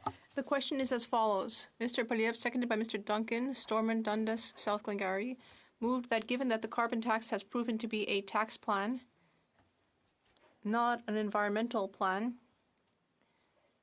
the House call on the Liberal government to cancel the April 1st, 2024 carbon tax increase. La période de 10 minutes pour les députés votant. The 10-minute period for members voting electronically has started, and the House will now proceed to the vote for members participating in person. All those in favor of the motion will please rise. Mr. Poliev. Mr. Poliev. Mr. Bazan. Mr. Bazan. Mr. Kimmich. Mr. Kimmich. Mrs. Thomas. Mrs. Thomas. Mrs. Stubbs. Mrs. Stubbs. Mr. Paulus. Mr. Paulus. Mr. Scheer. Mr. Scheer. Miss Landsman. Ms. Landsman. Miss Lewis, Haldeman Norfolk. Ms. Lewis, Haldeman Norfolk. Mr. Barrett. Mr. Barrett. Mrs. Gray. Mrs. Gray. Mr. Barlow. Mr. Barlow. Mr. Ellis. Mr. Ellis. Mr. Kelly. Mr. Kelly. Mr. Baldinelli. Mr. Baldinelli. Mr. Cooper. Mr. Cooper. Mr. Hoback. Mr. Hoback. Mr. Davidson. Mr. Davidson. Mr. Jennis. Mr. Jennis. Mr. Small. Mr. Small. Mr. Richards. Mr. Richards. Mr. Duncan, Stormont, Dundas, South Glengarry. Mr. Duncan, Stormont, Dundas, South Glengarry. Mr. Berthold. Mr. Berthold. Mr. Workington. Mr. Workington. Miss Finley. Miss Finley. Mr. Chong. Mr. Chong. Mr. Abultaif. Mr. Abultaif. Mrs. Kuzi. Mrs. Kuzi. Mr. Seaback. Mr. Seaback. Miss Ferrari. Miss Ferrari. Mrs. Block. Mrs. Block. Mr. Stewart. Mr. Stewart. Mr. Viss. Mr. Viss. Mr. McCauley, Edmonton West. Mr. McCauley, Edmonton West. Mr. Lloyd. Mr. Lloyd. Mr. Aitchison. Mr. Aitchison. Mr. Brassard. Mr. Brassard. Mrs. Goodrich. Mrs. Goodrich. Mr. Lewis Essex. Mr. Lewis Essex. Mr. Lawrence. Mr. Lawrence. Monsieur Godin. Monsieur Godin. Madame Vien. Madame Vien. Mr. Morantz. Mr. Morantz. Mr. Williams. Mr. Williams. Mr. Malillo. Mr. Malillo. Mr. Tucker. Mr. Tucker. Miss Gladue. Miss Gladue. Mr. Chambers. Mr. Chambers. Mrs. Roberts. Mrs. Roberts. Mr. Patzer. Mr. Patzer. Mrs. Gallant. Mrs. Gallant. Mr. Muse. Mr. Muse. Mr. Redekop. Mr. Redekop. Mr. Van Popta. Mr. Van Popta. Mr. Waugh. Mr. Waugh. Mr. Steinley. Mr. Steinley. Mr. Calkins. Mr. Calkins. Miss Rude. Ms. Rude. Monsieur Leroux. Monsieur Leroux. Monsieur Généreux. Monsieur Généreux. Mr. Genereux. Mr. Genereux. Mr. Lobb. Mr. Lobb. Mr. Mazer. Mr. Major. Mrs. Vecchio. Mrs. Vecchio. Monsieur Martel. Monsieur Martel. Monsieur Gould. Monsieur Gould. Mr. Kurek. Mr. Kirk. Mr. Epp. Mr. Epp. Mr. Zimmer. Mr. Zimmer.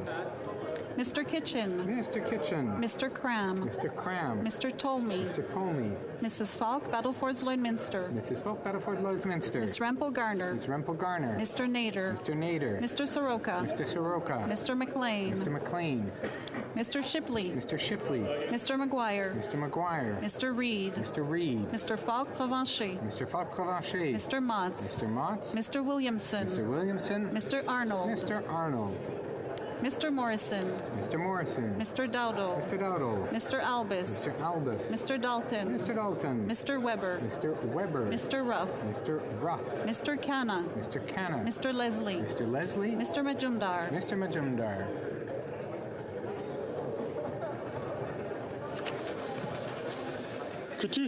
All those opposed to the motion will please rise. Mr. McKinnon-Gatineau. Mr. McKinnon-Gatineau. Mr. O'Regan. Mr. O'Regan. Mr. Duclos. Monsieur Duclos. Monsieur Rodriguez. Monsieur Rodriguez. Monsieur Guilbeault. Monsieur Guilbeault. Miss Sachs. Miss Sachs. Miss Chagger. Miss Chagger. Miss Groh. Miss Groh. Mr. Scarpalegia. Mr. Scarpalegia. Mr. Vandal. Mr. Vandal. Miss Cara. Miss Cara. Miss Sahota. Miss Sahota. Madame Le Boutillier. Madame Le Boutillier. Madame Bibot. Madame Bibot. Mr. Beach. Mr. Beach. Madame Martinez Ferrada. Madame Martinez Ferrada. Mrs. Valdez. Mrs. Valdez. Miss Jazek. Miss Jazek. Mr. Dollywall. Mr. Dollywall.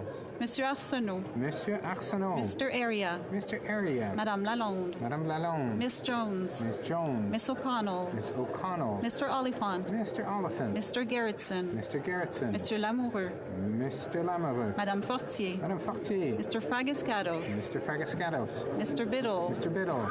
Mr. Vancouverden. Mr. Vancouverden. Mr. Baptiste. Mr. Baptiste. Monsieur Lauzon. Monsieur Lauzon. Mr. Kuzmerchek. Mr. Kuzmerchuk. Mr. May Cambridge. Mr. May Cambridge. Miss Dillon. Miss Dillon. Monsieur El Khoury. Monsieur El Khoury. Mr. Fonseca. Mr. Fonseca. Mr. Hardy. Mr. Hardy. Monsieur Yacono. Monsieur Yakano. Mr. Badaway. Mr. Badaway. Mr. Sousa. Mr. Sousa. Mr. Maloney. Mr. Maloney. Ms. Vandenbeld. Ms. Vandenbeld. Monsieur Serry. Monsieur Serry. Madame Koutrakis. Madame Koutrakis. Mr. Fisher. Mr. Fisher. Mr. Johari. Mr. Johari. Mr. Long. Mr. Long. Mr. Longfield. Mr. Longfield. Mr. McKinnon, Coquitlam, Port Coquitlam. Mr. McKinnon, Coquitlam, Port Coquitlam. Monsieur Robillard. Monsieur Robillard. Madame Shanahan. Madame Shanahan. Monsieur Zuberi. Monsieur Zuberi. Miss Hefner. Miss Hefner. Mr. Turnbull. Mr. Turnbull. Mr. Chang. Mr. Chang. Mr. Sorbera. Mr. Sorbera. Mrs. Zaid. Mrs. Zayed. Miss Yip. Miss Yip. Mr. Aldag. Mr. Aldag. Mr. Baker. Mr. Baker. Mr. Lewis Kitchener-Conestoga. Mr. Lewis Kitchener-Conestoga. Madame Mendez. Madame Mendez. Mr. Pulowski. Mr. Pulowski. Mr. Van Bynen. Mr. Van Bynen. Mr. Weiler. Mr. Weiler. Mr. Alley. Mr. Alley. Mr. Baines. Mr. Baines. Miss Bradford. Miss Bradford. Mr. Koto. Mr. Koto. Mr. Hanley. Mr. Hanley. Miss Kayabaga. Miss Kayabaga. Madame Lapointe. Madame Lapointe. Miss Thompson. Miss Thompson. Mr. Carr. Mr. Carr. Monsieur Terrien. Monsieur Terrien. Madame Normandin. Madame Normandin. Monsieur Simard. Monsieur Simard. Madame de Bellefeuille. Madame de Bellefeuille. Madame Michaud. Madame Michaud. Monsieur Fortin. Monsieur Fortin. Monsieur Brunel Duceppe. Monsieur Brunel Duceppe. Monsieur Villemur. Monsieur Villemur. Monsieur Perron. Monsieur Perron. Monsieur Plamondon. Monsieur Plamondon. Madame Vignola. Madame Vignola. Monsieur Savard-Tremblay. Monsieur Savard-Tremblay. Monsieur Beaulieu. Monsieur Beaulieu. Monsieur Lemire. Monsieur Lemire. Monsieur Trudel. Monsieur Trudel. Monsieur Blanchette-Jonca. Monsieur Blanchette-Jonca. Madame Bérubé. Madame Bérubé. Monsieur Désilet. Monsieur Désilet. Mr. Singh. Mr. Julian. Mr. Julian. Mr. Massey. Mr. Massey. Miss Kwan. Miss Kwan. Miss Collins Victoria. Miss Collins Victoria. Miss Sidlout. Miss Idlout. Miss Gazan. Miss Gazan. Mr. Green. Mr. Green. Mr. McGregor. Mr. McGregor. Miss Barron. Miss Barron. Mr. Backrack. Mr. Backrack. Miss Zarillo. Miss Zarillo. Mr. Garrison. Mr. Garrison. Madame Hughes. Madame Hughes. Mr. Cannings. Mr. Cannings. Mr. Bulris. Mr. Boudris. Mr. Angus. Mr. Angus. Mr. Davies. Mr. Davies. Miss Matheson. Miss Matheson. Miss McPherson. Miss McPherson. Miss May, Saanich Gulf Islands. Miss May, Saanich Gulf Islands. The House will now wait for the electronic voting period to end before resuming its proceedings.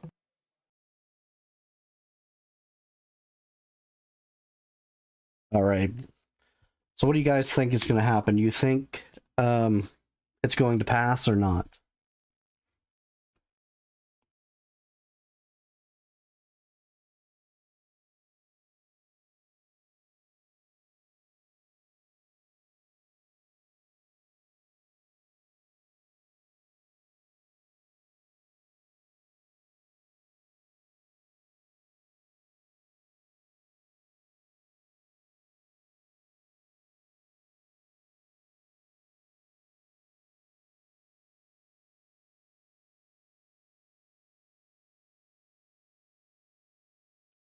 I wish it would make it through, but I don't think it's going to make it through because there's too many that votes against it.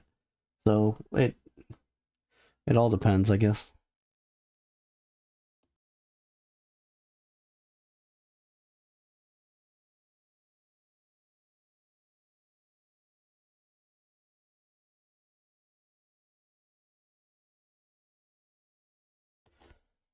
I was getting pretty worked up this morning about the electoral reform. They were asking for some things that were a little sketchy. Proportional representation? That's one thing this country does not need. We do not need coalitions controlling forever. Because all it'd end up being is the NDP and the Liberal government, they would stay in their coalition and they would veto the Conservatives every time they try to move a motion.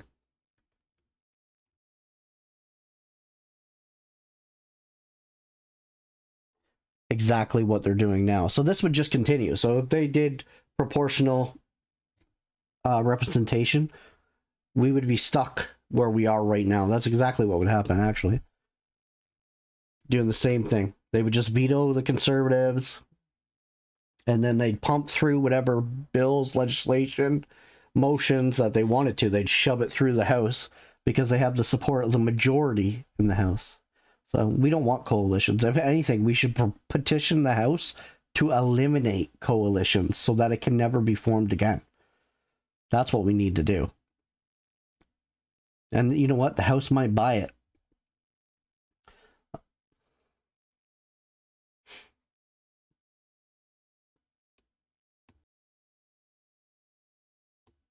No, exactly. I feel like coalitions, how I feel about it, it undermines our democracy.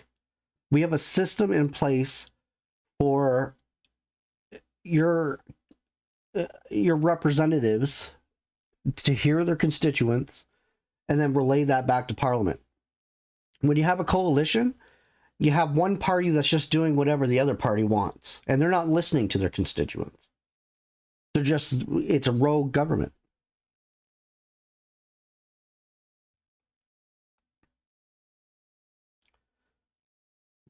Yeah. Well, people need a lot more say in this country. And I find the voice of common people have just kind of been shoved into the back alley. And most of our representatives just do whatever they want. You know, as long as they're lining their pocket, it doesn't matter. And something has to change.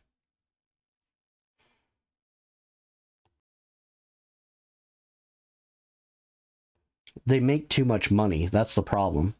They know what they finish, they're going to get a good pension and everything.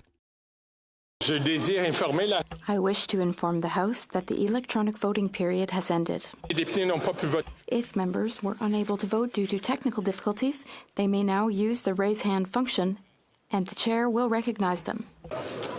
Le bureau va maintenant compiler les résultats du... The table will now compile the results of the vote. Yeas pour 119, 79. Nays contre 209, 209. Je déclare la... I declare the motion defeated. La Chambre procédera maintenant. The House will now proceed to the taking of the deferred recorded division on the amendment of Mr. Seebeck to the motion at third reading stage of Bill C-57. The question is as follows.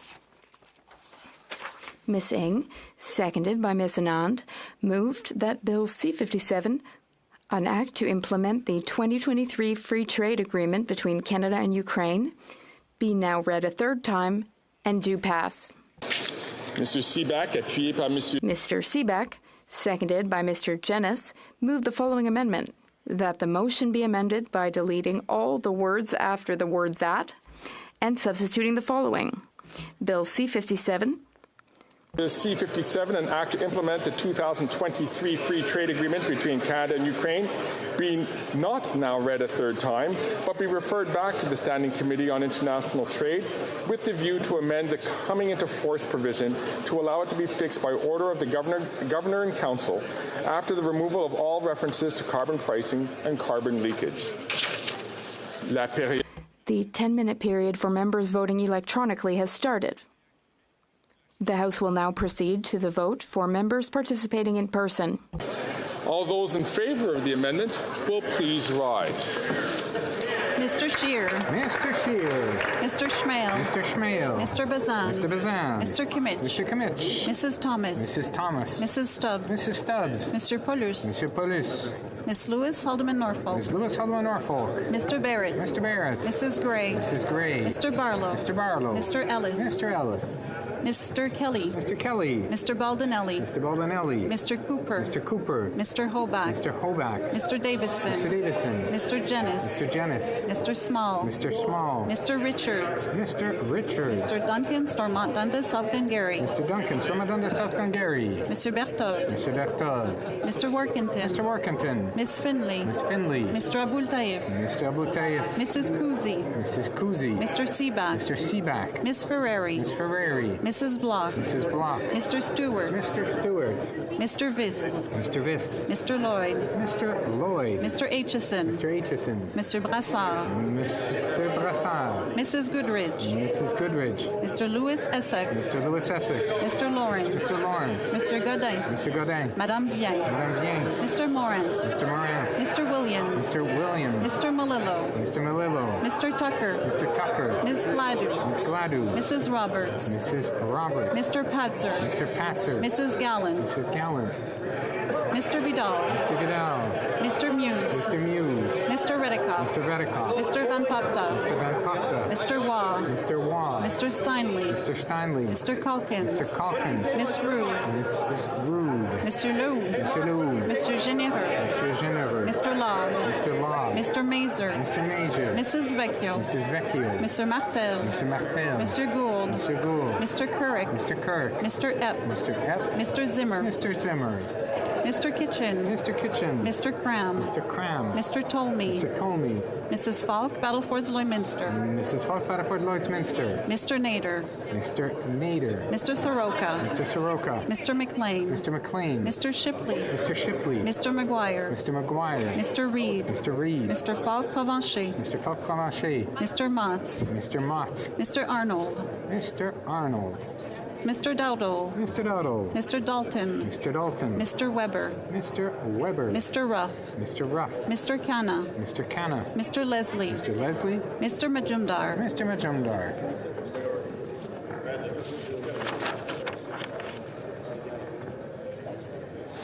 Que tous ceux qui s'opposent à la... All those opposed to the amendment will please rise. Mr. O'Regan. Mr. O'Regan. Monsieur Duclos. Monsieur Duclos. Miss Ing. Miss Ing. Monsieur Guilbeault. Monsieur Guilbeault. Miss Sachs. Miss Sachs. Miss Chagger. Miss Chagger. Miss Grove. Miss Grove. Mr. Scarpalagia. Mr. Scarpalagia. Monsieur Vandal. Monsieur Vandal. Miss Cara. Miss Cara. Miss Sahota. Miss Sahota. Madame Le Boutillier. Madame Le Boutillier. Madame Bibot. Madame Bibot. Mr. Beach. Mr. Beach. Madame Martinez Ferrada. Madame Martinez Ferrada. Miss Jazek. Miss Jazek. Mr. Dollywall. Mr. Dollywall.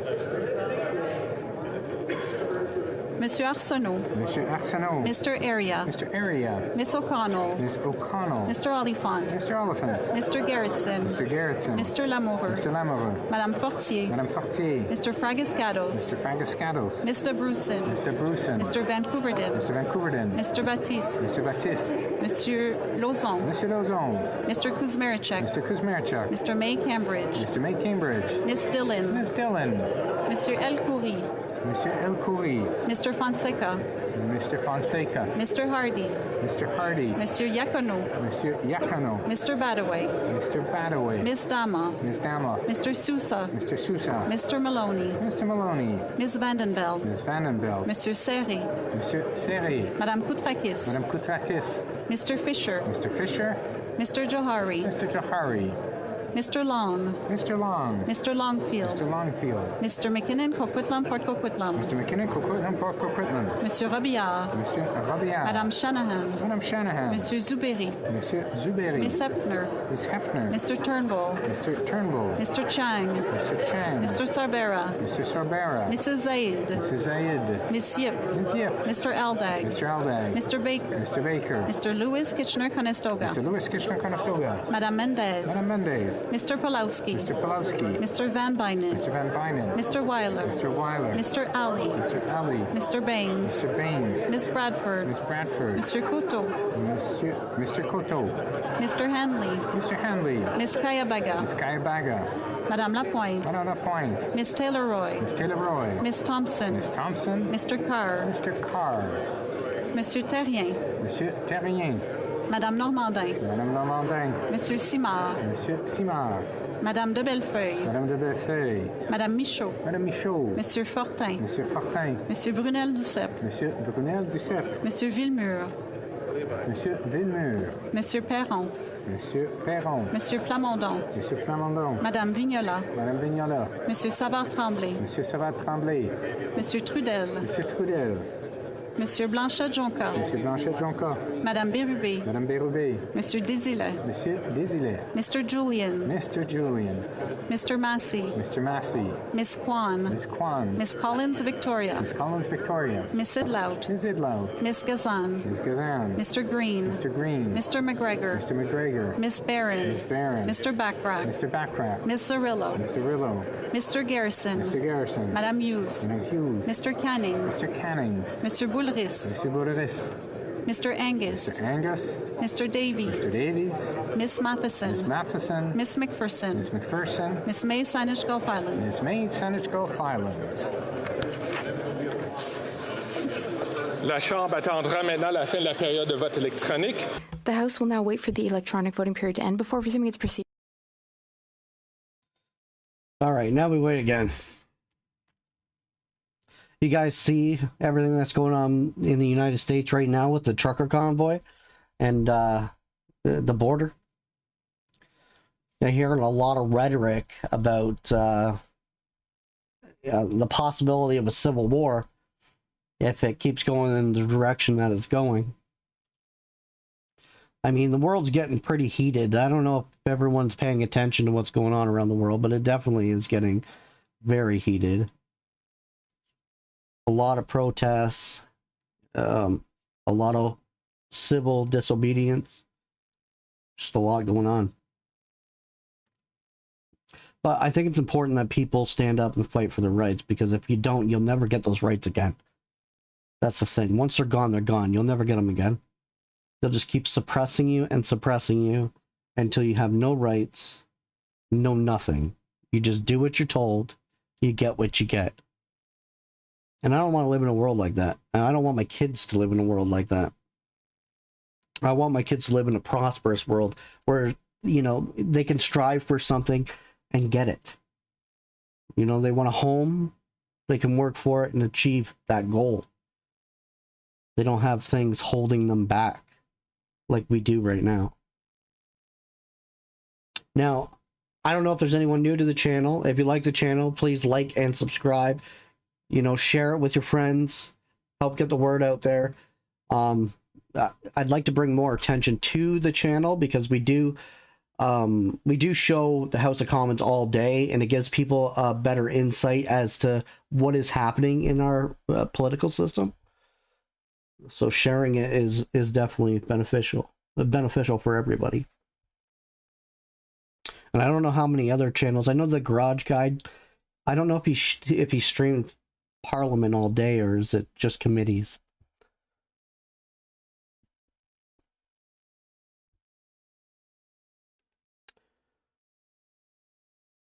Oh, also, some of you already know that I'm going to start doing my own kind of little live stream where I talk to you guys and then we go through some things, some politics and other various things that's happening in the political atmosphere.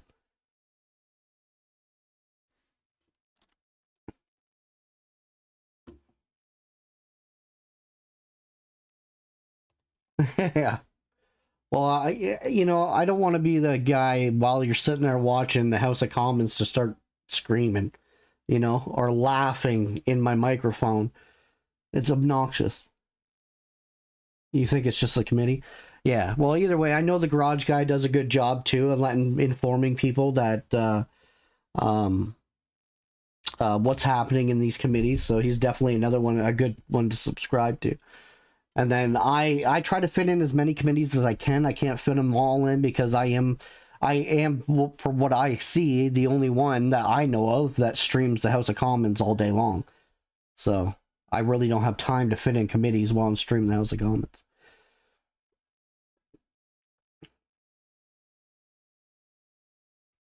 Yes, he does upload important videos. But we got to keep fighting the good fight together. We got to, stick it to them.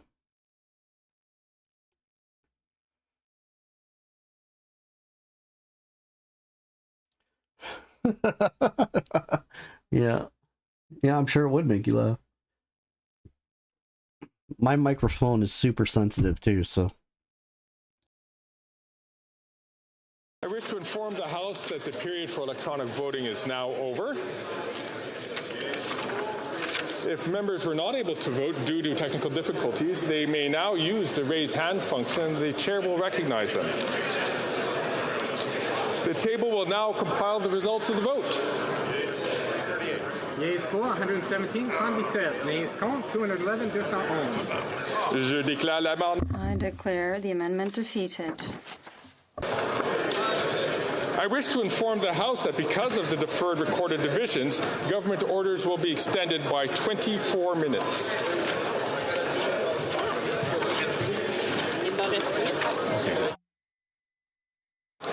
Affaires courantes.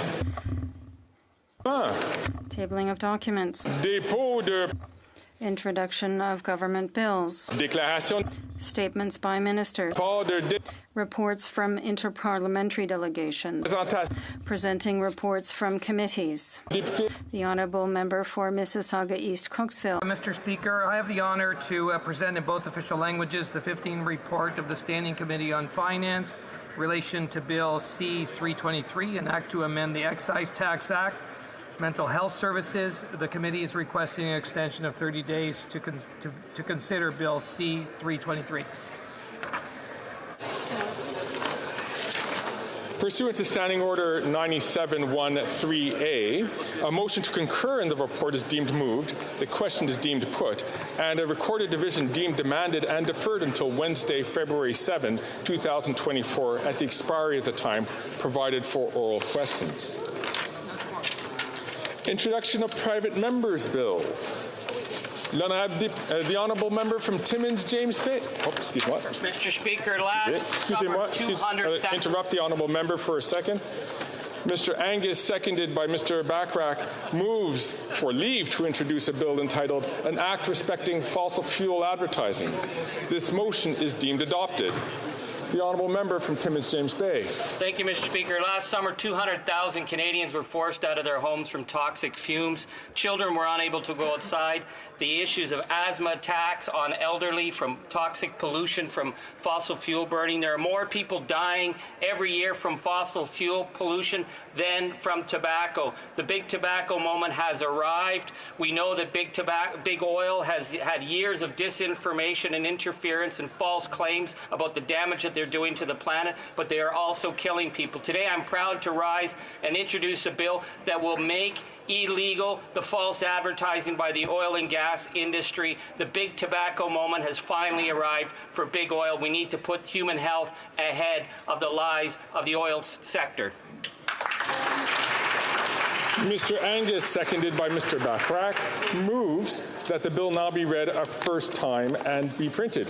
This motion is deemed adopted. First reading of this bill, première lecture de ce projet de loi. When shall the bill be read a second time? At the next sitting of the House. Introduction of private members' bills. Mr.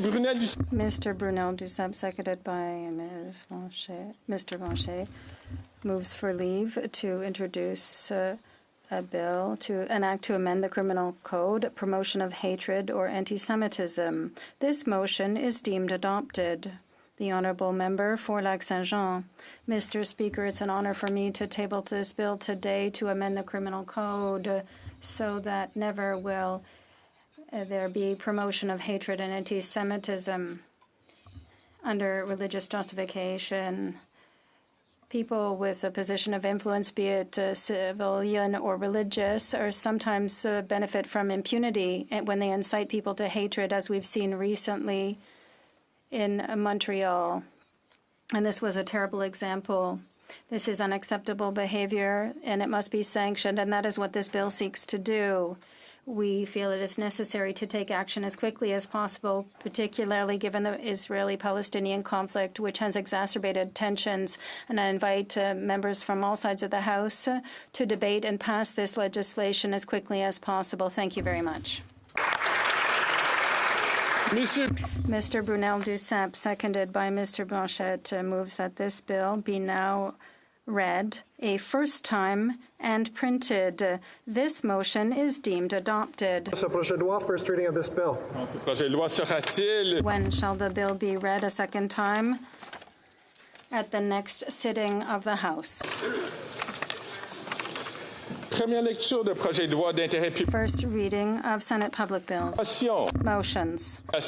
Presenting petitions. The honourable member for Algoma, Manitoulin, Kapuskasing. Thank you, Mr. Speaker. I'm pleased to table the petition. The petitioners indicate that volunteer firefighters account for 71% of Canada's total firefighting essential first responders, and that approximately there is an additional 8,000 essential search and rescue volunteers who respond to thousands of incidents each year. They advise that the tax code only allows these volunteer first responders to claim a $3,000 tax credit if 200 hours of volunteer services is completed in the calendar year. That comes out to only about $450 a year, or $2.25 an hour, Mr. Speaker. But if the volunteers work more than 200 hours, the tax credit becomes even less. They add that these essential volunteers not only put their lives on the line, but also play an important role in keeping property taxes low in communities. The petitioners are calling on this government to support Bill C-10, which would amend the Income Tax Act by increasing the volunteer firefighting and search and rescue volunteer services from the credit from $3,000 to $10,000. Thank you, Mr. Speaker. The honourable member from Guelph. Thank you, Mr. Speaker. I have the honour to present in both official languages a petition from the members of the Dublin Street United Church in Guelph that draws the attention of the House to their concern about the growing rhetoric around anti-trans and non-binary people. They're calling on the House to issue a strong government statement supporting gender identity, gender expression, and the protection of trans people, including children.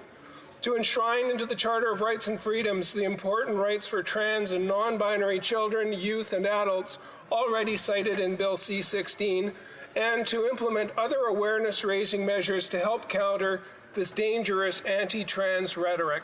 And thank you to the members of Dublin Street United for their advocacy, Mr. Chair, and I pass it over to you.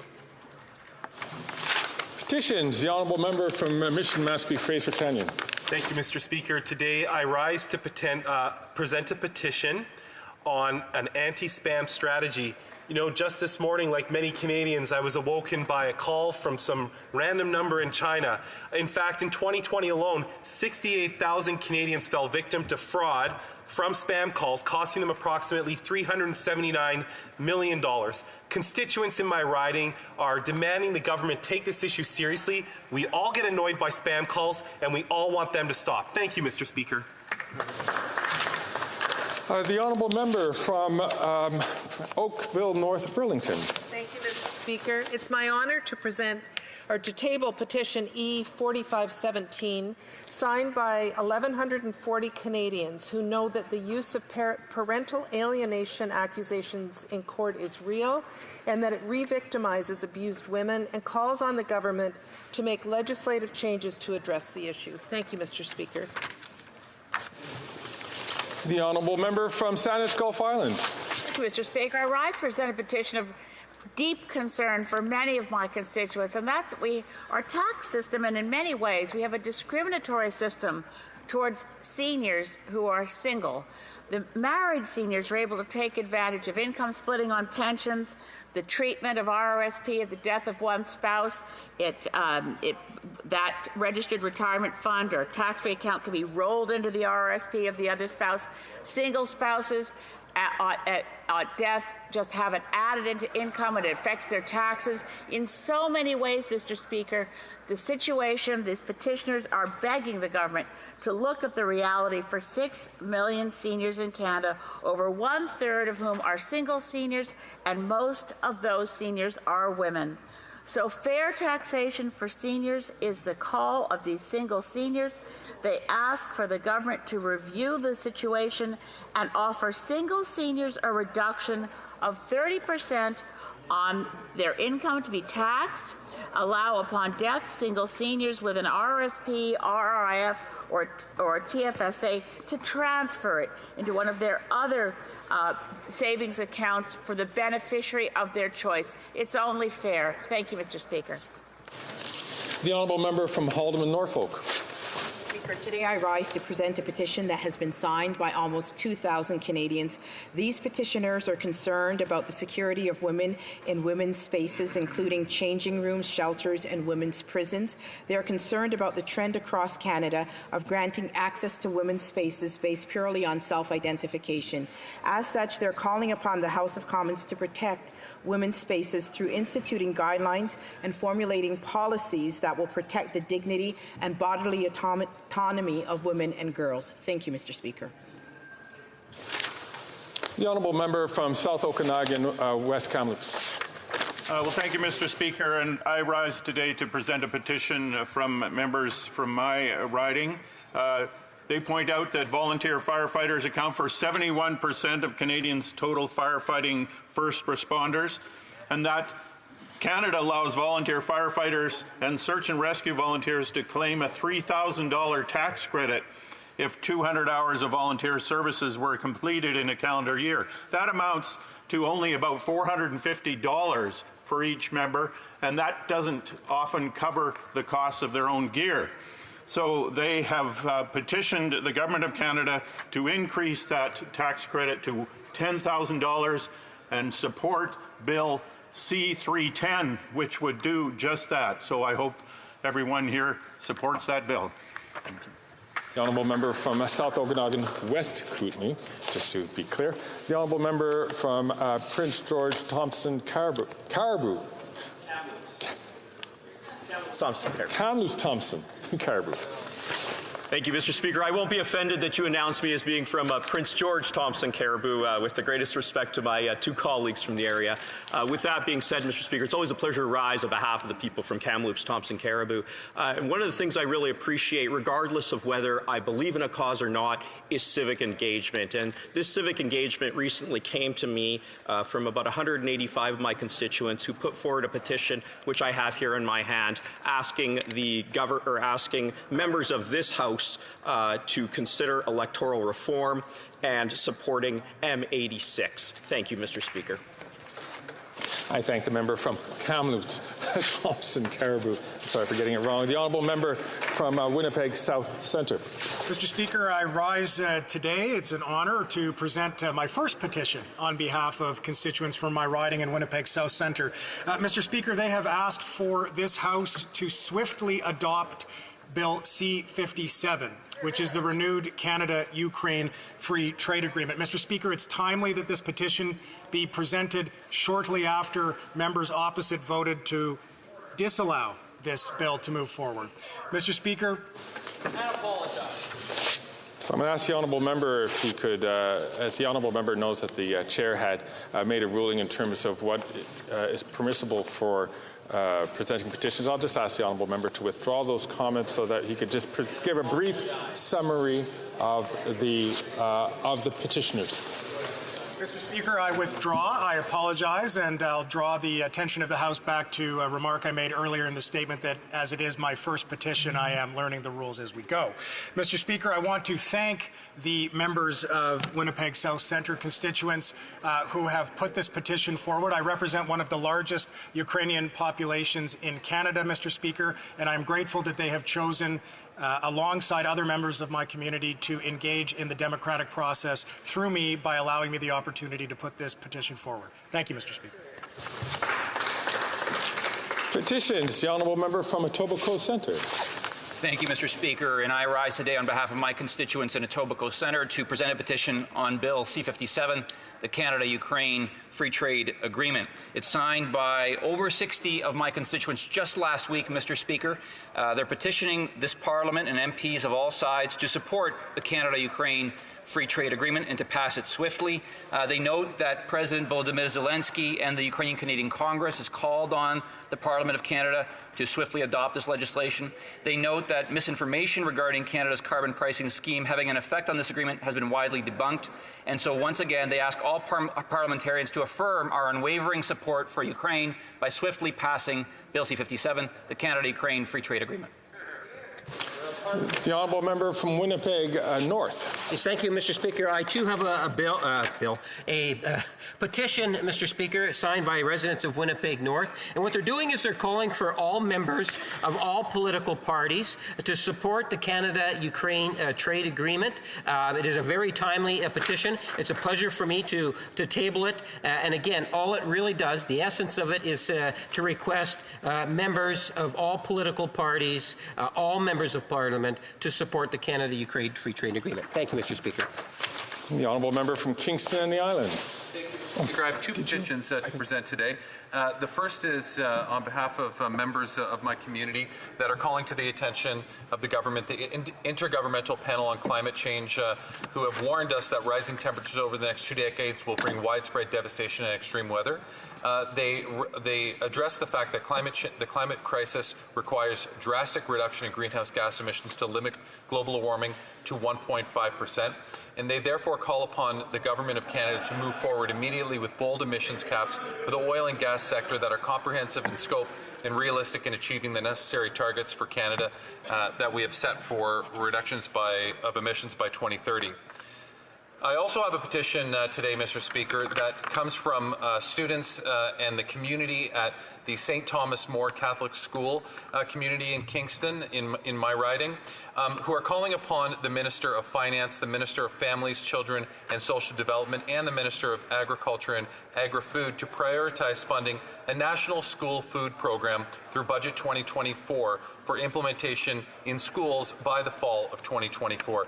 They specifically reference data that talks about 1 in 4 children in Canada that live in food-insecure households, the fact that Canada is the only G7 country without a national school food program, and that school food programs are recognized around the world as essential to health, well-being, and education of students, with over 388 million children in at least 161 countries receiving free or subsidized school meals at school. Thank you, Mr. Speaker. See if we can get 3 more members in. The honourable member from Nunavut. I am pleased to rise on behalf of Nunavut for petition ID 1279912. This is a similar petition that was already tabled by other MPs, but I also feel that I wanted to table it because Nunavut residents, 51 signed the petition, specifically people from Iqaluit and Rankin Inlet who deserve the same answer as others who might be seeking this petition. Who have requested that they call upon the Government of Canada to support Bill C-310 and enact amendments to subsections 118.062 and 118.072 of the Income Tax Act in order to increase the amount of the tax credits for volunteer firefighting and search and rescue volunteer services from 3,000 to 10,000. The honourable, I see more people rising. The honourable member from Victoria. Thank you, Mr. Speaker. I rise today to present a petition from over 3,500 people who are concerned about the impact of rodent glue traps, that they violate the principles of humane treatment and animal welfare. Oftentimes, birds, bats, and even pets are caught in these traps, undergoing immense suffering. They are calling on the Government of Canada to implement an immediate ban on rodent glue board traps across Canada due to their inherent animal cruelty and environmental impact. I also have a second petition here from over 2,000 people who are concerned about the impact of fireworks in Canada. And they note the impact on animals, on pets, as well as on people who have post-traumatic stress disorder. They also note that there is an environmental impact and that the Government of Canada is responsible for air quality. We, or the petitioners, call upon the Government of Canada to support the replacement of fireworks for light displays. Thank you, Mr. Speaker. And let's see if we can get one last one in. The honourable member from Sherwood Park, Fort Saskatchewan. Thank you, Mr. Speaker. I'll try to get 3 petitions in the time I have. The first petition is calling on the government to butt out of decisions that should be made by provinces and by parents. This is a petition in support of the rights of parents to have a role in their children's lives without the interference of the state. It notes that in the vast majority of cases, parents care about the well-being of their children and love them much more than any any state-run institution. The next petition is in support of a private member's bill C-257 that would add political belief and activity as prohibited grounds of discrimination to the Canadian Human Rights Act. We have prohibitions on discrimination of various kinds in federal jurisdiction, but no such prohibition on discrimination on the basis of political belief or activity. Petitioners note that it's a fundamental Canadian right to be politically active and vocal, and also that protecting this right benefits our democracy. It leads to greater vitality in our public debates. Petitioners want to see the House support Bill C-257. And finally, Speaker, I'm pleased to table a petition that denounces the government's cuts to women's shelters. It notes at a time when the government is wasting so much money in other areas, they have made a terrible cut to women's shelters. They ask the government to restore that funding. Very well done. First reading of Senate bills. Sorry, forgive me. Questions on the order paper. The Honourable Parliamentary Secretary of the Government House Leader. Mr. Speaker, I would ask that all questions be allowed to stand at this time, please. Demande de débat d'urgence. Request for emergency debates. The Honourable Member for Saint-Hyacinthe-Bagot. Thank you, Mr. Speaker. Pursuant to the standing orders, I apologize to the Honourable Member for Saint-Hyacinthe-Bagot. I must read before you introduce your summary. I wish to inform the House that I've received a request for an emergency debate. I invite the Honourable Member for Saint-Hyacinthe-Bagot to raise a short summary. Pursuant to the Standing Order 52, I ask for an emergency debate on the impacts on the softwood lumber industry and its workers, but also on consumers, given the recent decision by the American government to increase the anti-dumping duties. Last Thursday, on February 1st, 2024, the American Commerce Department announced its intention to substantially raise anti-dumping and compensatory duties. If this is maintained, this will almost double the duties starting in the summer, going from 8.06% to 13.86%. It has been a difficult situation for decades while the U.S. are taking over the liquidities provided by our companies. It's causing considerable damage to our resource industries, and hundreds of communities in those areas depend on those industries. There is a series of litigation, regulations, and framework. We must express our disappointment before these trade courts, but this is not sufficient. There is an open auction in Quebec for cutting rights, and our system is similar to that in the South. An emergency debate would allow members to express their solidarity with those affected and come up with solutions to make an essential contribution that would allow us to get out of this impasse in which we find ourselves thanks to this decision by the U.S. government. The increased tariffs require an emergency debate. I hope that this will be granted at the first opportunity. Thank you, Mr. Speaker. Je remercie l'honorable député de Saint-Hyacinthe-Bagot pour I thank the honourable member for his intervention. Nevertheless, his request does not meet the criteria. Of the day. Oh, excusez-moi. Avant qu'on passe aux affaires courantes. Before going to orders of the day, the chair would like to deal with a question of privilege. 4th, 2023, by the member for Sherwood Park, Fort Saskatchewan, concerning proceedings in the Standing Committee on Natural Resources and the application of Standing Order 116-2. In his intervention, the member for Sherwood Park, Fort Saskatchewan, referenced several events that have occurred during Meeting 80 of the committee, which began on October 30th, 2023. While that meeting was suspended on several occasions, it only adjourned on December 13, 2023. La première préoccupation. The first concern raised by the member was in relation to events surrounding the member for Peace River Westlock, who had sought to participate in the proceedings, although he is not a member of the committee. Secondly, he indicated that instead of giving him back the floor after giving a ruling, the chair of the committee had recognized another member to speak, even though he was the one who had the floor prior to the chair's ruling. Argued that both incidents had limited debate on the matter before the committee.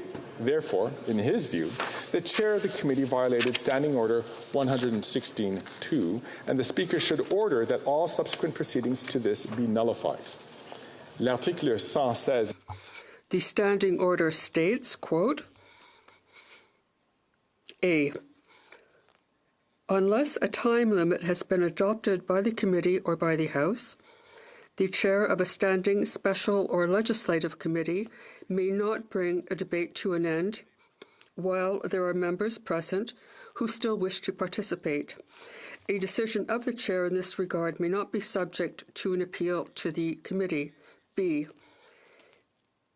A violation of paragraph A of this section may be brought to the attention of the Speaker by any member, and the Speaker shall have the power to rule on the matter. If, in the opinion of the Speaker, such a violation has occurred, the Speaker may order that all subsequent proceedings in relation to the said violation be nullified. End quote. This element I would like to address relates to process. The member for Sherwood Park, Fort Saskatchewan, elected to raise his concerns through a question of privilege, but he is in fact raising a point of order, and in that he is asking the chair to enforce a specific standing order. As such, I can already determine that it is not, in fact, a prima facie case of privilege. Turning to the points raised by the member, I will attempt to deal with them separately, beginning with the matter that relates to the chair's role in applying the provisions of Standing Order 116.2. Dans une décision rendue le In a ruling from April 1st, 2019, Speaker Regan explained the purpose of Standing Order 116.2 at page 26,496 of the debate, stating, quote, essentially, it seems to the chair that this new rule is intended to safeguard debate in committee from a procedural hijacking, so to speak, because this would permanently end debate on a motion, end quote. For the House is one which Standing Order 116.2 was intended to address. The chair has scrutinized the blues from the proceedings of the Standing Committee on Natural Resources. It is the chair's understanding that when the matter was raised in the House, the debate on the motion the member wished to speak to was still ongoing, and that he did subsequently participate in debate on the same motion. Given that debate on the motion had not yet concluded when the member brought the issue forward, and that members could still participate, the chair can only conclude that no violation of the standing order has occurred. As for the member's contention that the member for Peace River Westlock was not allowed to speak during the proceedings, I would draw attention of all members to Standing Order 119, which reads, and I quote, any member of the House who is not a member of a standing, special, or legislative committee may, unless the House or the committee concerned otherwise orders, take part in the public proceedings of the committee, but may not vote or move any motion, nor be part of any quorum, unquote. Members need not be substituted to participate in the proceedings of a committee, unless a committee has adopted a motion to limit participation as it is its right. I understand from the review of the situation that the committee's chair decision was challenged and was sustained by the majority in this instance. The chair can therefore confirm that this element does not relate to the conditions outlined in Standing Order 116.2, under which the Speaker would normally intervene. Comme l'ont souligné d'anciens présidents, as outlined by former speakers on many occasions, the Speaker's authority does not normally extend into committee matters unless the committee sees fit to report the matter to the House. Now, at pages 152 to 153 of Procedure and Practice, and I quote, Speakers have consistently ruled that except in the most extreme situations, they will hear questions of privilege arising from committee proceedings only upon presentation of a report from the committee which deals directly with the matter and not as a matter of privilege raised by an individual member. End quote. 23, 2015, one of my predecessors added at page 12,180 of the debates, quote, "This is not to suggest that the chair is left without any discretion to intervene in committee matters, but rather, it acknowledges that such intervention is exceedingly rare and justifiable only in highly exceptional procedural as opposed to political circumstances." Unquote. Despite the concerns raised by the member, in the absence of a report from the committee on these issues, it is not for the Speaker to intervene in this matter as it remains within the committee's authority to manage. I thank all members for their attention.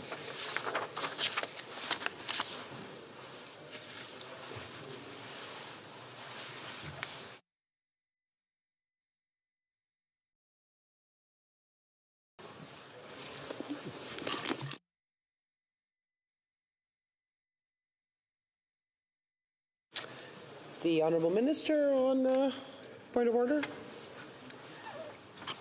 Madam Speaker, I wish to designate Tuesday, February the 6th as the day appointed for the conclusion of the debate on the motion to concur on the 10th report of the Standing Committee on Agriculture and Agri-Food. So noted. Orders of the day. Orders of the day. Ordre du jour. Government bills, Commons, third reading. Bill C-57, an act to implement free trade with Ukraine. For Langley Eldergrove. Thank you, Madam Speaker. And I would like to notify you that I will be sharing my time with my colleague, the Member of Parliament for Regina Wascana. The Conservative Party is the party of free trade in Canada. Prime Minister Brian Mulroney and President Ronald Reagan signed the first free trade agreement in 1988. There was a lot of resistance at the time.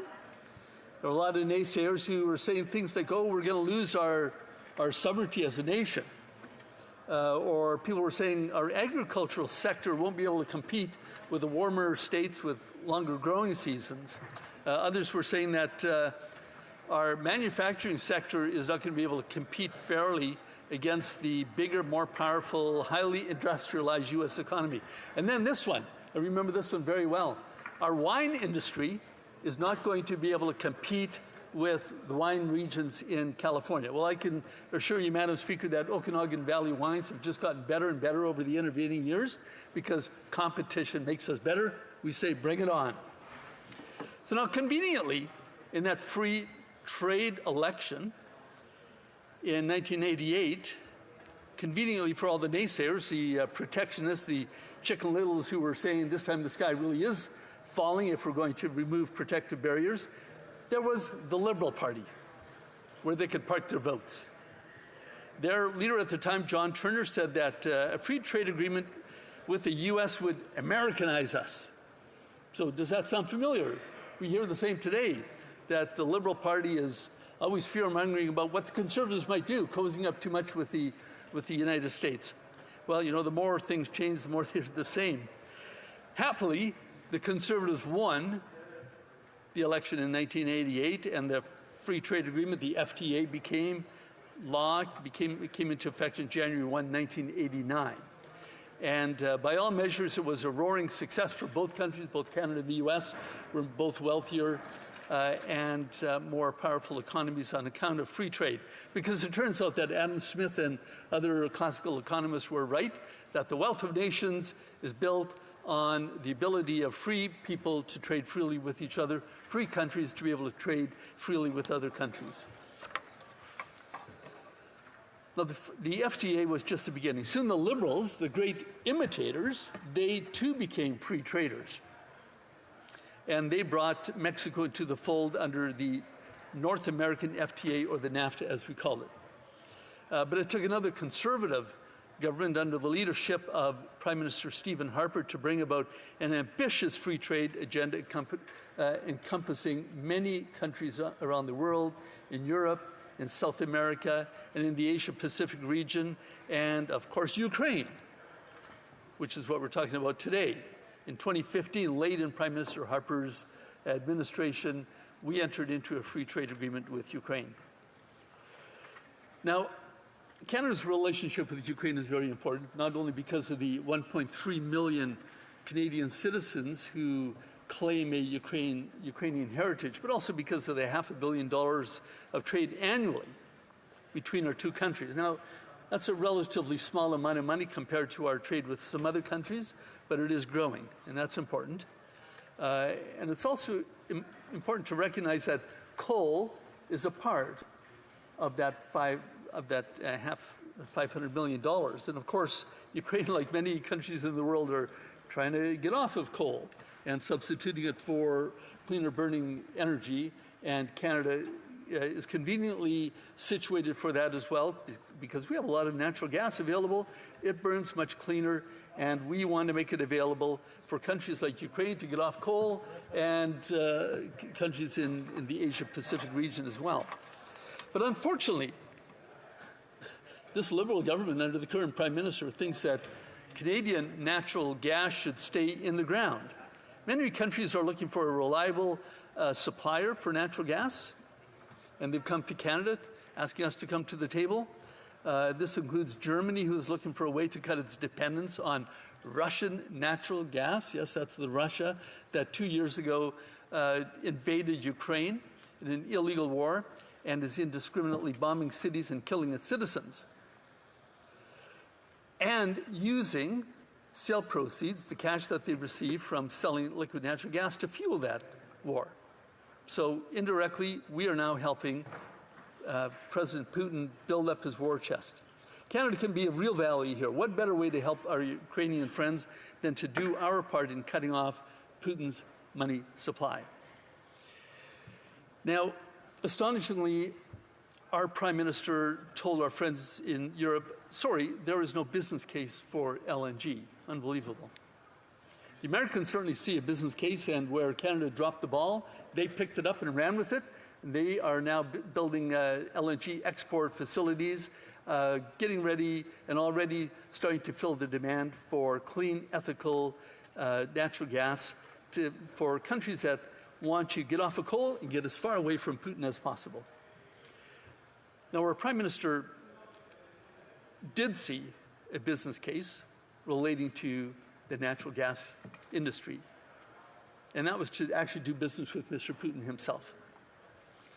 Our PM wants to keep Canadian natural gas in the ground, but he delivered a powerful turbine to Putin so that he, Putin, could increase Russian natural gas production for sale to the world. And with that cash, to build up his war machine against Ukraine. Madam Speaker, that's just not what friends do.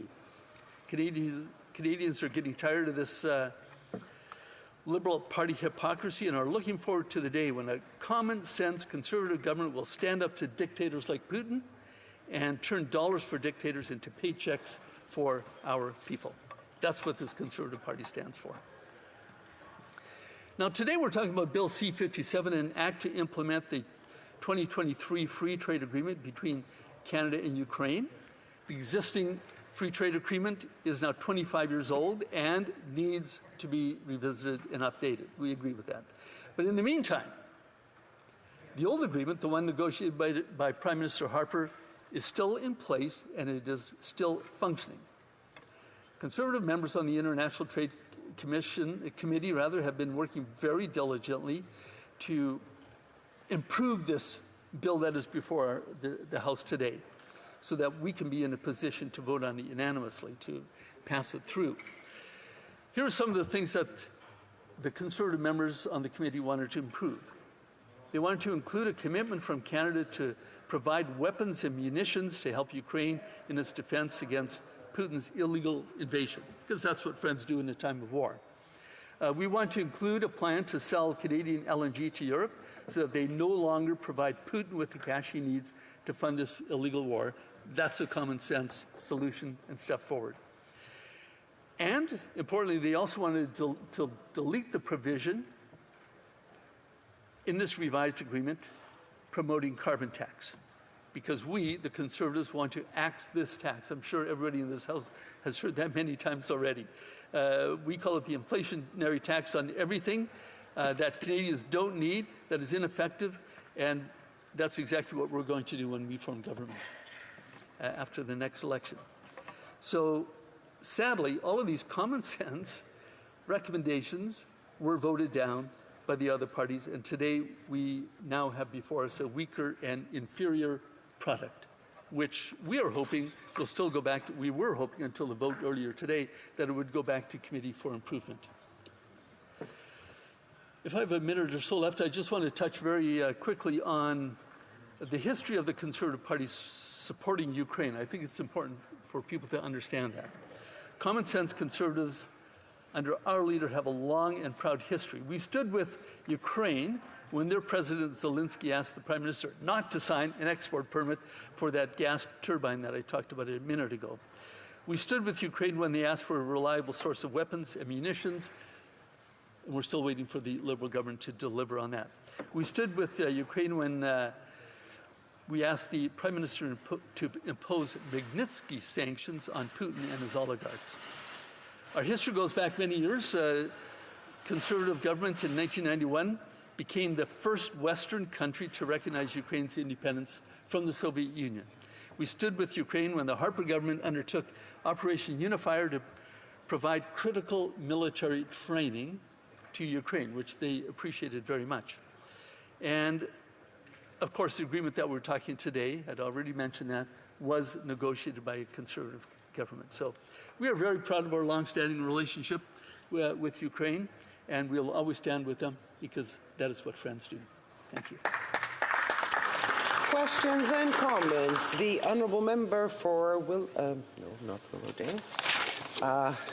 Etobicoke. Thank you, Madam Speaker. It was interesting hearing the member opposite speak, and he, like other members of the Conservative Party, when they've been speaking about this bill, talk about nostalgia. They invoke what Diefenbaker did and what Mulroney did in 1991, or whatever the case may be.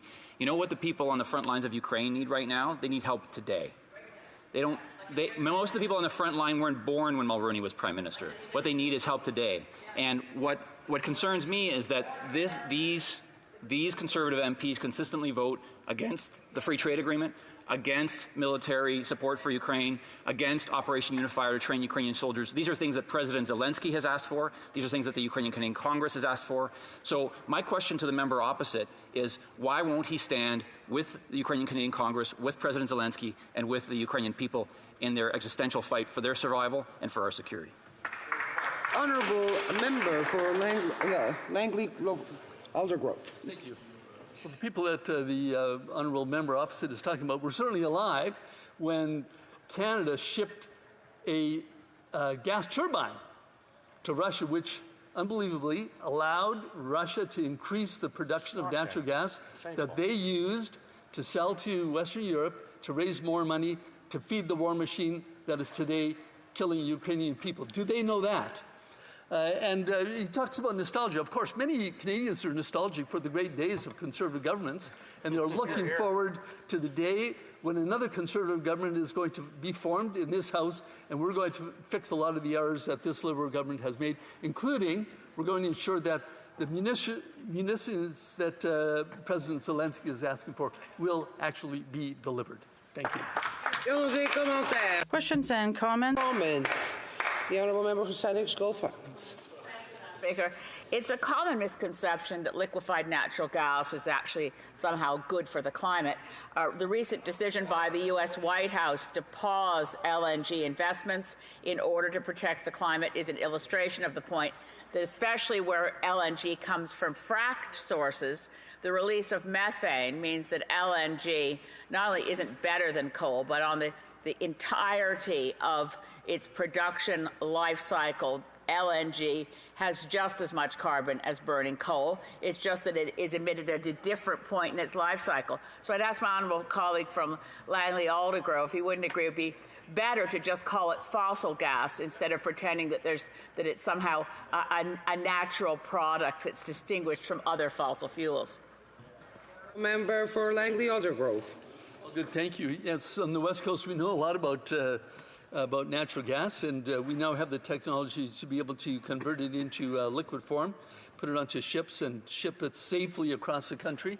This is exactly what Western Europe is requiring, to get them off of natural gas coming from Russia. It just makes sense that friends should be helping friends out, particularly in a time of war. This is a missed opportunity by this Liberal government. Thank you. Questions and comments? The Honourable Member for, Skeena Buckley Valley. I thank my Conservative colleague for his speech. I enjoyed traveling with him when the Transport Committee toured the ports of Canada, and I listened intently to his views on this subject. I had a chance recently to meet in Edmonton with the Consul General from Ukraine, and we discussed this matter, and what he called for was unanimity and full-throated support from this House. He was a bit astounded that there were members who intended to vote against the free trade agreement. I wonder if my colleague has had a chance to consult specifically with representatives from Ukraine about the content of this free trade agreement and what they've told him. For Langley Aldergrove. Well, good. Thank you. So what a lot of Ukrainians are concerned about was that, and I'm just reading this in the Globe and Mail today, that apparently the Prime Minister's office had specifically invited the known Nazi who was here when President Zelensky was in the House. And here it is. Dear Yaroslav Hunka, the Right Honourable name, Prime Minister of Canada, is pleased to invite you to a special event, date September 22nd. So it seems to be coming directly from the Prime Minister's office, and Canadians, and particularly of Ukrainian descent, have the right to be concerned about that. Thank you. Resuming debate, the Honourable Member for Regina Wascana. Thank you. Thank you very much, Madam Speaker. I'm pleased to have the opportunity today to speak to Bill C-57, an act to implement the 2023 Free Trade Agreement between Canada and Ukraine. I have to admit that when I first glanced at the title of this bill when it was tabled in the House of Commons last fall, I was glad to see it for a few reasons. The first reason is because Conservatives support Ukraine. Ever since Russia's illegal invasion of that country 2 years ago, it has become imperative that all countries support Ukraine in order to preserve the rules-based international order. Otherwise, the international community risks backsliding into a pre-World War II era in which large, powerful countries are able to invade and annex their smaller neighbors with no repercussions. This is a concern that I have heard many times in my riding of Regina Wascana, not just from the many Ukrainian refugees who have moved to Saskatchewan, but also from ordinary citizens with no particular connection to Ukraine. So anything that we can do to support Ukraine is a good thing. The second reason why I had high hopes for this bill is because Conservatives support free trade. Long gone are the days of economic nationalism when governments insisted on an unlevel playing field in order to protect domestic companies at the expense of consumers. Instead, Canadians and the international community have come to recognize the benefits of free trade. It allows Canadian companies to pursue new opportunities and to find new customers for their products and services, and it allows Canadian consumers to enjoy a variety of products and services from all around the world at the lowest possible prices. In fact, Conservative support for free trade goes back many years to the times of Prime Minister Stephen Harper and Prime Minister Brian Mulroney. Finally, I thought that if nothing else, the Canada-Ukraine Free Trade Agreement would give us something different to talk about for a while. For example, we've had many debates in this chamber about the Liberals' carbon tax. I know I have received many emails and phone calls from my constituents about the carbon tax and how it's making life more expensive every time they fill their tanks up with gas, every time they go to the grocery store to do their shopping, and every time they pay their home heating bills. So I thought that this bill would give us a break from talking about the carbon tax, because obviously a free trade agreement should have nothing to do with the carbon tax.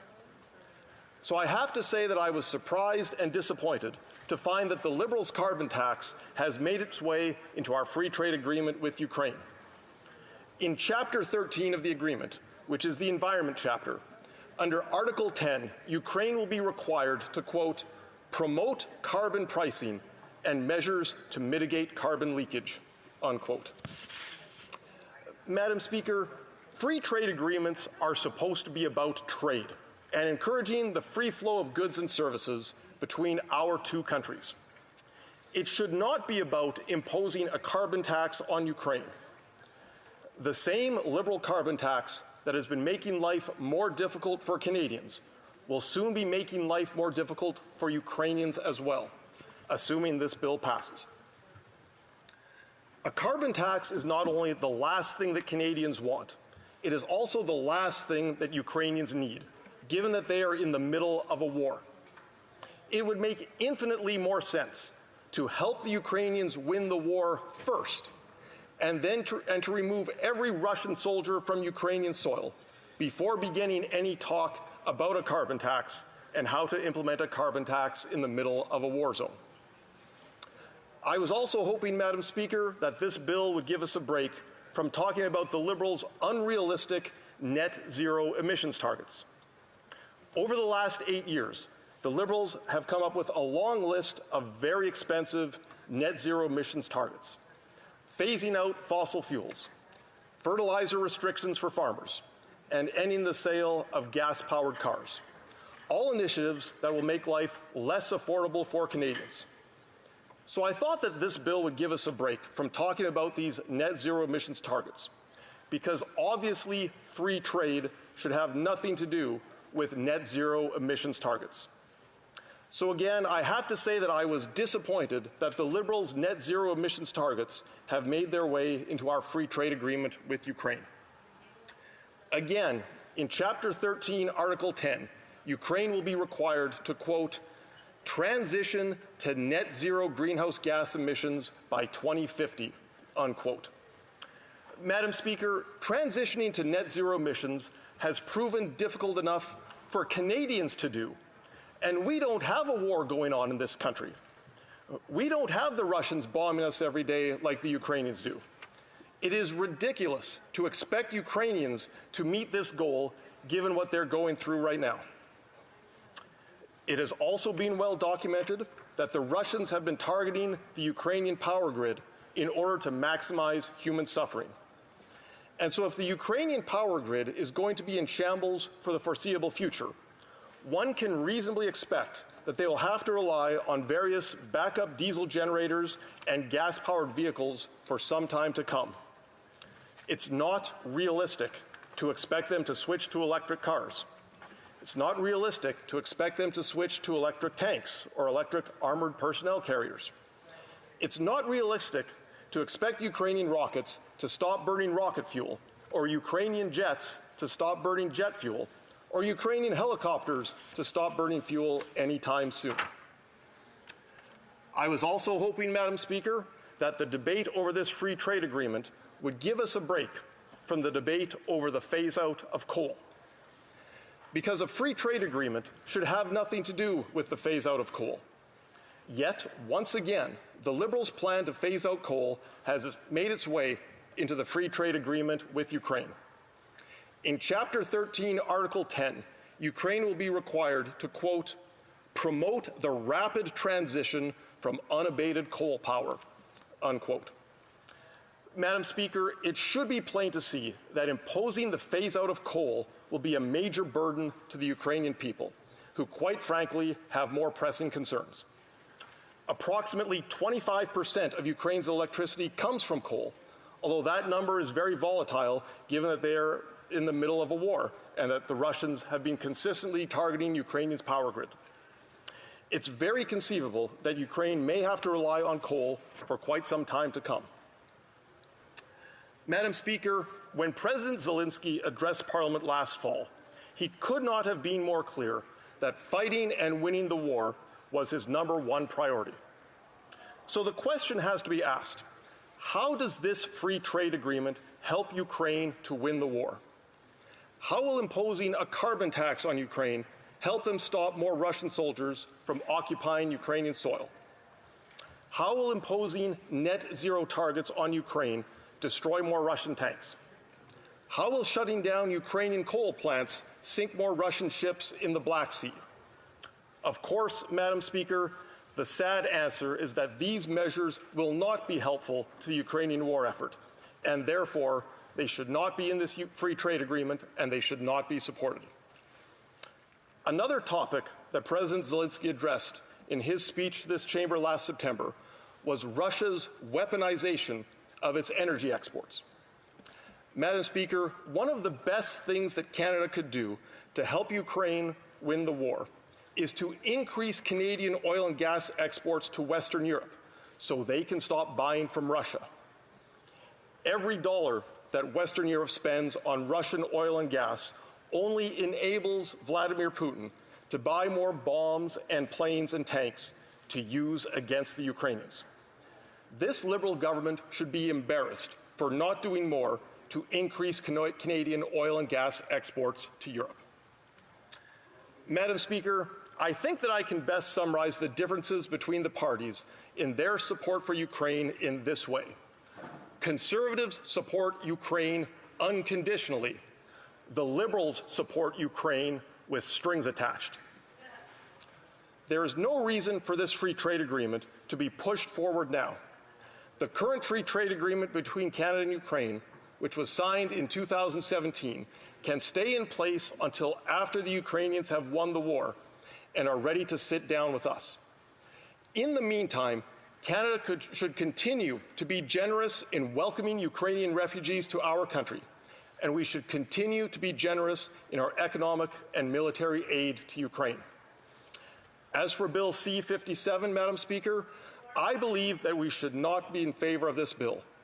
The Liberals should withdraw this bill, and we should let the current free trade agreement stay in place until the war is won. After the war is over, the honourable member is out of time quite a bit. The questions, comments. The honourable member for Guelph.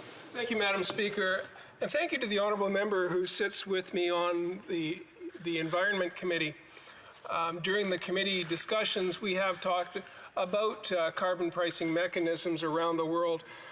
Something we haven't talked about explicitly is the Ukraine has had a carbon price mechanism with a net effective carbon rate since 2018, and that the EU is working on carbon border adjustment mechanisms that the Ukraine is aligning themselves with, so that countries that don't have carbon pricing mechanisms will effectively be charged a tariff as they export into countries with carbon pricing. Could the honourable member we did not have. All right, everybody, I'm just letting you know that I'm going to be closing down the stream. Nothing really is going to be happening here. They're just going to talk about how they feel about the bill or whatnot. So if you can give a thumbs up and subscribe for those who haven't, and we will see you tomorrow for another session of the live House of Commons. Ukraine's carbon tax is about $1 per ton.